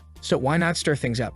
She asks, what do you think? You don't even like her, do you? Let's take advantage of this situation. The protagonist is shocked, unsure of what to do. The scene shifts to the secretary, who is semi-conscious, looking around and thinking about how her training helped her withstand the blow. Otherwise, she might have been done for. She realizes she needs to alert Wei as soon as possible. She subtly taps her wristband, sending a silent signal. The scene cuts to Wei's phone, where she receives a message indicating that Madam had contacted John Hao in a private room. Wei is startled and orders the car to be prepared immediately. The scene shifts back to the protagonist and the mother. The protagonist says that even if she manages to defeat Wei, managing the family won't be easy, as many people support her. He suggests that despite the issues between them, they should try to talk things out. The mother dismisses this, saying, Wei is a cold-hearted person. It's better to have a dog than her. She's been against me ever since her father died. There's no way to talk to her. If I had known what kind of woman she would become, I wouldn't have given birth to her. The protagonist, knowing the truth about the father's death, thinks the mother is lying because he knows the father died because she neglected him and he was left alone in the hospital. Trying to deflect, he says, that's a lot to deal with. I understand why Wei resents you because of her father, but all you need to do is show a little more care for the family, and everything will get back on track. The mother retorts, oh, are you trying to convince me to give up on this? I came here because I sensed you didn't like her, but it seems like you're trying to protect her. She points out that the punch she gave to the secretary was a declaration of war. She insists, all you have to do is take Wei to the location I specify and I'll give you the money. You won't have to worry about anything else. The protagonist asks, and if I don't agree to help you? The mother rises, you don't want to help me or take the money? Fine, then your family and you will become my hostages. Simple as that. The protagonist, with a serious expression, responds, it's one thing to threaten me, but to bring my family into this, I can't let that happen. I'm sorry. You made a mistake by not bringing any bodyguards with you. She looks at him intrigued and says, do you think you can defeat me physically? He challenges her, come and see. As the scene shifts, a car pulls up and Wei orders the driver to move aside. The secretary spots Wei and tells her, finally, you're here. John Ho was taken by your mother a while ago. I'm afraid something might have happened. Wei asks which room they're in and sends her guards to untie the secretary, intending to confront them. As she approaches, she hears the conversation. The mother is saying, it's common for everyone who gets close to my daughter to have some kind of agenda, but it seems she likes you, and I wanted to know what you're like. The protagonist asks, is that why you went to so much trouble? Does Wei know you came to see me? The mother replies, I don't know, she might be furious if she finds out. That child has always insisted that I stay out of her relationships. But this is the first time I've seen her like someone, so I was curious about you. She continues, now that I've seen you, I understand why she isn't wrong. Besides wanting to see you, there's something else I want to ask of you. The protagonist asks what it is, and she explains that Wei's birthday is coming up and she wants to give her a present. However, she knows Wei won't accept it if she gives it directly, so she wants the protagonist to deliver it. Meanwhile, Wei is listening to everything, feeling perplexed. The protagonist and the mother continue, with the mother explaining that the Wei family is large and prosperous, requiring multiple heirs. The problem arose when her father couldn't have children, leading the mother to push many men toward her, hoping to produce an heir. The mother didn't want to, but she had to. Over time, she distanced herself too much from Wei, and by the time she noticed, Wei was already grown. Now she hopes the protagonist can help her resolve this mess. The protagonist responds that he can't help with that. If she wants Wei's forgiveness and understanding, she needs to earn it herself. Moreover, she needs to understand that no matter what she does, she can't make up for lost time. The scene changes to the protagonist leaving the room, where he sees Wei Man. He asks, what are you doing here? She switches topics, asking, did you hear everything we talked about? Wei apologizes, saying she told her mother not to do this, but she came on her own. The protagonist asks if she plans to reconnect with her mother. Wei replies that she'll keep things as they are and nothing will change. She then asks the protagonist what he would do if his mother, who had abandoned him for years, suddenly reappeared wanting to talk. The protagonist reflects on his family with his sister and parents and says he'd prefer if his mother didn't return because his family is fine as it is. Wei asks, so you're good with your family? How's your relationship with your half-sister? He responds, it's fine, really good. Why are you asking? She reveals she's considering moving his family so she can protect them more easily. The protagonist refuses, asking why she keeps insisting on this. Since when am I your man? He asks. She confidently states, sooner or later. The protagonist insists it's not going to happen. Suddenly, she stops the car and he asks what she's planning. She explains that her father gave up and surrendered, just like her mother did, pressured by her grandmother. But she won't give up on him and won't let him be with anyone else. She'll keep pursuing him until he accepts her completely. The protagonist warns that this is too extreme, but the scene ends with a close-up of her lips, and he can't help but be charmed. Covering her mouth, he was being all cute. But our boy gave her a little tap on the hand and said, "Stop pushing things, girl. We're on the road here." She looked at him and said, "Wanna go to my place? Let's go." He told her to just take him home. But just then, his sister called. He picked up and she immediately scolded him. "It's super late. Where are you? Why aren't you home yet?" Our boy tried to cover it up, saying he was at Long Long's place and lost track of time. But Wei was watching him lie the whole time. He turned to Wei and said, "You've heard that? I gotta go home now." She called in Fox Boy again and asked, "So you know how to lie, huh?" He responded, "I'm only lying because of you." She then asked, "Does your sister care about you that much?" He confirmed, "Yes, because we're family." She just said family, but Wei was already thinking it might not be that simple. When he got home, his sister greeted him and he started apologizing, saying Long Long had held him up or something. But she stopped him and said, "Why are you lying to me?" Yikes. He was caught off guard trying to play dumb. "Sis, what are you talking about? I'm not lying. I'd never lied to you." But then she revealed, "I called Long Long. He said you left his place a long time ago." Busted dude. He didn't expect her to have Long Long's number. She continued, "I've always been alone, just like you, with single mom working all day. I only learned what family warmth was with you. I consider you my favorite brother. But it seems I was too sentimental. To you, I'm just a stranger." Ouch, bro. He was screwed. She shed a tear and said, "If you don't want me involved in your life, fine. I won't bother you anymore." She turned to leave. The protagonist tried to grab her arm, asking her to listen, apologizing and explaining that he had gone out to dinner with a friend, but was afraid she'd worry. He reassured her it was just a friend and nothing more. Desperately, he continued apologizing. But she shook off his hand and said, "You just need to understand that I care about you." And then she walked away, leaving him defeated. Our boy collapsed, lamenting that he was a terrible person, feeling awful for disappointing her despite all her kindness. Back in her room, obviously in shock, she thought, "Oh my god, I can't believe I had the courage to slap his hand. What if he's really mad?" But then she told herself she needed to be confident. She couldn't just let him walk all over her. Maybe slapping his hand was too much though. Should she apologize on her knees? She fell to the floor, lost, unsure of what to do. But then she regained her composure, thinking, "Wait a minute. He said he went out to dinner with a girl. Who is this girl he felt the need to lie to me about?" She's ready to investigate. Is there going to be an honest showdown between the two? Cut to the night and she's sniffing his clothes in the laundry, trying to detect a perfume. She remembered it was the same perfume she had smelled before. Could it be the perfume of that girl, Yuya?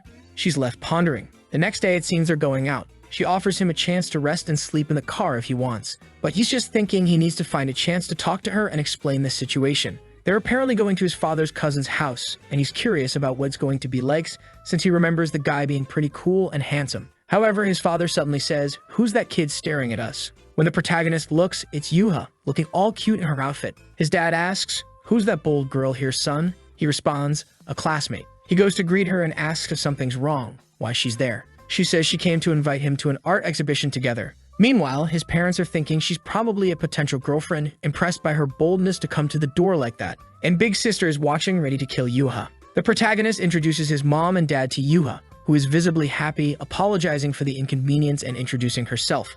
She seems delighted to meet everyone, feeling that things are going well. Then the protagonist's sister steps up and bluntly asks, "Are you trying to date John Hao?" Without hesitation, Yuha says yes and admits she likes him a lot. This shocks everyone. The sister starts to explain something but gets cut off by their dad, who advises Zhang Hao not to fall in love because he's too young. The protagonist tries to clarify that Yuha is just a friend from school. The father then turns to Yuha and insists that his son is too young to fall in love and that she should not come around anymore or follow him. The protagonist tells her that they have some family coming over and suggests they discuss this later. Yuha, pretending to be naive, asks, "So I can't fall in love with him?" The protagonist's mother responds that she can fall in love, just not with Zhang Hao. The protagonist is unsure how to end this situation. His sister steps in, saying she'll handle it. She gets close to Yuha, making the protagonist's mother worried, thinking she might be hitting on Yuha. But the sister is just trying to smell Yuha's perfume to see if it's the same as the one on the clothes. To cover it up, she puts her hand over Yuha's mouth, saying, "It's okay, you can still love me, please." At this point, the protagonist's mother pulls the sister away, alarmed. The protagonist asks Yuha to leave, promising they will talk later. She apologizes and leaves. The sister is left thinking, if it isn't the same perfume, then who is this other woman constantly around my Zhang Hao? The scene shifts to the protagonist's father greeting the cousins. When they arrive, the cousin, who used to be quite a player, now was in short shorts, looking very dainty. The protagonist, despite all the chapters, still isn't used to it. Later, during a conversation in the garage, the topic shifts to the situation with Yuha. They talk about understanding how Zhang Hao, being so attractive, is likely pursued by many. The cousin then comments on how beautiful the protagonist's sister is, and the protagonist's mother agrees, saying Kin is also very beautiful. The protagonist, looking somewhat disappointed, tries to escape the conversation by offering to help his dad in the kitchen. However, his cousin stops him, saying John Hao is so good looking that he should just take care of himself like a flower and everything will work out for him. He advises Zhang Hao to find a rich woman and relax. The protagonist insists he likes helping his dad when needed,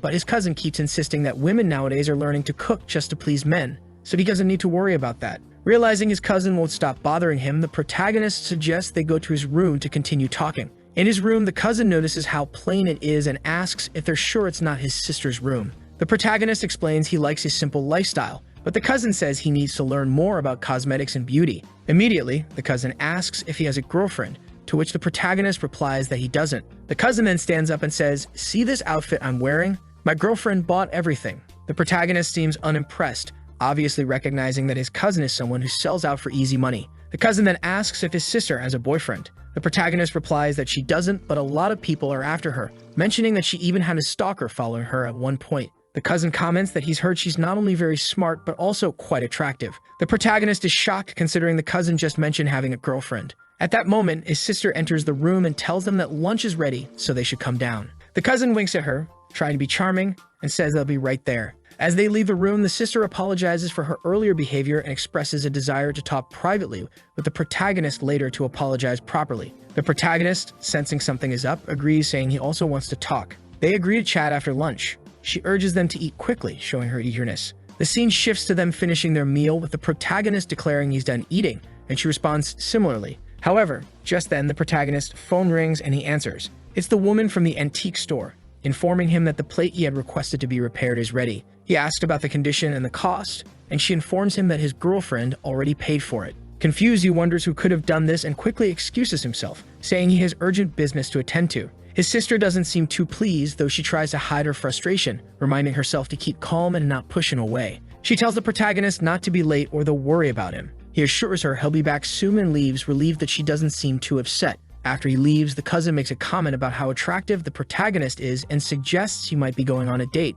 This only irritates the sister, who stands up with a murderous look, agreeing that she needs to keep a closer watch on him. At the antique store, the protagonist receives the plate with a note on it saying, "I paid for your repairs, so come see me when you get this." It's from Wai Nan. Clearly, she's the one who paid for it, and the protagonist doesn't look pleased. Back at Feng Hong, the company, Wai Nan is looking stunning as the protagonist walks in, asking for permission to enter. She immediately questions why he didn't knock before coming in. He starts to leave, but she stops him, saying he's staying because once she finishes her work, they're going out for dinner. The protagonist tries to decline, saying he's not available, and then pulls out the repaired relic, asking her how much she would deduct from his debt for it. He suggests that if it's not much, he could sell it elsewhere and bring her the money. However, she seems uninterested in the monetary value and more concerned about where they'll eat. The protagonist finds it challenging to deal with her, as she always has a response that he doesn't want to hear. Trying to change the subject, he suggests taking the relic to an auction and informing her of the amount it fetches. But she walks over, grabs the plate, and smashes it. The protagonist is left speechless, as the item was worth millions and involved so much trouble, including death, just to repair. Even though she didn't want it, he asked for it because it was worth a lot of money. Apparently, it fell into the trash can, and he ran to retrieve it. She told him to stay away from it because it was dirty and broken antiques weren't worth much. At that moment, she grabbed his wrist to lift him up and ended up breaking it. His wrist literally snapped. The protagonist and Wai are both confused by the situation. The next scene shows him wondering why he has such a fragile body. Wai examines him and says there's no major damage. It was just a tendon strain and he'll be fine soon. However, she advises him to see a doctor. Out of nowhere, the protagonist asks her, "You retired from the military and you're still so strong. Did you really see combat?" She confirms she did and almost died. She offers to tell him the whole story if he stays the night. The protagonist declines, saying he wasn't that interested, he was just curious. He starts to leave, but she insists he stay for dinner. He retorts that she's too persistent. She mentions that she read all the novels he wrote and they seemed too real. She wants to talk about them over dinner. The protagonist wonders about her connection to the girl from the moon and flops onto the couch, surprised that his novels had such an impact. He considers staying since he hadn't eaten much earlier with his sister and was still hungry. White quickly orders dinner for two and teasingly asks what made him decide to stay the night. The protagonist, embarrassed, clarifies they only agreed to dinner, not the whole night.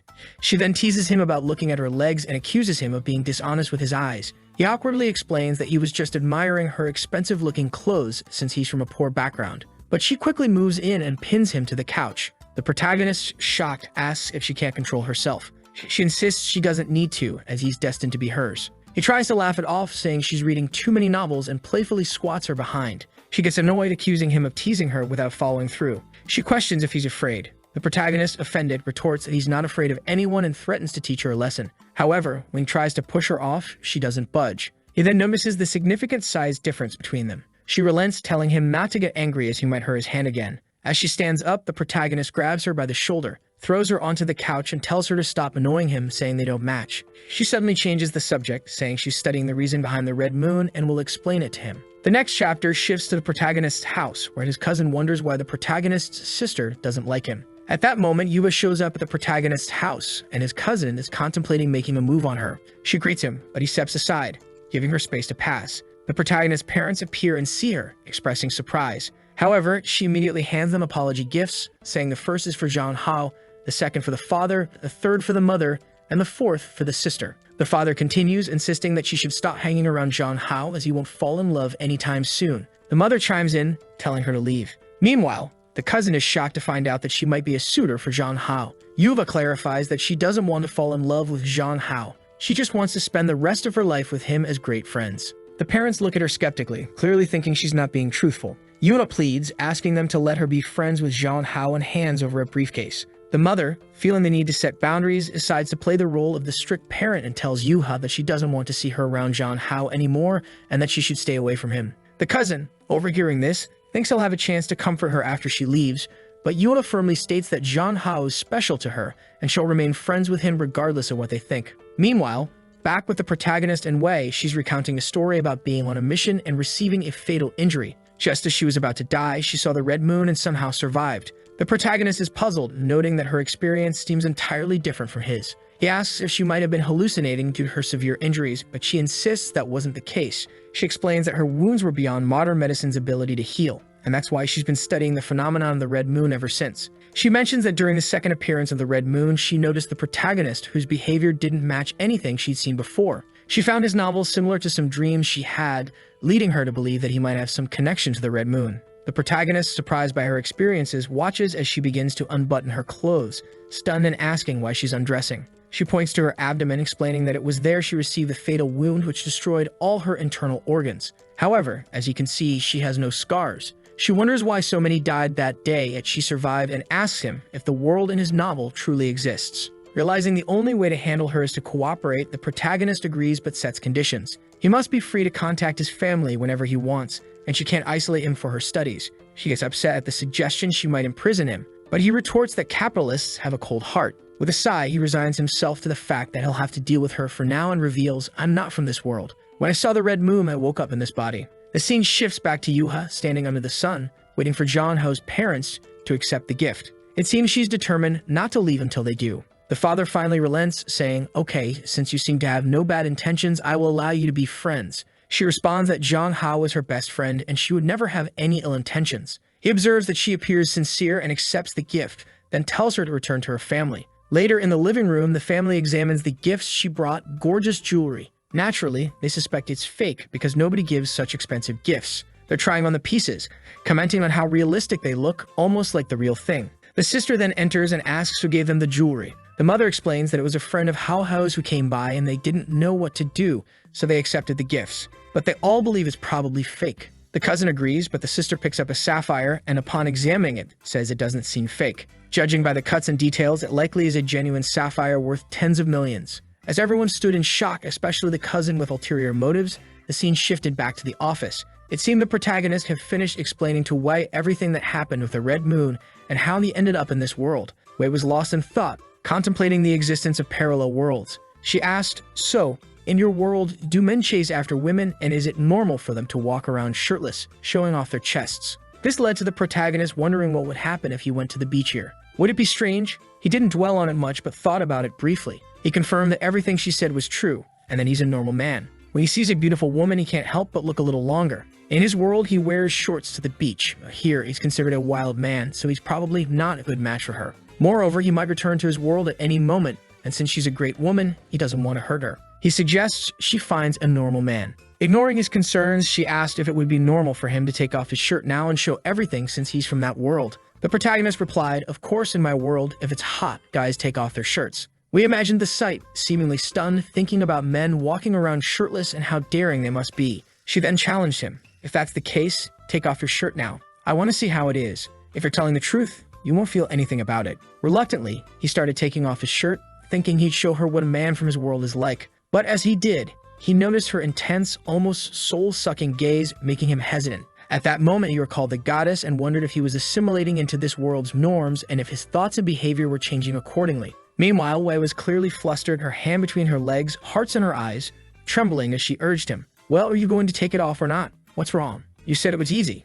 Why are you hesitating? The protagonist, wanting to prove his manliness, pulled off his shirt, revealing his chest to her. She trembled even more, thinking it was too much for her, and awkwardly asked him to put his shirt back on, admitting she couldn't control herself. The protagonist felt defeated by the situation, especially by his hesitation to take off his shirt, which should have been a normal thing. Wei, wiping her face, stated that from now on, they would work together and express pleasure in getting to know him. However, the protagonist, firm in his decision, told her not to contact him unless necessary as he was busy and got up to leave, insisting that next time if there's any meal involved, he would be the one to invite her. He had things to take care of, so he bid her farewell. Wei, still flustered, asked if he really couldn't stay, offering anything he wanted as long as he stayed. The protagonist firmly refused, saying not to even think about it, as he wouldn't agree to anything. Upon returning home, his sister was staring at the sapphire, thinking about how sapphires symbolize loyalty and perseverance. She pondered whether Wei had the financial means to give such a valuable gift to her brother. In that moment, she eyed the protagonist's cousin and thought, if that's the case, I'll have to use this guy.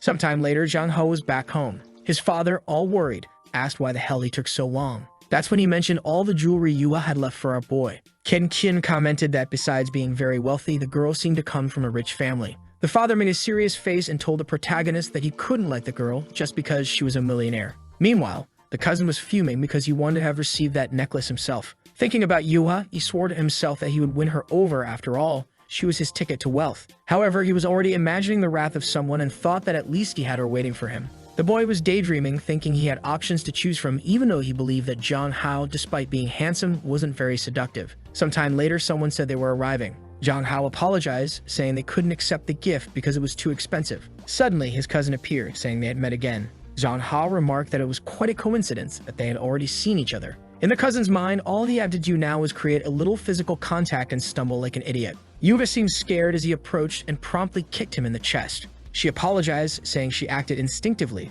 while the boy was coughing. She asked if he was okay as his legs seemed wobbly. Zhang He suggested they should be more concerned about others for now, while the cousin realized his plan had completely backfired. Zhang He once again stated that he didn't need those gifts, and Yuha asked if he didn't like them. The father intervened, saying that such gifts were too expensive and somewhat intimidating. Zhang He replied that he didn't need such things to improve their relationship, returning the gifts and stating he would accept a kindness, but she could keep those things. She asked if he hated her because of this. The parents, embarrassed, reassured her that she didn't need to worry about it and that their relationship hadn't changed. The sister stepped in, saying they were just friends, so there was no reason for him to hate her, and suggested she return the gift if she wanted to remain friends with him. Ken Qin was furious that the damn cousin hadn't accomplished anything. Then Ken Qin turned to Yuha and said it was getting late, so she would take her home. However, the mother insisted that she would take the girl, already suspecting that the daughter was trying to hit on the girl in the car. In the end, Ken Qin's plan to have a conversation with Yuha failed. Everyone was leaving together, and she couldn't do anything about it.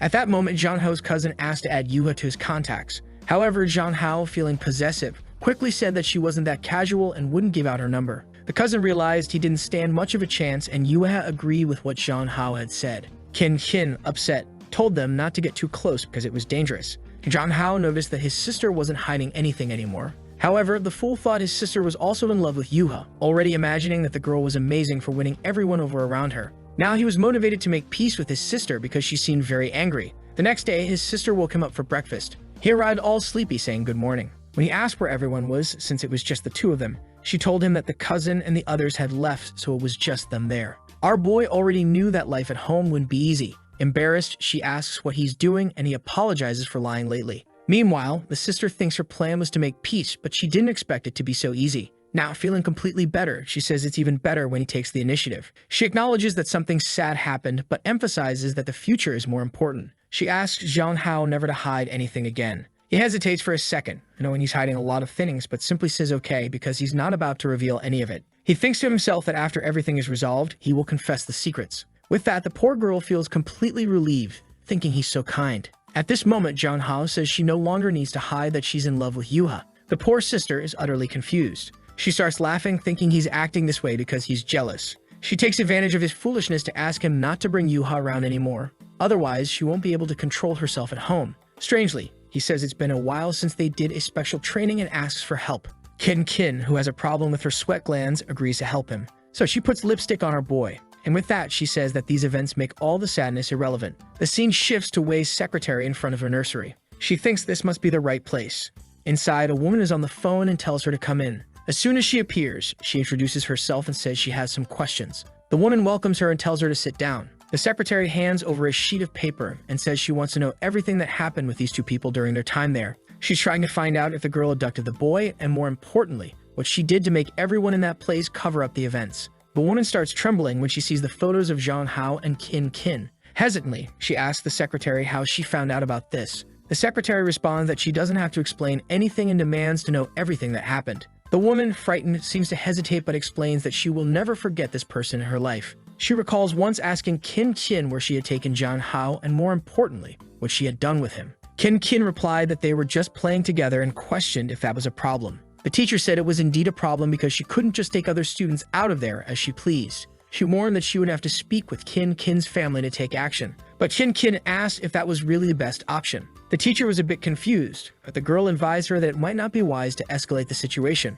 She explained that no one saw them return, and no one knew she had taken the boy. So she suggested that everyone would probably believe her if she said the teacher was just making it up, or worse, that everyone would blame the teacher for letting it happen. If it were proven that something happened as a teacher, she would be held most responsible. Kin then asked the teacher if she really wanted that to happen. The poor woman stood there frozen while Kin urged her to answer quickly. Back in the present, the secretary asks if she really gave in to that. The woman responds that she contacted the family to ask how the boy was. That's when the family said the boy would never return there, and they were moving away. The secretary asks if that resolved the situation, and the woman says yes, since no one returned. She then asks if the woman knows what Kin did when she took Zhang Hao. The woman says she doesn't know but discovered how Kin referred to Zhang Hao. Curious, the secretary asks her to explain quickly. The woman explains that Kin called Zhang Hao her little toy. Back in the moment, Zhang Hao says he will show the strength of a man.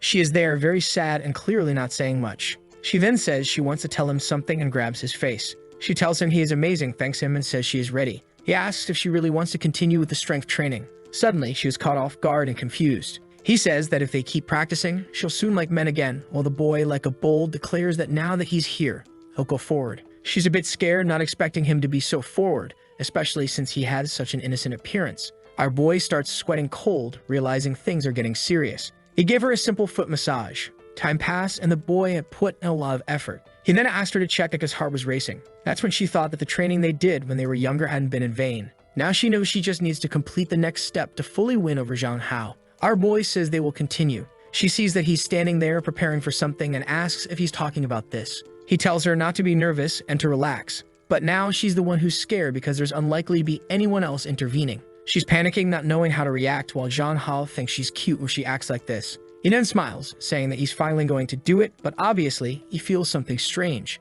His stomach starts hurting and he doesn't know what's happening. She asks what's wrong, and he says he's feeling some strange discomfort. As he suffers, wondering why it hurts so much, she tells him to wait there while she gets some hot water. Going to the kitchen, she thinks it's a shame she almost won the game, but she's excited because this confirms the boy's intentions. She decides that when the time is right, she will confess to him. While later, she brought some milk and a few eggs for him to eat. She asked our boy, who was lying down, if he's okay. He says it didn't help much and asks if she knows any medicine since she's a doctor. She says that medicines have side effects, so it's better for him to rest for now. Then she says she has an amazing idea. Suddenly, she climbs over him, lies next to him, and says she's going to give him a belly massage to help him relax a bit. She also puts on some relaxing music, and the notes fill the room. While our boy thought she was amazing, he began to think that maybe staying in this world forever wouldn't be so bad, as having someone take care of him like this every day wouldn't be bad at all. The scene shifts to someone banging on Kin's paper. It's the president pounding the table, saying she knew something was wrong. The secretary asks what they're going to do,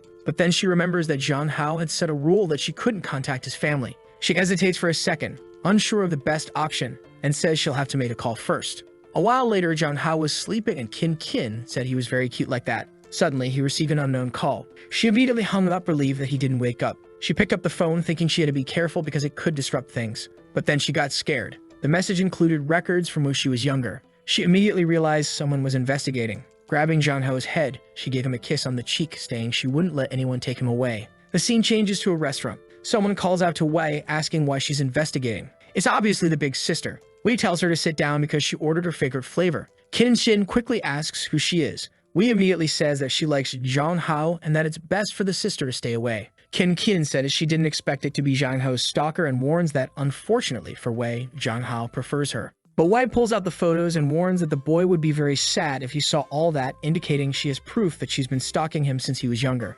However, the psychopathic Kin just asks if she really thinks that's an effective threat. She explains that she's simply been taking care of him since he was younger and declares that, in the end, he'll be hers. Wei laughs in her face and warns that Zhang Hao will find out that she made her mother marry his father just so she could become his sister. She threatens, saying that Zhang Hao is a different person and not her toy. Now Kin fell silent and sighed, saying that if she discovered all this, she must be rich and powerful. However, she says she understands that Wei probably tried to win over Zhang Hao with money, but it didn't work. She adds that it's a shame, but Zhang Hao will never truly like her. The two stand in silence, staring at each other. Wei claps her hands, saying it's expected from the girl who threatened teachers when she was 7 years old. She then decides to introduce herself, saying her name is Wei Man from the Feng Hong Company. Kin Shin immediately recognizes the name of the company. Wei informs her that she called her there because she had promised Zhang Hao that she wouldn't hurt his family. But if she crossed the line again, the family matter would be set aside. Kin realized she had just received a death threat. As Wei walks past her, she asks if she really knows the Zhang Hao she likes,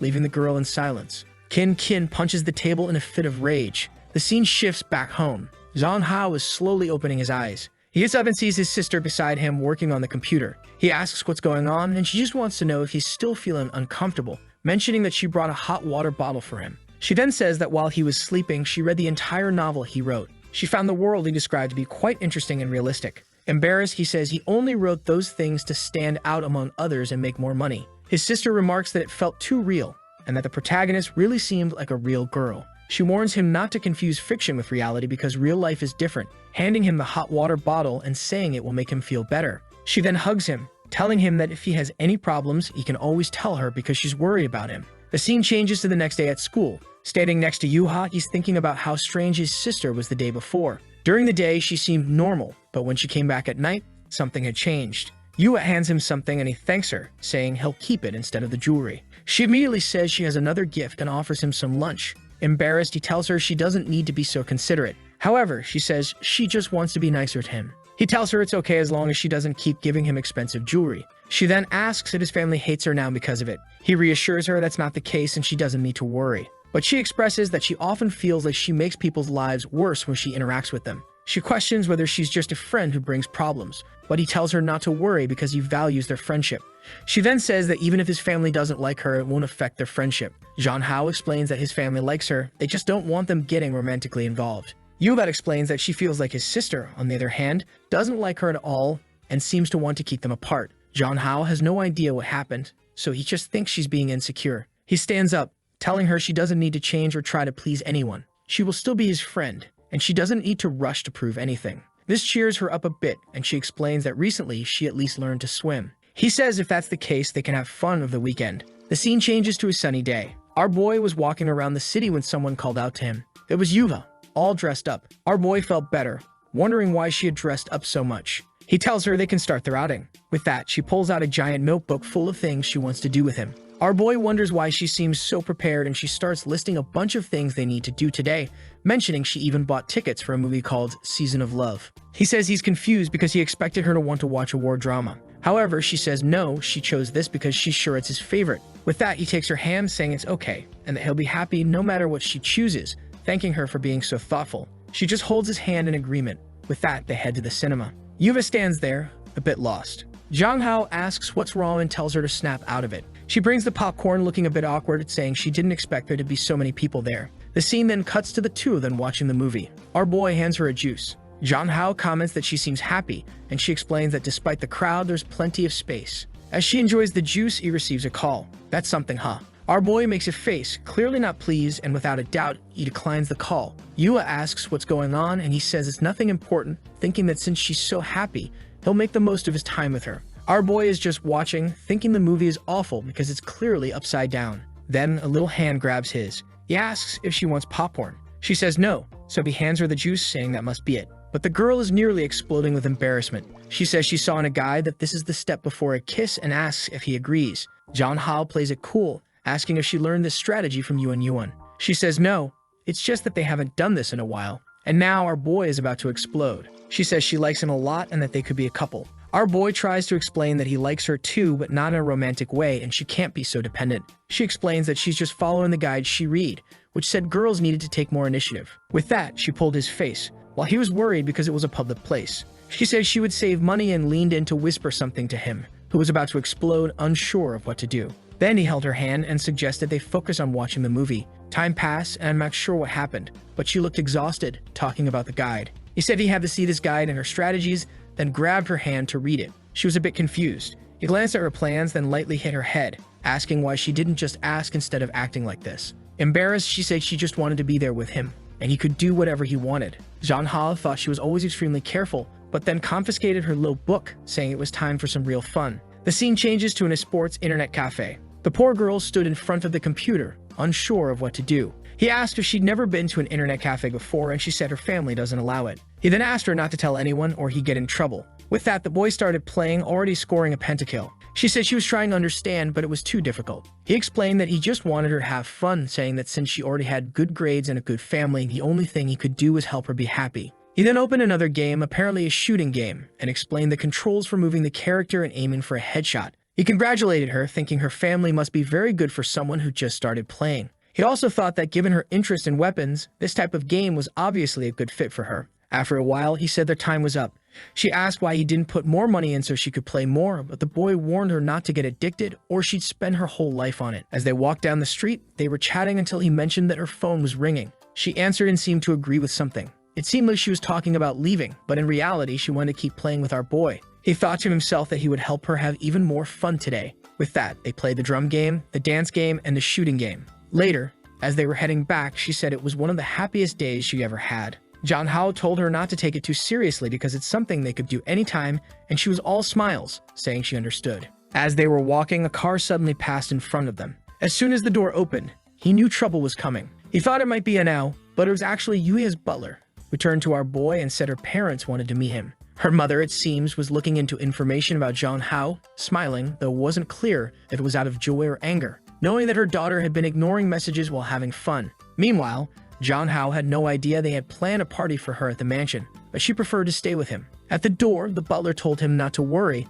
as the master was not someone who regretted visits. As soon as Jeonhao entered, he saw the mother standing there, or perhaps the father, as it wasn't clear who was who, and was asked to sit down. Our boy thanked them and realized it was the father, as he thought the man looked very young. At the table, the father asked if Yua had fun, and she said yes. He then told her to go take a bath because her clothes were dirty, and he turned to Jeonhao, saying they could have lunch together. He mentioned he'd heard that our boy had been making her very happy and wanted to thank Jeonhao as her father. Our protagonist, very polite, said it was just a matter of friendship, but he noticed the thank you seemed somewhat insincere. It seems Jeonhao wasn't very well liked there. The father then asked how much money he wanted to stay away from Yuha. The boy wondered why the plot always seemed to take this turn. He told Jeonhao that she had missed a family gathering because of him, and our boy was confused by the sudden change in attitude. He apologized, saying he had no idea she had a family event that day. The father said he was misunderstanding, and in fact, he wanted to thank him for that. He offered a card, but Jeonhao refused, saying he didn't want money in exchange for friendship. The father asked if things weren't obvious enough, saying it would be rude to spell it out further. Jeonhao, now at a loss for words but growing angry, explained that everyone seemed to think he only cared about money. He told her father that he was mistaken, saying that he was getting to know Yuha gradually and realized she was a good person, just not good at expressing herself. He became friends with her because of her honesty and kindness, not because of money. He acknowledged the difference between their families but insisted he was only interested in being her friend, returning the card to her father, who gave a small smile. The man placed his teacup on the table, saying it was good to be young, and mentioned he'd heard that Yuha had brought Jeonhao over for a night. He assumed the boy was selling himself. Our boy felt devastated, knowing that if he revealed who wanted to destroy whom, the father would go crazy. At that moment, the father, slightly crazy, commented that the boy had a face that could destroy countries. Embarrassed, Jeonhao complimented him back, saying he was very handsome. The father thanked him, saying he was an interesting boy, and then asked him to continue being a good friend to Yuha. Jeonhao agreed, saying it would be easy. A scene changed to the exit as the father was leaving. He mentioned that he would prepare another banquet for his daughter, but advised her to be more careful. Yuha said she understood, but noted she was out with Jeonhao, who was her friend. The father smiled and said that if that was the case, she should value friendships. In front of Yuha, he asked Zhang Hao if they were really just going to remain friends and never be a couple. Poor Zhang Hao fell silent, unsure of how to respond. He turned to the father and said he understood perfectly and would avoid any contact. The butler then appeared and told Zhang Hao that it was time to go. The father told Zhang Hao that it seemed there was nothing to worry about, but before leaving, he instructed the butler to keep an eye on the two. Our boy was exhausted, and Yuna asked if her father had caused any trouble. He says everything's fine and that it must just be fatherly love. And he checks his phone and is startled. He has a series of missed messages. The scene changes to his home. It's nighttime as he's returning. Kin, who is soon going to have liver problems, is, as usual, a bit drunk. Embarrassed, Zhang Hao approaches and asks why she's drinking alone. She simply asks why he hasn't been answering his phone. At that moment, he knows he's in trouble for ignoring those calls. He starts making excuses.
He realizes he's being filmed by a drone sending footage to the meeting. At that moment, the signal is disconnected. She apologizes, saying she'll send someone to investigate, but someone in the meeting says they'll handle it themselves. It's Wainan, who says that since he destroyed the drone, he'll have to pay the price. Later, our boy is exhausted because it took forever to take all those photos. He hears someone knocking on the door and asks if it's his sister. But when he opens the door, it's Wainan, arms crossed. He tries to close the door, but she blocks it, saying it seems like he's really trying to ignore her. She glares at him, asking if she has to break into the house. He reluctantly invites her in. Sitting on the couch in business attire, she asks why he hasn't been responding to her for the past 2 days. Embarrassed and trying to cover it up, he says the day was very busy and offers her some tea. She just laughs in his face, asking why he's dressed like that, and if he really thinks it's good to earn money this way. He says she wouldn't understand, thinking to himself that she once wanted him to be a streamer for her company. She asks why he wants to continue streaming if she already told him she'd pay much more. But our boy, tearing up, says a man has to earn his own money. She just laughs, saying she agrees with that, and pulling him by the collar, says they need to resolve the drone issue. He's flustered, asking if that was her company's drone. As he's about to talk about money, she says she knows a better way to compensate. Before he can respond, she kisses him.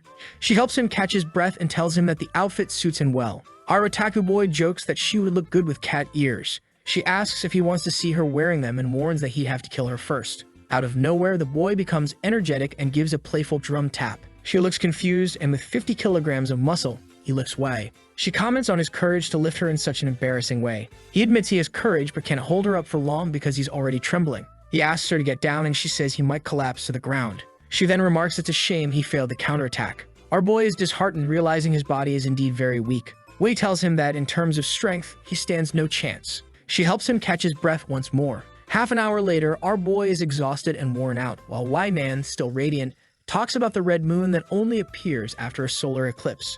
Zhang Hao is curious, knowing this phenomenon occurs only once every 14 months. She explains that there's another type of lunar eclipse influencing the red moon, and that her investigations suggest this new eclipse is related to the red moon. Zhang Hao becomes intrigued, thinking this might relate to how his body ended up in this world. As his sister arrives back home, the two of them look back and Zhang Hao is startled. Kin's groceries fall to the floor and she, surprised, asks Zhang Hao what he's doing. She thinks to herself that she must be going crazy to see him like this. She questions why he's dressed that way, and he explains it's for a stream he's doing. She understands it's work while thinking he looks amazing. He says he's going to take a shower because he's tired. She offers to give him a massage later. He suddenly stops and calls her, saying it'll be difficult to remove all the tied-up clothes and that he needs help. Of course, Kin doesn't refuse such an offer. He's suffering, dying of heat, asking her to take it off quickly. while he thinks to himself it's good that Wei didn't try to escape. As she helps him undress, he remarks he felt like a canned tuna. She notices his sweaty back and feels a bit uncomfortable. He says he smells bad, but she says it's a pleasant smell, hugging him and saying he looks handsome in that cosplay.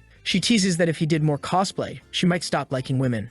She's excited when he mentions he'll have to make cosplays for live streams. With that, he goes to take a shower, thinking it would be good to make her like men. But then someone coughs in the bathroom. When he looks back, Wei is not standing there staring. Poor guy. As he's about to say something, his sister asks what the problem is. He quickly tells Wei not to stay silent and turns to his sister, saying he stubbed his toe, but is okay. She asks if he needs help, and he insists he's fine and she doesn't need to come in. He asks Wei why she didn't use the chance to escape. The warrior isn't paying much attention and just asks how he can be shirtless without any change in expression. He calls her weird for acting like a pervert hiding in someone else's bathroom. As he leaves, Wei remarks that it's interesting he has a sister who wants to try various cosplays and reminds him that his sister isn't so simple. Zhang Hao tells her not to worry. On the other side, Kin calls him to come quickly to drink some milk and get a massage. Wei stands up angrily, saying he indeed has a very caring sister, now certain this woman has some evil plan. She storms out, saying it would be good for him to visit her tomorrow afternoon, otherwise she'll have to come back to deal with things. The scene shifts to the Wei family villa. The usually stern boss is cooking this time. Our boy is already there, complimenting her, saying she's impressive. He approaches, offering to help her cook, saying she doesn't need to do it alone. She tells him not to worry because it's normal to cook for the boy one likes. He blushes and tells her to stop with the subtle hints. She gets closer and says it's rare to see a cute boy like him who knows how to cook. He replies that unfortunately he had to live alone for many years, so he learned. Just then, his pan starts burning. She pulls his face towards her, telling him to be careful. Embarrassed, he apologizes, saying it's been a long time since he cooked. He steps back, thinking he never imagined she had this side. A while later, the banquet was ready. She says she wanted to see his reaction when he tried it. Our boy was hesitant, unsure of what to expect. He tried the food and said it was very good. The competitor then asked if it was better than Kin's cooking. He said there was no comparison because Kin was family. Wei Nan questioned if he really thought they were family. Zhang Hao affirmed that he did and was very happy to be her brother. However, Wei Nan remarked that if Kin were so good, she wouldn't pretend to like women just to get close to him. Zhang Hao argued that it didn't make sense for her to pretend that, given how much she cared about what others thought of her, and that he genuinely liked Kin. Wei then questioned if he liked her, to which Zhang Hao firmly responded that he did. We started getting angry, calling Kin a formidable competitor. She leaned back and told him to go ahead and eat. He asked her to stop getting involved with his family if they were to continue their cooperation. Wei was convinced that while he considered Kin family, she saw him as a toy and the place he called home was nothing but a lie. We then see some things the secretary discovered. It appears that Zhang Hao's father's marriage to Kin's mother was orchestrated by Kin herself. In other words, it was all a tactic to get close to Zhang Hao. Upon hearing this, Wei Nan was certain she couldn't let someone like that stay by his side. A while later, she watched him leave through the window and grabbed her phone with a wicked plan. She made a comment about Kin in the conversation, saying things would change when Zhang Hao learned she wasn't really his sister. The scene shifts to Kin at home looking up at the sky. She says the time is coming. A while later, Zhang Hao arrives and asks why she left work early. She says their parents aren't home, so she wanted to arrive first.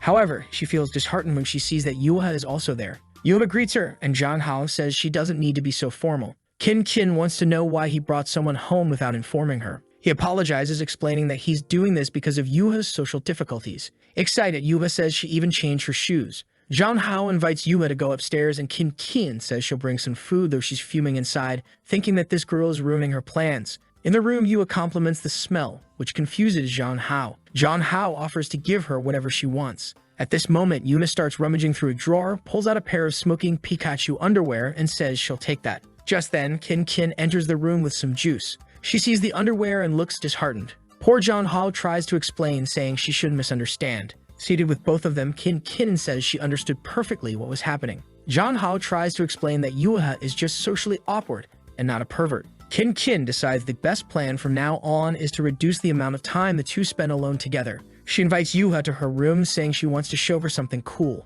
Yuha thanks her, saying she's very kind. But when Kin suggests watching a movie that girls love, Zhang Hao gets a bit confused. He pulls Yuha aside, saying it's not a good idea to teach her those things. Kin reassures him, saying she will only talk about girl stuff, then tries to pull Yuha along, saying she will teach her what a girl needs to do. Zhang Hao, confused, asks if Kin is interested in Yuha. Suddenly, Kin falls silent and insists that she definitely isn't. Zhang Hao was a bit confused, and suddenly, Kin threw herself onto him, putting her hand on the back of his neck. She noticed he was out of breath and gave him some air, while Yuha was almost crushed. A moment later, he pushed Kin Kin away and asked what she was doing. Poor Yuha had nearly suffocated. Then Kin Kin suddenly admitted that she lied to him. The scene shifts to a taxi in front of the house. John Ho says goodbye to Yuha and apologizes for his sister. Yuha says she just felt a bit breathless. A little embarrassed, John Ho explains that it's his sister's way of showing she cares and considers mentioning what she had seen. However, Yuha doesn't seem to fully understand the situation.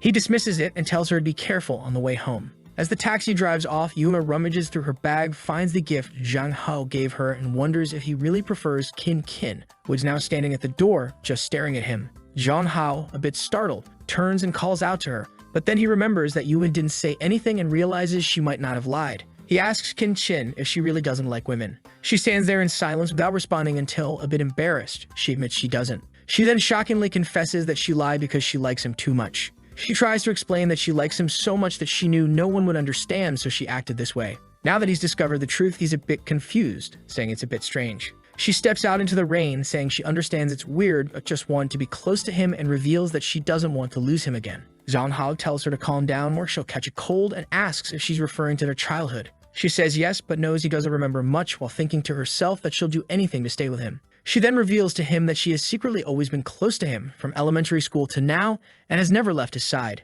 She admits she likes him so much that she has been doing foolish things. Just then, Wei Nan appears, saying she arrived at the right time. She calls Kin Kin and informs Zhang Hao that, as he can see, Kin Kin was never really his family. Zhang Hao is shocked to learn that Wei Nan knew about this and had this conversation with him. He feels downcast as Wei Nan says Kin Kin has been lying from the beginning and urges him to come with her, warning that he might forget who he was in the past. Kin Kin yells at Wei Nan to get away from their house, but Zhang Hao calls out to his sister. Kin Kin turns and tells him not to worry, assuring him she'll handle it. However, Zhang Hao hands her the umbrella, looking disheartened, and tells her to go inside first. He says he'll leave for now and give her an answer later. Kin Kin stands there, confused and unsure of what just happened. The scene changes to Wei Nan's apartment, where she tells Zhang Hao not to catch a cold. She hands him a towel, but he's just standing there in silence. The two stand quietly for a while before he asks if she really needs to reveal his true identity.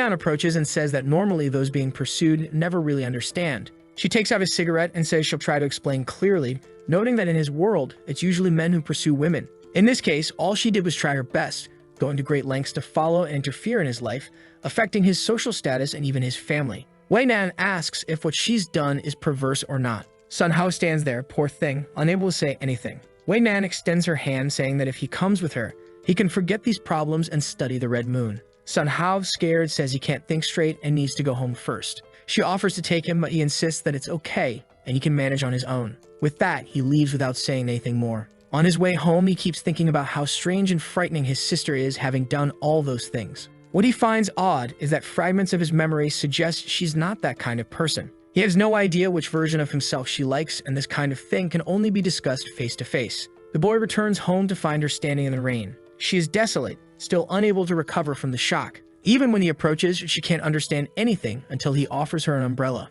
Confused, she looks up, and the boy, all cute, says he's back. Her expression changes, and she welcomes him back warmly. Once inside, she says she'll warm up some tea for him. She starts talking about a lot of things she wants to do, but he tells her she doesn't need to try so hard and says there's something he wants to ask. She trembles, asking if there's a problem and if Wei Nan said something about her. He mentions that it seems like in her childhood, what she did was more than just staying close to him. Kin Kin realizes her past has been revealed and turns away, startled, saying it seems he knows everything. Zhang Hao explains that even though Wei Nan might not be unscrupulous, all the evidence seemed too real. Kin Kin starts trembling, unable to speak, and collapses to the floor, not knowing what to do. She calls his name and says she needs to tell a story. She talks about a girl who was happy until one day her parents divorced and all the joy disappeared. The father soon found another family, and she lived with her mother for a while. But life in that new family wasn't enjoyable, and her former family couldn't complain about anything. The girl had to live on the streets for 2 weeks before her mother came to pick her up again. Since then, she began isolating herself from everyone until a boy invited her to play.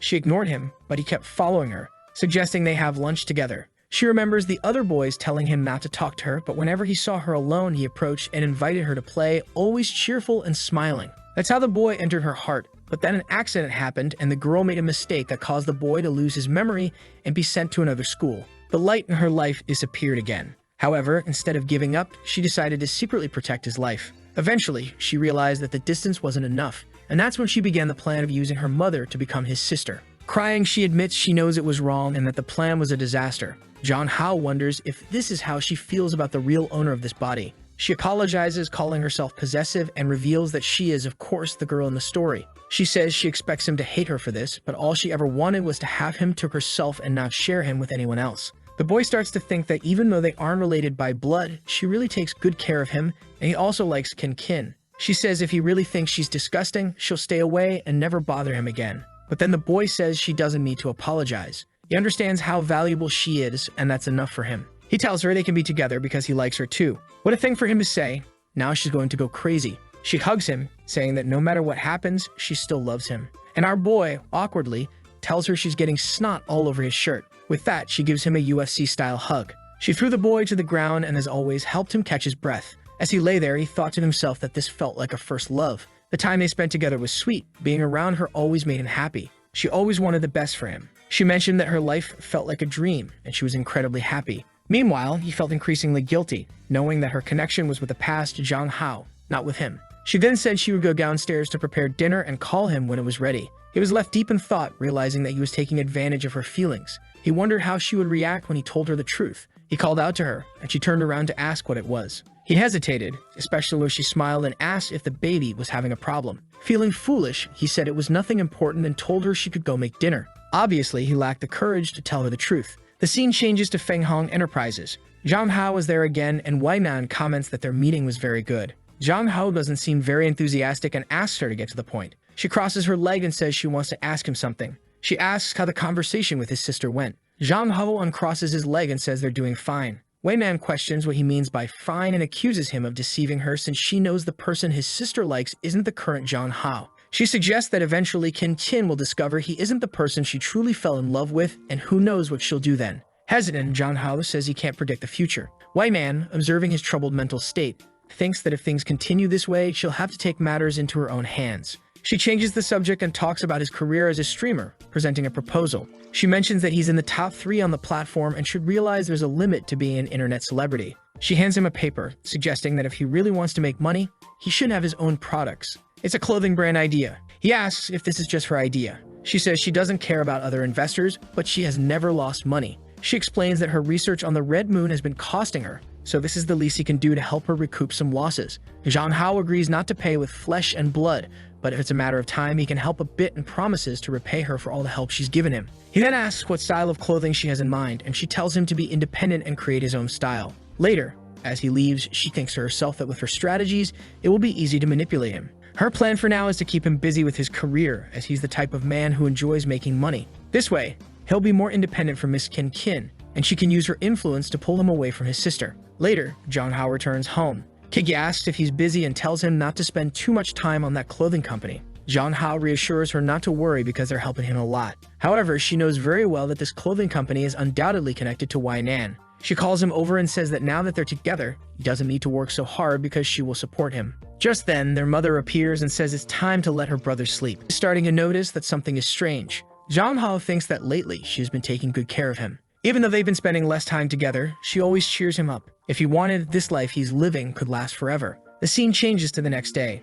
Jong Hao is exhausted, sitting in his school chair, when Yuna comes over to ask what's wrong. He says he's fine but seems down. He explains that he's just tired because he's been working on creating a clothing brand. As he was about to mention needing a professional model, he sees her standing there and gets a perfect idea. He tells her he'll need a favor after school. The scene changes to a photo shoot session where they're taking pictures of Yua for the clothing catalog. Someone comments that the girl has potential and could even join the company. Suddenly, Kin shows up, complimenting Jong Hao on his good work. He asks her what she's doing there, and she says she brought some treats for her favorite person. The people around think she's very beautiful and friendly. Then someone else arrives, questioning why there are so many people there. Kin wants to know who invited this person. It's obviously Wei Nan, who claims she's there as an investor to supervise. Kin retorts, calling Wei a capitalist here to oversee her slave. Wei Nan retorts, saying it's better to be a boss than a fake family member. Zhang Hao watches from afar as the two bicker. He tries to calm them down, but Yue invites him to eat something. At that moment, both women stop and turn angrily, asking why Yue is the model for his products. Embarrassed, he tries to explain that it seemed like the best idea. Suddenly, the women start competing, with Wei Nan putting on lipstick and Kin donning another outfit. Clearly, both wanted to compete for the role of his model. Confused, Zhang Hao, with the camera in hand, asks why he has to do this. Wei Nan insists that only he has the honor of photographing her. Once again, the two start arguing while Zhang Hao doesn't know what to do. He asks them to stop so they can finish early, and now even Yue wants to pose for the photos. Kin sits and tells Yue to put her hand in her hair, excited at how photogenic she is. He tells Wei Nan to sit in the chair and smile, feeling excited. Seeing why, he decides it's best not to give her any instructions, fearing backlash. However, seeing that she's not posing properly, he tells her to stretch her leg, feeling thrilled to be ordering a CEO around like this. Time passed as he took the photos, while Yue watched the competition between the girls. At the end, he thanked everyone and offered to treat them to dinner later. Once again, they were competing for his attention, leaving him unsure how to handle it. He decided to let them figure it out and not get involved anymore. Later, back at home, the product link and the page were working well. He felt a bit insecure since it was his first business venture, but with everything set up, he had no choice. He started the live stream and there were 17,000 viewers. He mentioned the shopping cart in the right corner and invited those interested to check out his products. What he didn't know was that most of the women watching weren't pleased with this. Even his biggest fans started saying that the image of the perfect idol was breaking. Some commenters mentioned that this move was a misstep. While some in the chat supported him, the majority criticized him. A few people recognized Wei Nan, and even at Kin's workplace, she was also recognized. The boy's popularity was growing, reaching 125,000 viewers. People were looking at the designs, noting they were unique and asking if he had created them. Of course, he had borrowed all the ideas from the world he came from, which is why he decided to launch fashionable women's clothing. As viewers saw the prices, public opinion started to shift positively. Wei Nan was excited, noting that it seemed like it would be a success. Wei, eager to help, planned to buy a ton of products to boost sales. In no time, sales went from 1 to 123,000 in total.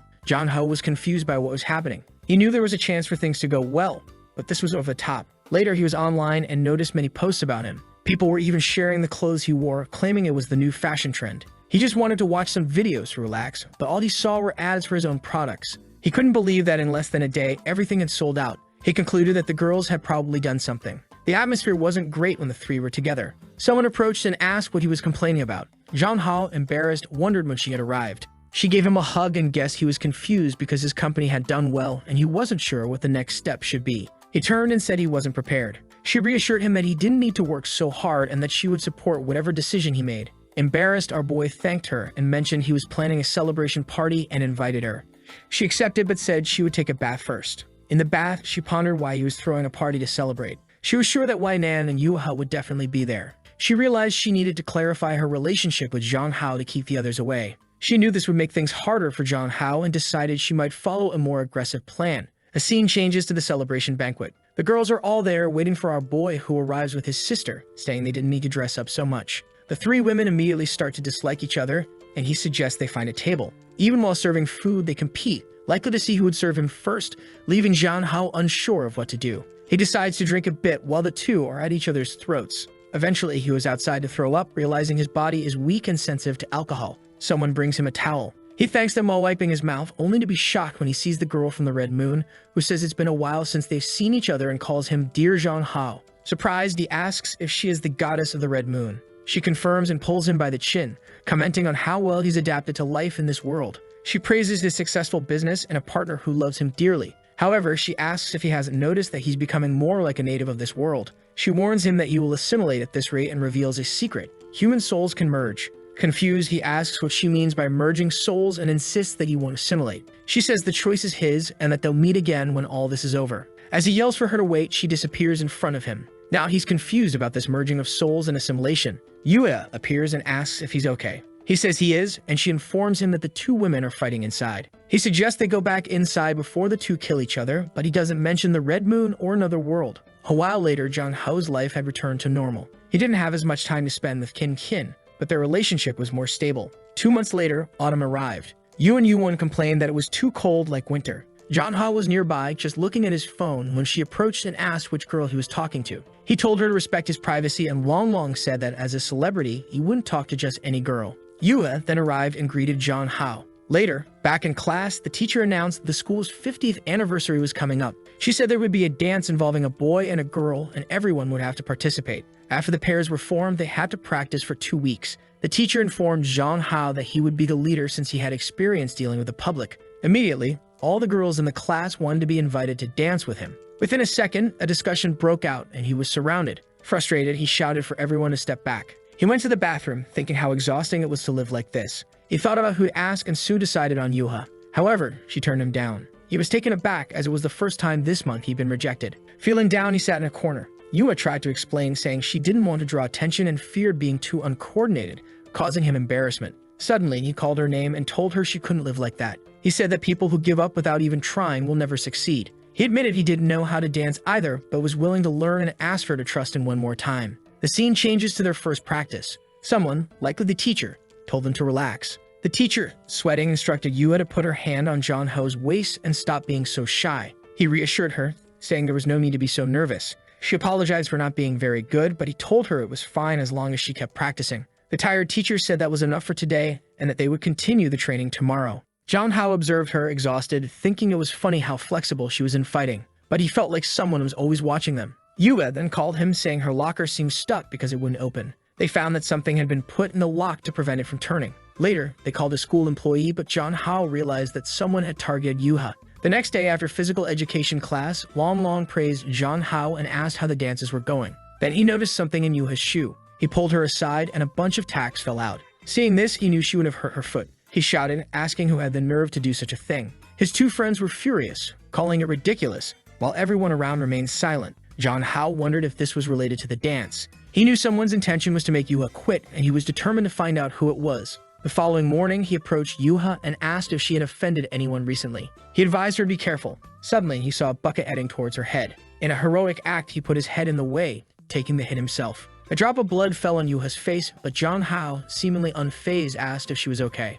He turned to shout at whoever was above them, but Yuha warned him to be careful. Ignoring her, he ran upstairs, determined to find the culprit. He opened the door to the upper floor and found a girl crying, saying she didn't want to hurt him, she just didn't like Yuha monopolizing him. Zhang Hao said nothing as she continued shouting that Yuha didn't deserve to have him all to herself. The girl seemed to go mad, lamenting that she shouldn't have hurt him. Immediately, Zhang Hao ran to her, grabbed her arm, and pinned her to the ground, telling her to stop this nonsense. He sternly told her to stop getting involved, saying it was up to him to decide who deserved to be with him. The girl stayed silent, just listening. Then Yuha appeared, crying and running towards him. However, Zhang Hao's vision began to blur. He couldn't understand what was happening or why he couldn't see clearly. At that moment, he seemed to recall various situations. It wasn't clear if these were alternate timelines or perhaps memories of the body's previous owner. A while later, he slowly opens his eyes in the hospital, wondering if the scenes he just experienced were hallucinations. Yua calls out to him, saying that he finally woke up and apologizes for causing him to get hurt. However, she assures him not to worry because she will take revenge for him.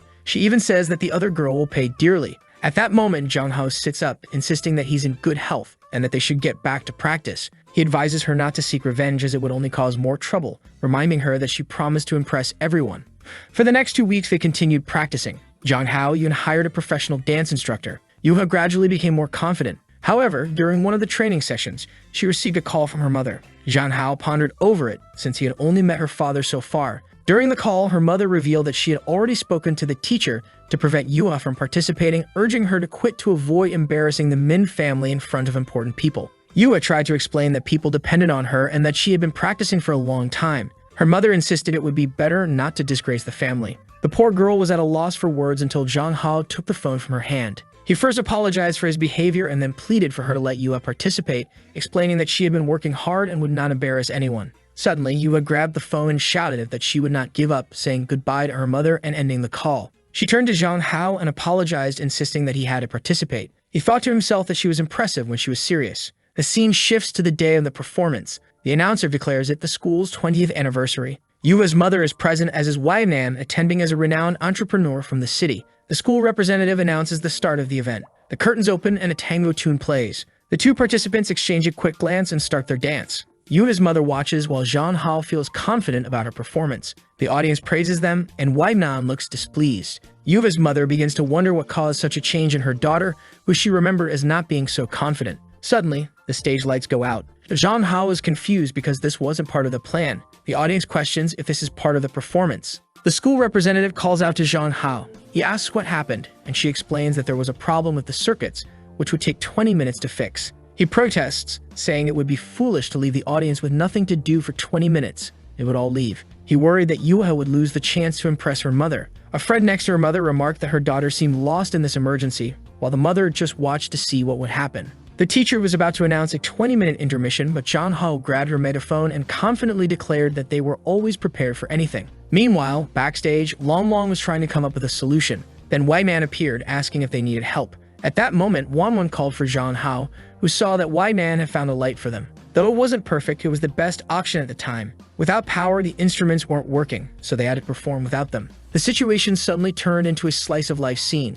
As Yuva danced, the audience was impressed. Meanwhile, Zhang Hao seemed to be singing, with Wai Nan watching him closely. A while later, the performance ended. Yuva's mother approached, asking if he was the one who had taken her daughter's phone. Awkwardly, he confirmed and apologized. Yuva turned to her mother, thanking her for coming, and her mother silently observed. She reached into her pocket for something but paused, then called for Yuha. After a while, Yuha's mother said she did well not to embarrass the family and that next time she could bring Zhang Hao to their home. The two stood there, not quite sure how to respond. Yuha simply thanked her and ran to hug her mother. Zhang Hao thought that all the effort over the past weeks was worth it for this moment. He felt that although the performance wasn't perfect, it was enough. He was feeling proud when someone pulled him by the shirt. It was Yuha, asking if he had time now. They went to the physical education room. He asked why she brought him there, considering they usually practice there. She said she wanted to bring him to that place because she wanted him to listen. She said she had been very happy since she met him. Every day during recess, she wanted to talk to him more, and every weekend, she wanted to go out with him. She even said she learned a lot from him.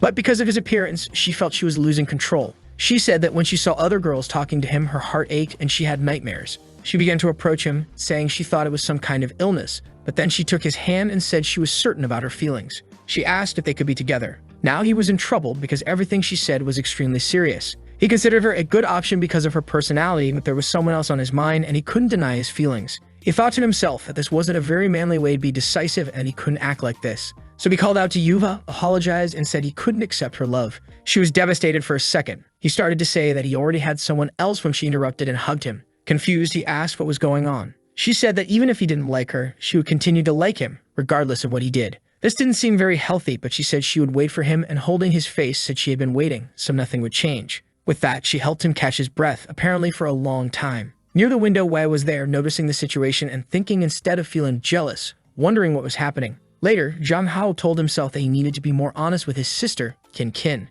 He threw his clothes on the floor, complaining that no one was making things easier for him. Suddenly, Wei opened the door forcefully, greeting him. Startled, he asked how she could invade someone's privacy like that. She approached him, asking if Yua had confessed. He replied that she probably heard everything. The president said she was satisfied with his response. Zhang Hao asked what she meant by satisfied. The president explained that she had to take things out of her car to help him with that dance, so now he had to repay her. He told her to ask instead of doing these things and promised to help somehow. She said that in this world, good husbands always help their wives dress. Seeing what she was doing, he asked what kind of craziness this was. She informed him that he would have to help her put on her stockings again. He tried to pretend he didn't like it, but he was clearly flustered. He began to help, thinking it was an easy way not to betray his sister's trust and still calm this crazy woman. But the angel on his shoulder said it was clearly a betrayal. The devil, on the other hand, said it was his duty to help people. They started arguing, calling each other names. Zhang Hao thought it wasn't very manly to owe people favors. He began helping and asked why we liked wearing those stockings so much. She said her social status required her to always look presentable and asked if he liked it. He continued helping, saying that even in his world, this would be considered a bit wrong. Suddenly, he stubbed his toe and she trembled a bit. This girl clearly wasn't right in the head either. She apologized while thinking about why she was acting this way. Zhang Hao, on the other hand, noticed that she seemed different. She blushed, unsure of what to say. Then she asked about the incident of the hospital. He explained the situation with the bucket, saying it was accidental. However, Wai Man was already eager to punish the person responsible, and he told her to forget about it. He said she could finish dressing herself since he wasn't very confident with that part, but she seemed to notice something. She adjusted the rest and thanked him for his hard work. Outside, while waiting for Wei to finish dressing, she asked why he was still shy since she had already seen everything. Suddenly, her phone rang. It was a call from her secretary. When she answered, the person apologized but said it was urgent. The secretary informed her that they had found what they were looking for. Wai Nan was startled, asking if it was true. She said she was going immediately. She waved goodbye to Zhang Hao, saying she would treat him to a meal later. However, he noticed that something had happened because she changed suddenly. A while later, Zhang Hao was back in bed, exhausted. But there was no peace in that house as Qin Qin came to check on him. She asked what was wrong, mentioning that he seemed very talented in dancing, referencing the performances with Wai Nan that were recorded. She acknowledged it was a school event but admitted she felt uncomfortable. She hugged him, saying she didn't like how popular he was becoming. She asked if she wasn't enough for him, wondering if he needed other things. Zhang Hao thought to himself that making the woman he liked cry wasn't something a real man should do. However, the more she depended on him, the guiltier he felt. She kissed him intensely, while he thought that, in the end, he needed to tell her everything. After she had metaphorically sucked his blood, he asked what the problem was. She told him not to worry, saying it wouldn't happen again, but this time she wanted him to remember it clearly. Just then, a plate crashed to the floor. Zhang Hao's father entered, asking what was going on. Both of them suddenly became nervous. They tried to explain, but it was clearly difficult to get out of the situation. A while later, someone demanded they speak up. It was Qin Qin's mother, saying she wanted to know what was going on. Qin Qin tried to downplay it, saying they were just playing around. But her mother slammed the table, saying family doesn't play like that, asking if Qin Qin had forgotten she became Zhang Hao's sister when she moved in. Both stood with their heads down, unable to respond. The mother called their behavior disgraceful. Qin Qin remained silent, unsure of what to say. Zhang Hao's father suggested they might not need to take it so seriously, but the mother insisted that Qin Qin had always been peculiar and never spoke up when things happened. She regretted letting Qin Qin live with her loser of a father. At this, Qin Qin's expression changed and she said she would tell everything. But Zhang Hao interrupted, saying they were practicing for a vampire play coming up at school. He was going to be the lead actor and asked his sister for help.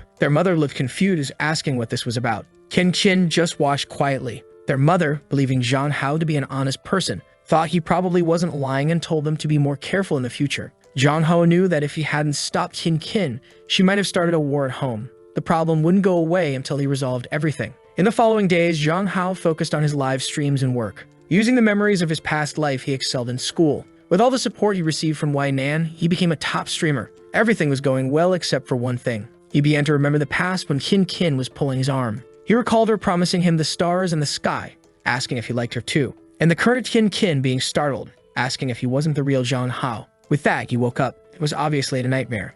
He started to realize that the memories of the previous owner were becoming clearer. All of this started happening after he last saw the goddess of the Red Moon. He even went to a psychologist who ran some tests because he might have had a problem after that accident. However, his mind was found to be perfectly fine. In the middle of it all, he receives a video call from a red-haired girl who says it's something urgent. She is the operator of the platform where he streams and tells him they have a problem due to short videos. Because of this, they are launching an offline campaign and need someone who can attract a lot of fans. She explains that he is the only male god who could turn the situation around. Our guy already knows they're asking him to do something he doesn't want to do again. However, she assures him that he doesn't need to worry because it will be easy, and it's an offer he can't refuse. If he accepts, he would earn an 8-figure salary per year at these events. He gets excited and asks what activities will be involved in this event. The scene shifts to a beach. His friend informs him that it will be a reality show, similar to a Mr. Beast Survive on a Deserted Island for 7 days video. And of course, Qin Qin is there as his assistant, so he won't be alone.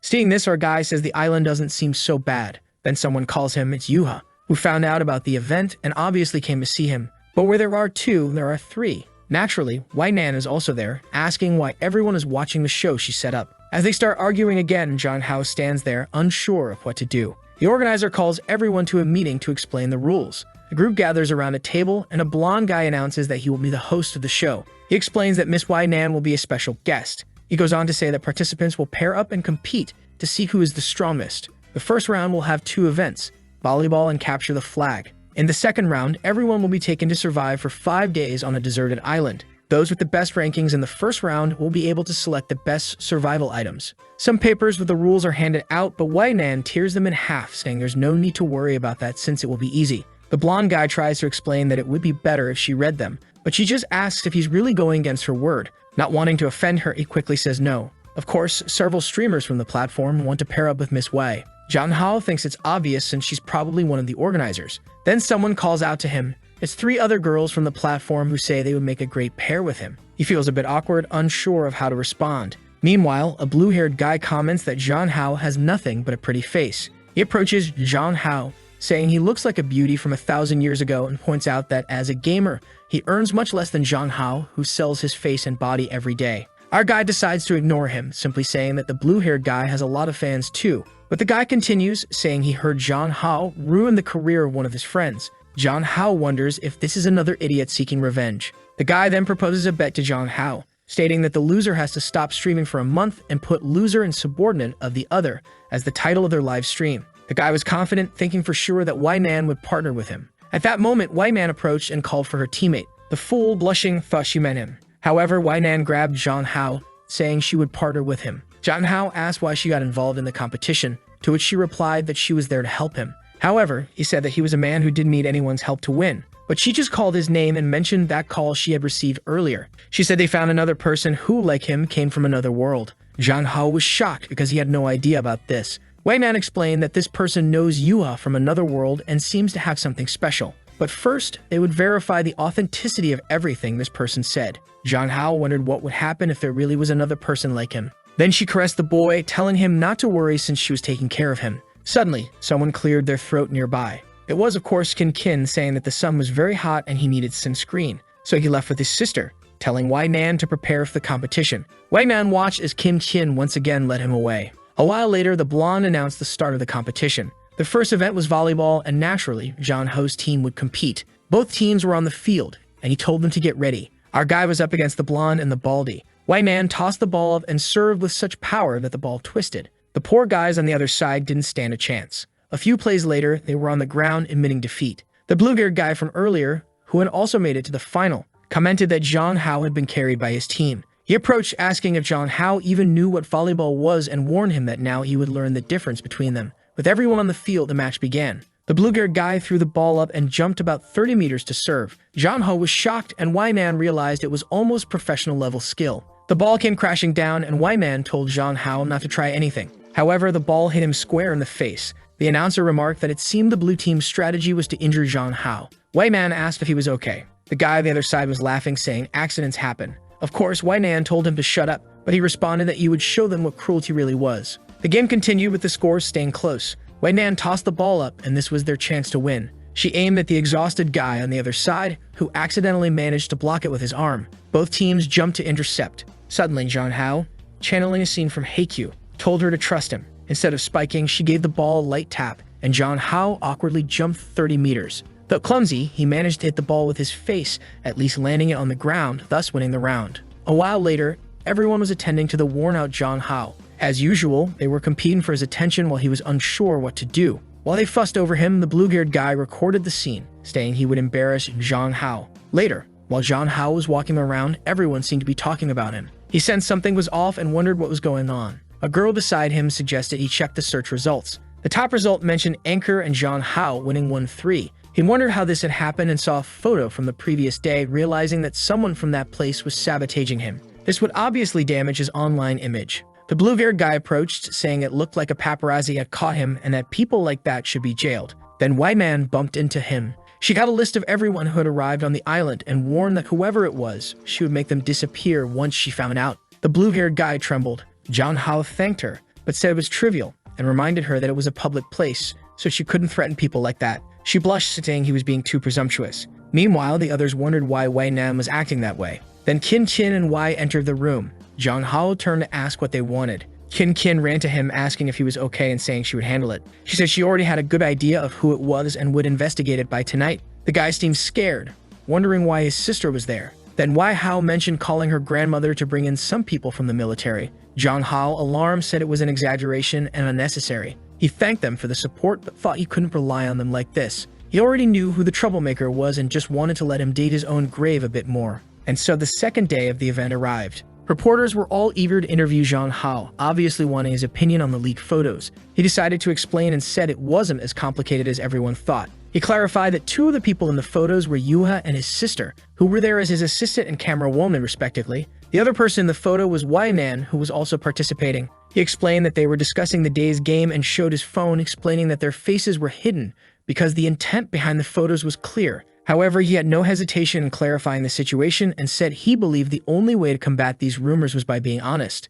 Beside him, Wai-Nan remarked that he was really boosting the show's popularity. Kin appeared, saying that Wai-Nan should pay more attention to the situations she put him in. However, Wai-Nan simply said that lately he could lie without even blushing and asked Kin if she didn't think he had changed a lot recently. In the bathroom, the guy who took the photos knew he was in trouble. His plan was to deny everything and hope they couldn't pin it on him. Just then, Tin appeared and said she knew it was him. He turned startled and asked what she was talking about. She told him to confess, saying she had proof. He claimed ignorance, but she informed him that she had hacked his phone, restored the backup of the photos he took, and found other things from his past. He panicked and asked what he needed to do to keep her from leaking it all. She simply approached and told him to disappear. Grabbing him by the collar, she said he was lucky she wanted to grow old by Jong Ho's side. Then she threw him to the ground, leaving him crying like an idiot. She turned with a smile and told him to take care of his own life, leaving him there snotty and abandoned. Outside, she met Yua and told her everything inside had been resolved. She said that if Yua had any questions, she could ask her. Later, during the Capture the Flag competition, a guy ran out as soon as it started. Zhang Hao, surprised, told Wai Nan to be careful. But the guy slid on his knees to Zhang Hao, grabbed his foot, and said he was quitting the competition, praising him. Zhang Hao was confused and asked if the guy had some other trick up his sleeve. But the guy just begged Zhang Hao to forget everything that happened. The organizer tried to explain that the event had already started and asked what the guy was doing. The guy then revealed to everyone that he was the one who took and posted the photos of Zhang Hao. Wai Nan simply watched and the guy cried, saying he just wanted to go home. In the end, his team quit and Zhang Hao's group advanced. But Zhang Hao knew the guy must have been threatened somehow to quit like that. When Zhang Hao opened the door to his room, he saw something unexpected. His sister was there, waiting for him as usual. He asked why she was there, and she immediately hugged him, saying she came to this place to take care of him. Embarrassed, he said he understood and asked what she wanted to do. She was silent for a moment, remembering when Wai Nan had said he seemed different. She laughed, thinking that apparently Wai Nan was losing to his sister. Yua, who was nearby, said that no matter how much he changed, she still wanted him. But Wai Man told her to shut up. Kin thought to herself that even if he changed, she still liked him and that no one was better for him than her. She then said she wanted to confess their relationship to their relatives. Zhang Hao hesitated, wondering why she was bringing this up now. He approached and humped her, saying it was a promise then. It was the last day of the competition, where they had to carry supplies across the island. In that place, finding food, water, and shelter would be the biggest challenge. In the jungle were Zhang Hao and Wai Nan, who seemed ready to take on a wild adventure. Zhang Hao couldn't stop thinking about how strong she was. She looked back and asked if he was scared or what was going on. He said it was nothing, and they could start right away. With that, she entered the forest, telling him to stay close. She grabbed some mint leaves and said they would be essential for surviving mosquitoes. Zhang Hao was impressed, remarking that she really was a soldier before. She handed him some and told him not to worry, as with her around, this challenge would be easy. All they needed to do was reach a nearby lake. When they arrived, she said she would try to catch a fish and told him to gather some berries. However, she reminded him to use the walkie-talkie or signaler if he encountered danger. Zhang Hao assured her that there was no need to worry and everything was fine. She told him to hurry and come back to eat the fish.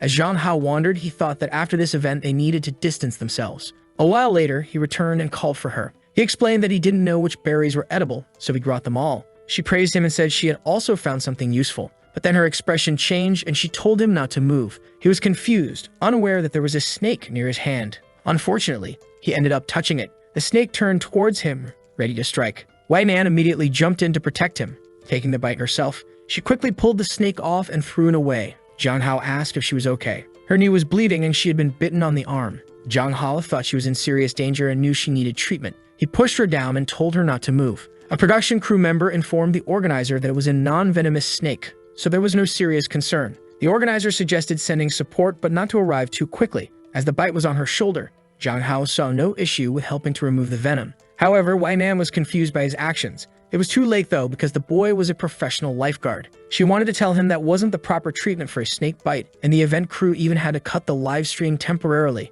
Nearby, Kin was observing everything, clearly not happy. Zhang Hao spat out the blood he had sucked, determined to find some bandages. However, Wai Man, out of breath, told him to wait and asked where he had heard that this was the way to treat a snake bite. She explained that if it had been truly venomous, he shouldn't have tried to suck it out as he could get infected. She clarified that the snake wasn't venomous, so all they needed was some clean water. A doctor was being sent over, and the organizer reminded her not to interfere with the game. Then someone called out saying they would come too. It was of course Kin. Being well known in the medical field, people recognized her. She announced that as Zhang Hao's sister and a doctor, she wanted to check on him. The other doctor said it would be an honor to have such an incredible doctor as her. As night fell, the two were in a cave. Zhang Hao mentioned that he was starting to feel awkward with how much she was staring at him. The camera was on the ground and he asked if it was okay, and they were supposed to be filmed. She simply said that she was the boss, so it wasn't a problem, and explained that what was about to happen couldn't be broadcast on TV. She began to approach Zhang Hao, who asked why she was acting like this all of a sudden. Seeing her expression, he joked that it seemed the snake had some other kind of venom.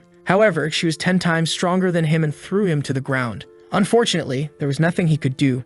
She was too strong for him. She then commented that her clothes were a mess because of the wound, but mentioned it might be very convenient. Outside, someone said they should be close. It was a group of doctors, one of whom commented that they had lost the walkie-talkie signal. Kin started to get worried. Then she heard some noises beside her. When she looked, she asked who it was. It was, of course, Yuha. This guy couldn't go a second without having all three around him. When the doctors looked back, Kin had disappeared. Kin then asked Yuha how she was in the jungle. Yuha said she had been following them. Kin told Yuha that even though she liked Zhang Hao, it was impossible for them to be together. Yuha simply said she knew that. However, all she wanted was to stay by Zhang Hao's side and make him happy. And of course, if she found anyone who made him unhappy, she'd explode that person's head. Kin just observed quietly. Meanwhile, somewhere else, someone was telling a certain person to stop. Our boy had been immobilized, and the president warned him that this time he couldn't escape. He said he didn't want anything, but she replied that his body was more honest. Just then, they heard someone shouting his name. He immediately recognized the voices of his sister and Yueha and told Yuan to get everything in order. The president was furious, once again annoyed that the others had ruined her fun. A little later, the two of them entered the cave. Zhang Hao immediately asked his sister why she had followed them. He was making excuses when she noticed some marks on his neck. Furious, she immediately called out Yuan, who told them they shouldn't be there since it was a competition area. However, Kin lunged to punch Yuan, who easily defended herself and asked if she really wanted to go down this path. She then landed a solid punch on Kin's stomach. Zhang Hao was shocked as they started to fight seriously. The president approached and asked Kin who she thought she was to try to teach her a lesson. But then they heard something. Yuan was also coming in to try and punch the president. Yuan easily blocked it, but Yuan didn't stop, saying that anyone who hurt Zhang Hao was her enemy. She managed to land another kick, declaring she would fight anyone who caused him trouble. This time, Yuan was pushed back, and like a joker, she started laughing, her expression soon changing. Kin got up, saying she didn't think the president of the Hongfeng group would be so shameless. Yuba told her to shut up, but Kin retorted that she was just an old woman trying to get with younger people.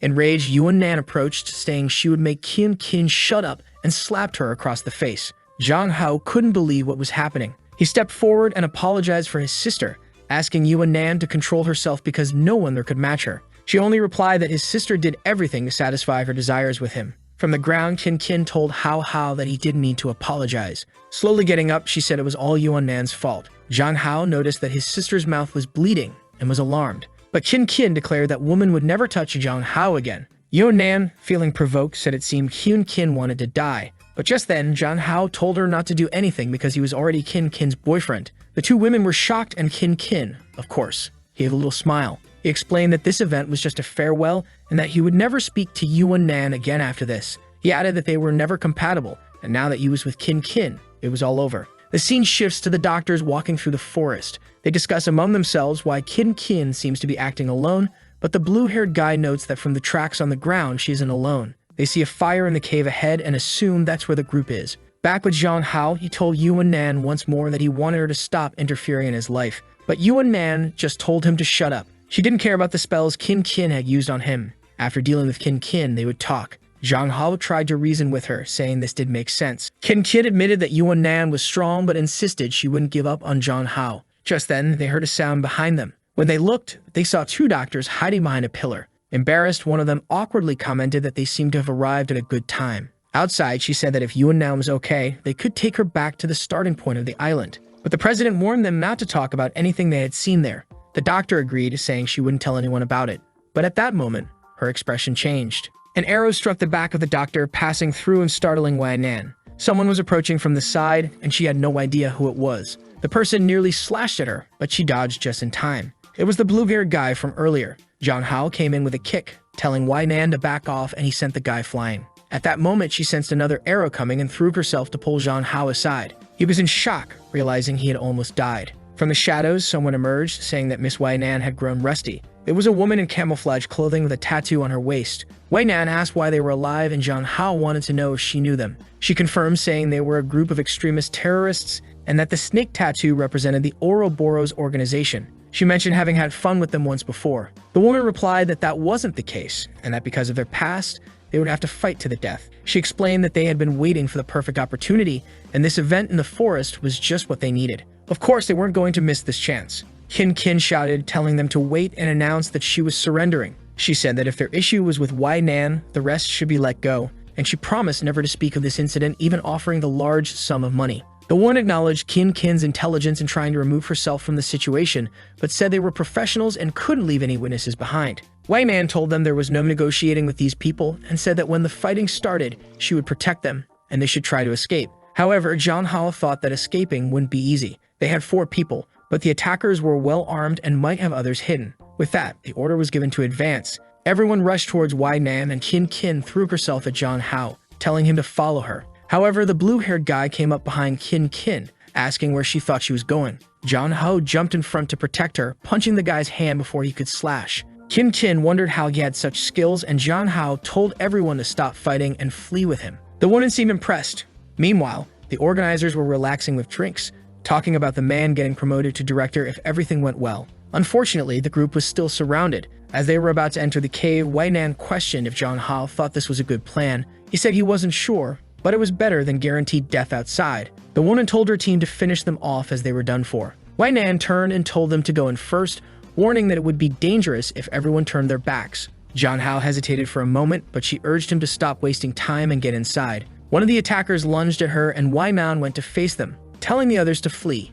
Inside the cave, John Hao found the supplies they had missed earlier. He found the passage that was part of his plan and thought it was a good idea. He turned to the 2 women and told them to go ahead while he went to rescue Wei. His sister insisted it was too dangerous, but he replied that even if Wei was a difficult person, he couldn't abandon her. He started heading toward her, telling his sister to flee. She just watched in silence, feeling a strange emotion she couldn't quite understand. Outside, Wei Nan was taking down the first attacker, warning that anyone who continued would die. The woman realized that none of her plans were working. The entrance to the cave was so narrow that they had to face Wei Nan one at a time. Wei Nan declared that their fight would be endless and stepped in, saying she would bring an end to their organization. The woman had no choice at that moment and shot an arrow without knowing what else to do. They entered the cave, but no one knew what happened. She told the woman beside her to watch the exit while she called for reinforcements. Running through the cave, John Hao just hoped Wei was okay. But when he arrived, he saw something unexpected. Poor Wei had been hit with an arrow in her arm and wasn't doing well at all. He approached, asking what had happened,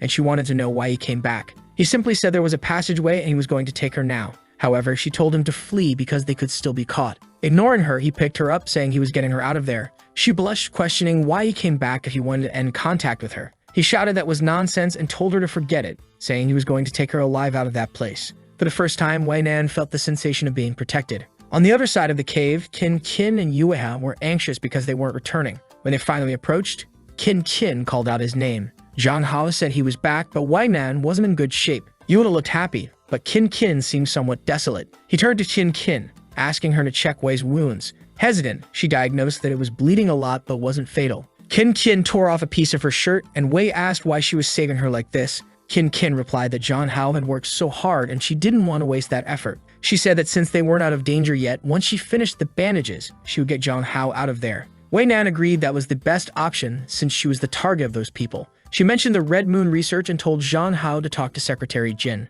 Kin noticed something but said nothing. John Hao insisted it wasn't time to talk about that and that they needed to escape. But Kin shouted his name, asking why he was willing to die for Wei Nan. She told him he should go back home and return to their life together. John Hao simply replied that maybe he wouldn't be able to return. Wei Nan had saved him, and as a real man, he couldn't leave her alone. Thought to herself how amazing he was. He mentioned that he learned this from Brother Long, clearly from his other life. He told Kin to return, saying that Yuho wanted to save Wei Nan. But Kin didn't want to give up, saying he shouldn't leave the 2 of them alone. John Hao apologized, saying he wasn't the John Hao she knew, and if he had the chance in the future, he would explain everything. He asked his sister to be obedient and leave with Yuha. Kin seemed to insist, saying she wanted to protect him, but Yuha said she wanted to be as masculine as he was, or maybe a masculine woman. She wasn't sure what to say. John Hao thanked them for their kindness, but warned that everyone would die if they didn't escape soon. He told them to stop and flee. Kin said she could go back alone, but life didn't make sense without him, so she didn't want to leave him there.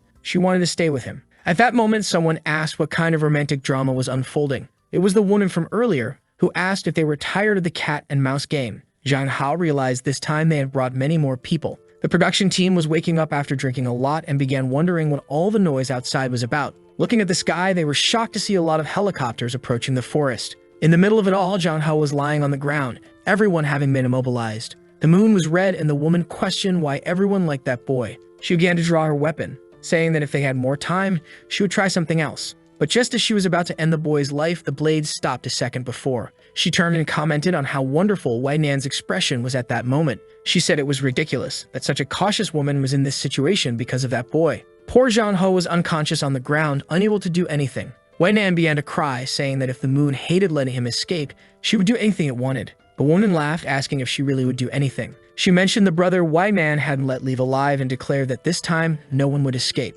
And then the ketchup was spilled. At that moment, Zhang Hao fell lifeless to the ground, but something appeared in front of him. He saw red hair and asked why she was there. It was the goddess of the red moon just watching him die. She laughed and asked who he was. Suddenly, he woke up in shock. He got up from the bed, wondering if he was dead. But then someone beside him called him husband. The woman asked if he was having nightmares. Sweating, he didn't understand who was being addressed. It was Wai Man wearing an oxygen. The scene shifted to the middle of the city. Zhang Hao had really returned to his own world. It was the place where he used to work, and beside him was Wai Nan, who had always been the CEO of his company. He was sure this was the work of the goddess of the red moon. Wai Nan asked what he was thinking about so much and questioned if he had thought about the proposal of bringing his father to live with them. She mentioned that it would be hard for his father to raise a child alone and that their house was very big, especially since when their child was born, they would need help. He quickly noticed her hand on her belly and felt confused. Apparently, he was going to be a father. She then pulled him by the tie and reminded him that when they were alone, he should call her wife. He hesitated, and she asked why he was acting so strangely. Zhang Hao thought to himself that she was still identical to the Wai Nan from the other world. So he called her wife, and she thanked him. They arrived, and she said she was going to work, but told him to send a message. Zhang Ho didn't expect to return to his world in this way. If he ended up there because he died, what happened to Qin Qin and Wai Yuan? He wondered if, in the end, he hadn't been able to save anyone. But then he asked himself the most important question. What were Qin Qin and Wai Yuan doing in this world? He knew that in the past life, Qin Qin was a famous doctor. He searched for her name on the internet but found nothing. This made him question if her entire life changed because she didn't meet Zhang Hao. He then decided to search for Wai Yuan. Strangely, instead of a military family, it now seemed like an entrepreneurial group. This made him realize that he no longer had any connection with either of them. And worst of all, he had no idea how they were living. The most inexplicable thing was that he returned to this world and became Wai Yuan's husband without any explanation. He then wondered how he had managed to seduce the CEO. After that, he left the office and wandered aimlessly. The world seemed familiar, but it was very strange at the same time. He went to where his house was in the past life. He didn't know how his father was living. And then Wai Yuan appeared and asked why he had returned before the end of the workday. She approached, saying she was planning a surprise, but he had already arrived. She asked if he remembered that today was his birthday, and that she had planned a party with his father. Zhang Hao seemed confused and asked if it was really his birthday. Wai Yuan just stared at him and asked if he was having some problem. He just said he wasn't used to her being so kind. Zhang Hao found it strange that he had no relationship with her and now had to live as if they were husband and wife. So he asked how a woman as ambitious as her ended up with a common guy like him. She said he was acting very strangely and didn't seem like the guy she knew. She put her arm around his shoulder and said that if he was anxious about the marriage, she would take care of him. She gave him a kiss and told him not to worry. Then she said they would discuss this more later and asked if they could go to the party. Obviously, Zhang Ho was just observing everything. His father was there normally in front of him. He asked his father if Wai Nan was really going to spend the day with them at the house. His father said yes, and Zhang Hao said he only had 2 beds, so he would have to sleep with his father. But his father just told him to learn to resolve couple issues together with her, saying that he should always speak the truth to his wife. Zhang Hao tried to protest, saying that his father didn't understand anything. However, his father just got up and said he was going to rest. He closed the bedroom door and wished him a happy birthday. There was silence, except for Wai Nan in the kitchen. With nothing else to do, he approached her, saying he would help. She then mentioned that last Manga had been great, so why didn't he want to continue today? Embarrassed, he realized she had overheard the conversation with his father. She asked if she was pushing him so hard that his body couldn't keep up. At that moment, he felt dejected, not realizing things had gotten to that level. He just observed her, wondering if he had really experienced all this before. The problem was that he had no memory of these events. Ignoring all that, he decided to ask her a question. He wanted to know how their first date went. She explained that it was during a company event when a guy tried to put drugs in her drink. Being an important person involved with the company, she was hesitant to refuse and potentially ruin business relations. Then Zhang Hao stepped in, grabbed the guy's arm, and pretended to be her husband, saying he would drink it instead. She never imagined he would be brave enough to pretend to be her husband and drink it. A second later, he fell to the ground like an idiot, foaming at the mouth, and told her that it was very dangerous. She turned to confront the guy, who accidentally admitted it was just supposed to be an aphrodisiac. With that, everyone at the company found out about the guy's plans. He was taken away by the police, and the 2 of them stayed behind. She asked if Zhang Hao was okay, and he explained that he had lost all his strength and collapsed. She then asked how he knew something was wrong with the drink. He said he had been watching the guy and saw when he put something strange in the glass. Knowing the guy's reputation, he was afraid he might do something to her. She then asked why he went to such extremes for her. Was he in love with her? Jung Hao replied that he wasn't. He just found it amazing that a woman like her had reached such an important position. Since his desk was near hers, he often saw how hard she worked. He was afraid that if this incident happened, people would think she got her position because of her looks. She said he seemed very concerned about her. Embarrassed, he said he just wanted to do the right thing. She said it seemed he was her hero of justice. He felt shy and asked why she was using those expressions.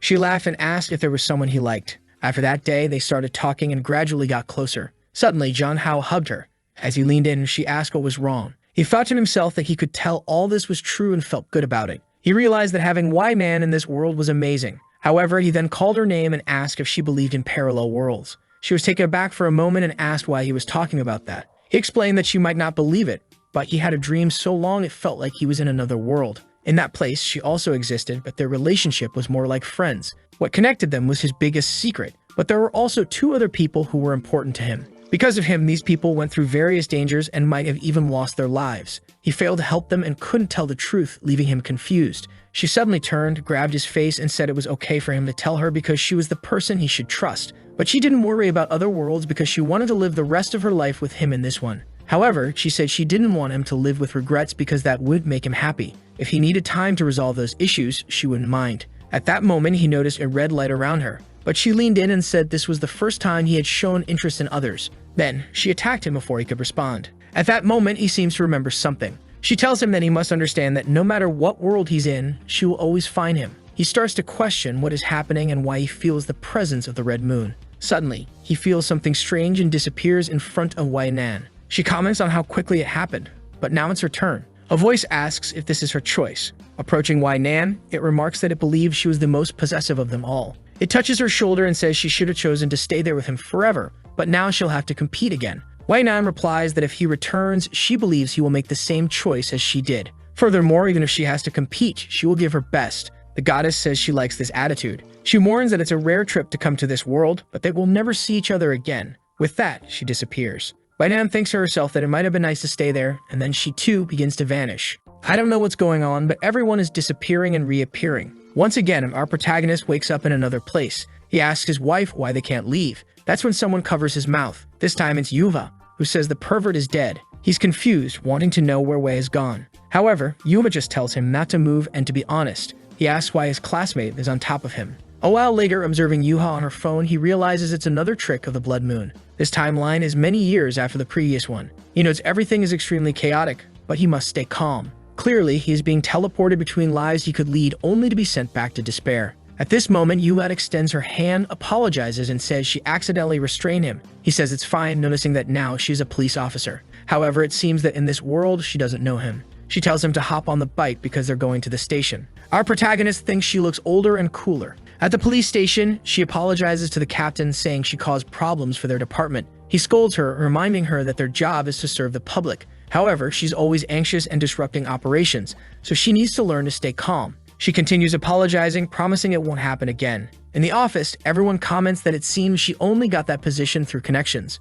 Jung Hao thinks that, just like in her previous life, she's living in an isolated environment. He turns to the guard and says he never felt threatened. In fact, it was good to know she was trying to protect him. He feels much safer knowing she's an officer who doesn't let criminals escape. He then asks her if she agrees. Before she can respond, he raises her arm and declares the case resolved. She doesn't quite understand what he's doing. The scene shifts to another location. They're sitting in a building, analyzing some newspapers. It seems he's helping her find a criminal who takes photos of women. She says this person must be around 25 years old and stays near the district where he was passing through. When she saw him freeze when she called out, she suspected it might be him and apologizes for throwing him to the ground. He says he's already told her he doesn't mind at all. When he pats her on the head, she asks what he's doing. He changes the subject, saying her methods for fighting crime are really clever. However, he starts giving some tips, suggesting she should disguise herself before watching that area. He also suggests they should use some method to lure the person instead of just waiting for someone to pass by. Another thing they could do is visit websites where this person might be sharing these photos.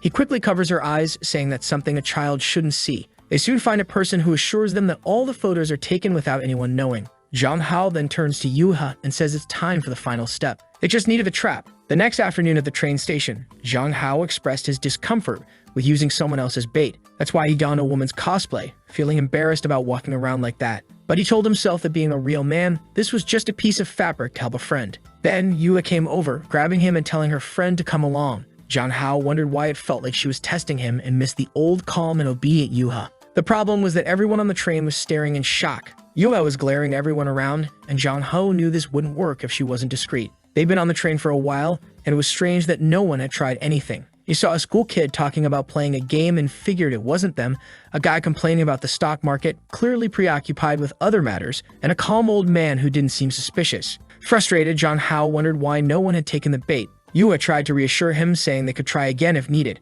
Suddenly, the entire train car jolted. Yua stumbled and fell into Jong Hao's arms, wrapping herself in a pile of fabric. He told her to stay still and be careful, but the men nearby, seeing the situation, were instantly smitten. Yua, still acting odd, commented that he was impressive even as a woman, leaving Jong Hao confused. As people began commenting on the minor accident, Jong Hao felt someone touch him. Realizing there was a person behind him, he noticed a partially open suitcase underneath, suspecting there was a camera inside. He stepped on the person's foot, who yelped about his expensive shoes. Jong Hao turned and accused him of being overdressed for a pervert with a hidden camera. The man, realizing Jong Hao's voice was male, questioned the absurdity of the setup. Jong Hao demanded he open the suitcase, sure there was something incriminating inside. The man tried to leave, claiming they were crazy and attempting to walk away. But Yua grabbed him by the shoulder, threw him to the ground, and identified herself as the police. The man, stunned, was told he was under arrest. Jong Hao hoped this would at least work out. The scene shifted back to the police station. In the end, Jong Hao successfully helped her, and their work was acknowledged by the department.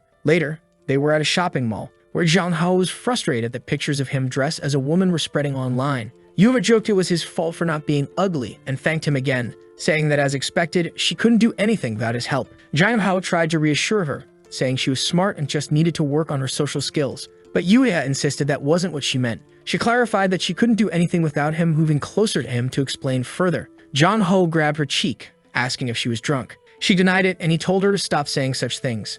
She started crying, saying it was hard for her to suffer alone. She joined the police academy thinking she would like it if everyone kept their distance because they knew her grandmother's position. This caused problems with her family, who began pressuring her to find a partner and setting up blind dates. But she always refused because they weren't like him. Jong Hao was confused, not understanding what she was talking about, especially since they theoretically hadn't known each other long. Suddenly, she collapsed into his arms, her face turning pale. It seemed she was sick, and the protagonist apologized, saying he would make up to her. He carried her, saying he knew the perfect place. They headed to the beach, where Jong Hao remarked that it was the perfect place for her to sober up a bit. However, Yua complained that she didn't enjoy being carried. She mentioned that her feet hurt, prompting him to massage them. She complimented his skills, and he mentioned that he learned it all while working on his parents' farm. Suddenly, she called his name but remained silent. She thanked him, and he asked if she needed anything else. Yua stood up, stating she understood now. As the red moon shone above, she said she couldn't selfishly keep him there. Confused, Jong Hao asked what she was talking about. She referred to him as classmate Jong Hao,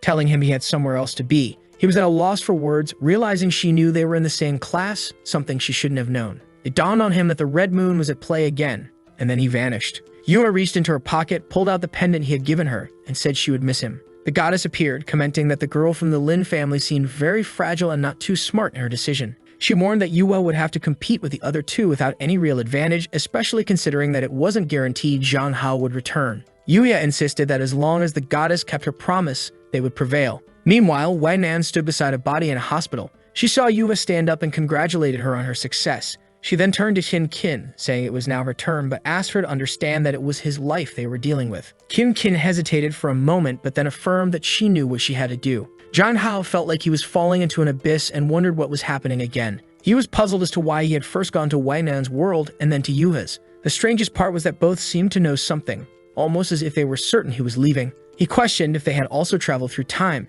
Considering the events, it seemed there was an agreement among the three and the goddess. The lingering question was what the purpose of all this was. Suddenly, he was blinded by a flash of light. He looked down at his hands and realized he had time traveled again. But now he didn't seem much older. In fact, he was back in primary school. He worried that changes in the past might affect everything that happened in the future. Lost in thought, he was hit by a ball, falling to the ground with a bloody nose. Later, he woke up to someone peeling an apple beside him. He looked up to see a much younger Qin Qin, who asked if he was awake. Confused, he asked if she was his sister, Qin Qin. She remained silent for a moment, then said she had been waiting for him for a long time and had a question. Jong Hao was startled by her tone, recognizing it as his sister's. She asked if he was the real Jong Hao. The protagonist hesitated for a moment, realizing she seemed to know the truth. He then confessed that he wasn't the old Jong Hao she knew, explaining it was just a coincidence that he ended up in this body. He told her he was an ordinary man from another world who woke up in this body with some of the old John Hao's memories but no idea how he got there. He admitted the only thing he was certain of was that he liked Kin Kin. Crying, she asked if the real John Hao would ever return. The protagonist said he had no idea. The apple fell to the ground as she spoke of losing the meaning in her life. Seeing her holding a knife, John Hao rushed toward her as she said that since he had disappeared from this life, everything was pointless. He grabbed the blade, telling her not to say such foolish things. He insisted that everything that had happened was his fault, so it was his responsibility to make things right. Since he had taken over Zhang Hao's body, it should be him who dies, perhaps allowing the real Zhang Hao to return. But Kin Kin said he knew that this wasn't the world where the other Zhang Hao existed. However, Zhang Hao insists that they can't know for sure unless they try. Maybe if he disappeared, this dream would end. But Kin Kin says she can't do it, even if he isn't the real Zhang Hao. She trembles as he asks what's wrong. Meanwhile, outside, the teachers are discussing Zhang Hao's well-being. One of them reassures the other that being young, he should recover well from the trauma. They decide to check on him, but when they open the door, they're shocked by what they see. They quickly intervene, asking what is happening. The teacher rushes over, grabbing Kin Kin's wrist, asking if she intended to hurt her classmate. Zhang Hao tries to explain the situation, but the teacher doesn't let him speak, insisting that he leaves immediately. As Zhang Hao is led away, he tries to defend Kin Kin, saying she didn't do anything wrong. However, the teacher is already on the phone reporting that a girl named Kin Kin appeared to have attempted to harm a classmate. Time passes and we see a man, apparently Kin Kin's stepfather, apologizing for her behavior and explaining that she's having some mental health issues. He presents a gift to the teachers, hoping they will understand. The teacher suggests he returns home as they'll need time to resolve the situation. At home, Kin Kin's stepfather praises her for being well-behaved but holds a belt, questioning why she's causing trouble at school. Her mother tries to intervene, but he, seemingly skilled in Muay Thai, intimidates her. He declares it's pointless to try to teach Kin Kin anything. Kin Kin warns him not to touch her mother. Her stepfather reminds her that he's the one supporting the household, calling them parasites. He then threatens her mother with a belt, but Kin Kin, in a sudden outburst, hits him on the head. He falls, shocked, asking if she's crazy, while Kin Kin prepares to strike again. Her mother screams for her to stop as Kin Kin holds a pencil close to his eye, warning him to ask for a divorce. He apologizes, saying he understands, but suddenly grabs her arm and throws her against the wall. Kin Kin, petite and light, crashes against the wall. The stepfather remarks that he always knew there was something wrong with her and starts kicking her, saying he's going to teach her a lesson. Outside, Zhang Hao searches for an address, remembering that Kin Kin's house should be around there. Later, we see Kin Kin on the floor, battered but conscious, contemplating the futility of everything. She believes she's a complete failure, unloved and unnoticed, with a dysfunctional family. She thinks maybe she never deserved to be loved and considers ending it all. Just as she contemplates her dark thoughts, Zhang Hao appears at the window, asking if she's okay. Startled, she questions why he's there and how he managed to climb up to the 6th floor. He tells her to forget about that, as window cleaners nearby wonder where the safety ropes have gone. Zhang Hao then asks if she's had trouble with her stepfather, mentioning he heard yelling.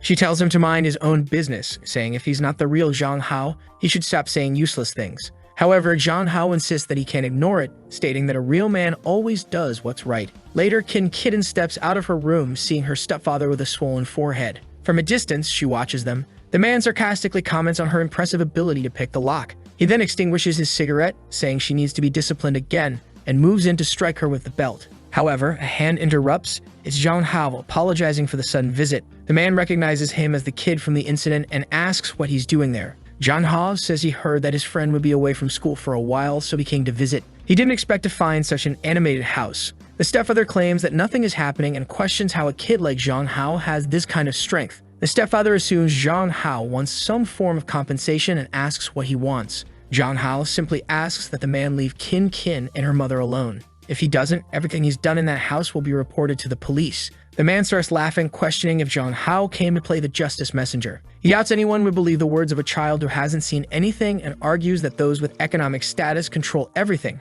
so there's nothing Zhang Hao can do. Despite Kin Kin's dissatisfaction, her mother enjoys a more comfortable life now. Zhang Hao retorts that the man is pitiful and points to a clock, revealing that everything has been recorded. With Kin Kin's bruises as evidence, everyone will believe him. He then punches the man, incapacitating him. They quickly escape outside. Kin Kin, confused, asks Zhang Hao why he's doing all this for her in this alternate world. He replies that even if the world is false, the suffering is real. Just as she didn't need a reason to be good to the real Zhang Hao, he doesn't need a reason either. She thanks him but says that betraying Zhang Hao would be like betraying herself for over 10 years, apologizing that her life no longer has meaning. Zhang Hao grabs her arm, insisting that she live for herself and that she isn't a burden or responsible for everything. She reflects on all her memories with the real Zhang Hao and wonders if choosing to forget him would mean abandoning him in another world. Zhang Hao tells her not to forget the past as it's part of who she is, and even if she can't choose anyone, she still needs to move forward. He encourages Qin Qin to start anew. She blushes and is taken aback.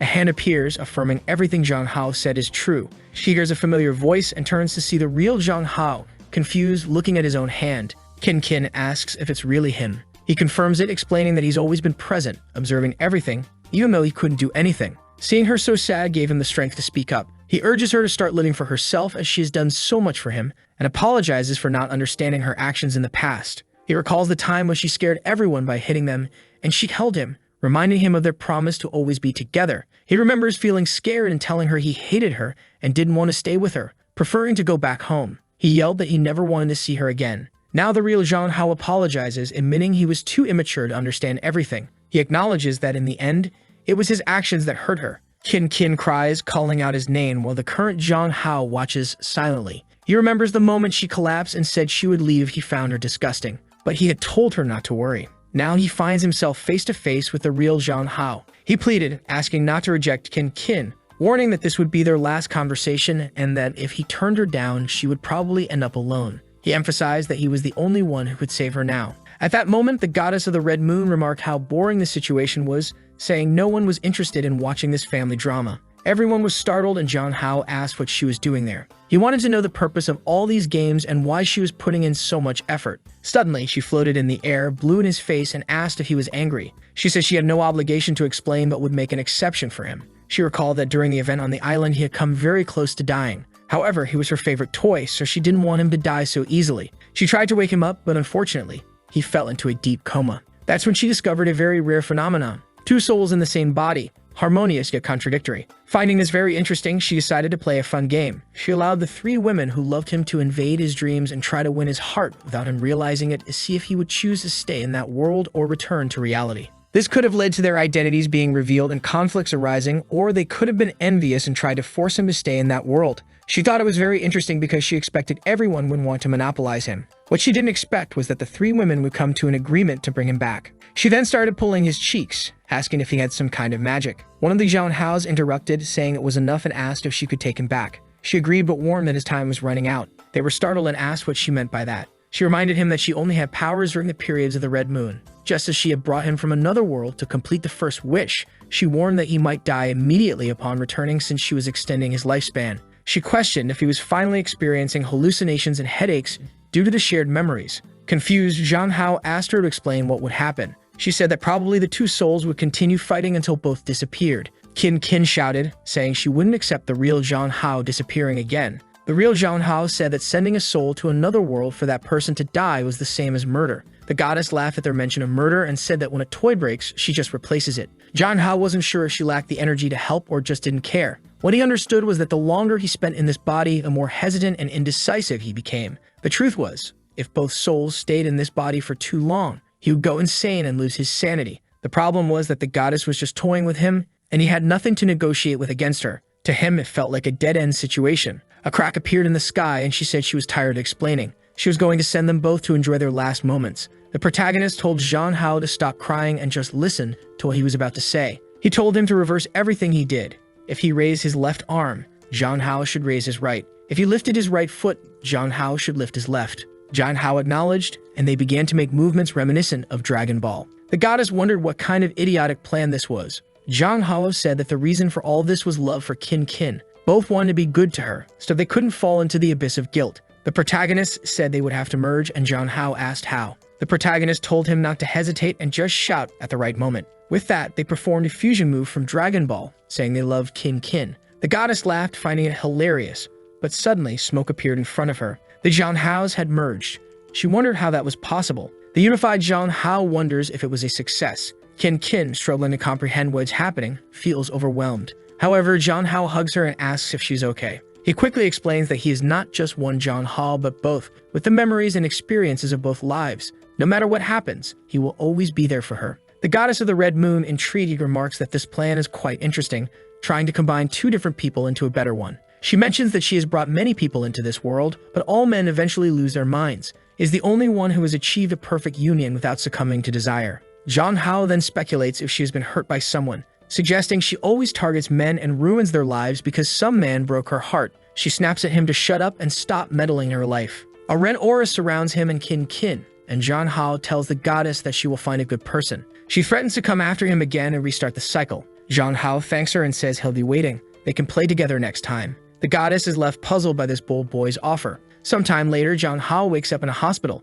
Slowly opening his eyes, the women around him ask if he has finally woken up and how he is feeling. White Man is excited, wondering if Kin managed to resolve things. They explain that his hair suddenly turned black and his heart stopped for a few seconds. Jong Hao assures them that the goddess did nothing and that everything is fine now. White Man vows to avenge everything the goddess made them go through and agrees, stating that whether for good or ill, they will take down that woman. Jong Hao tells them not to worry, the goddess won't appear for a while since she is powerless until the next red moon, which will be in 7 years. White Man promises to protect him to the best of her ability. At this moment, Kin apologizes, admitting that everything almost went wrong because of her selfish desires. Jong Hao reassures her, saying that it's all in the past and that he should be the one thanking them. Kin then declares that from now on, Jong Hao will have to live with her so she can protect him every day. However, White Man immediately asserts that he will clearly be living with her. White Man presses Jong Hao to choose among the three of them, knowing the competition will be tough. Feeling awkward and unsure of how to respond, Jong Hao tells them they won't like his answer, but he can't lie. He asks if it's possible for the four of them to live together.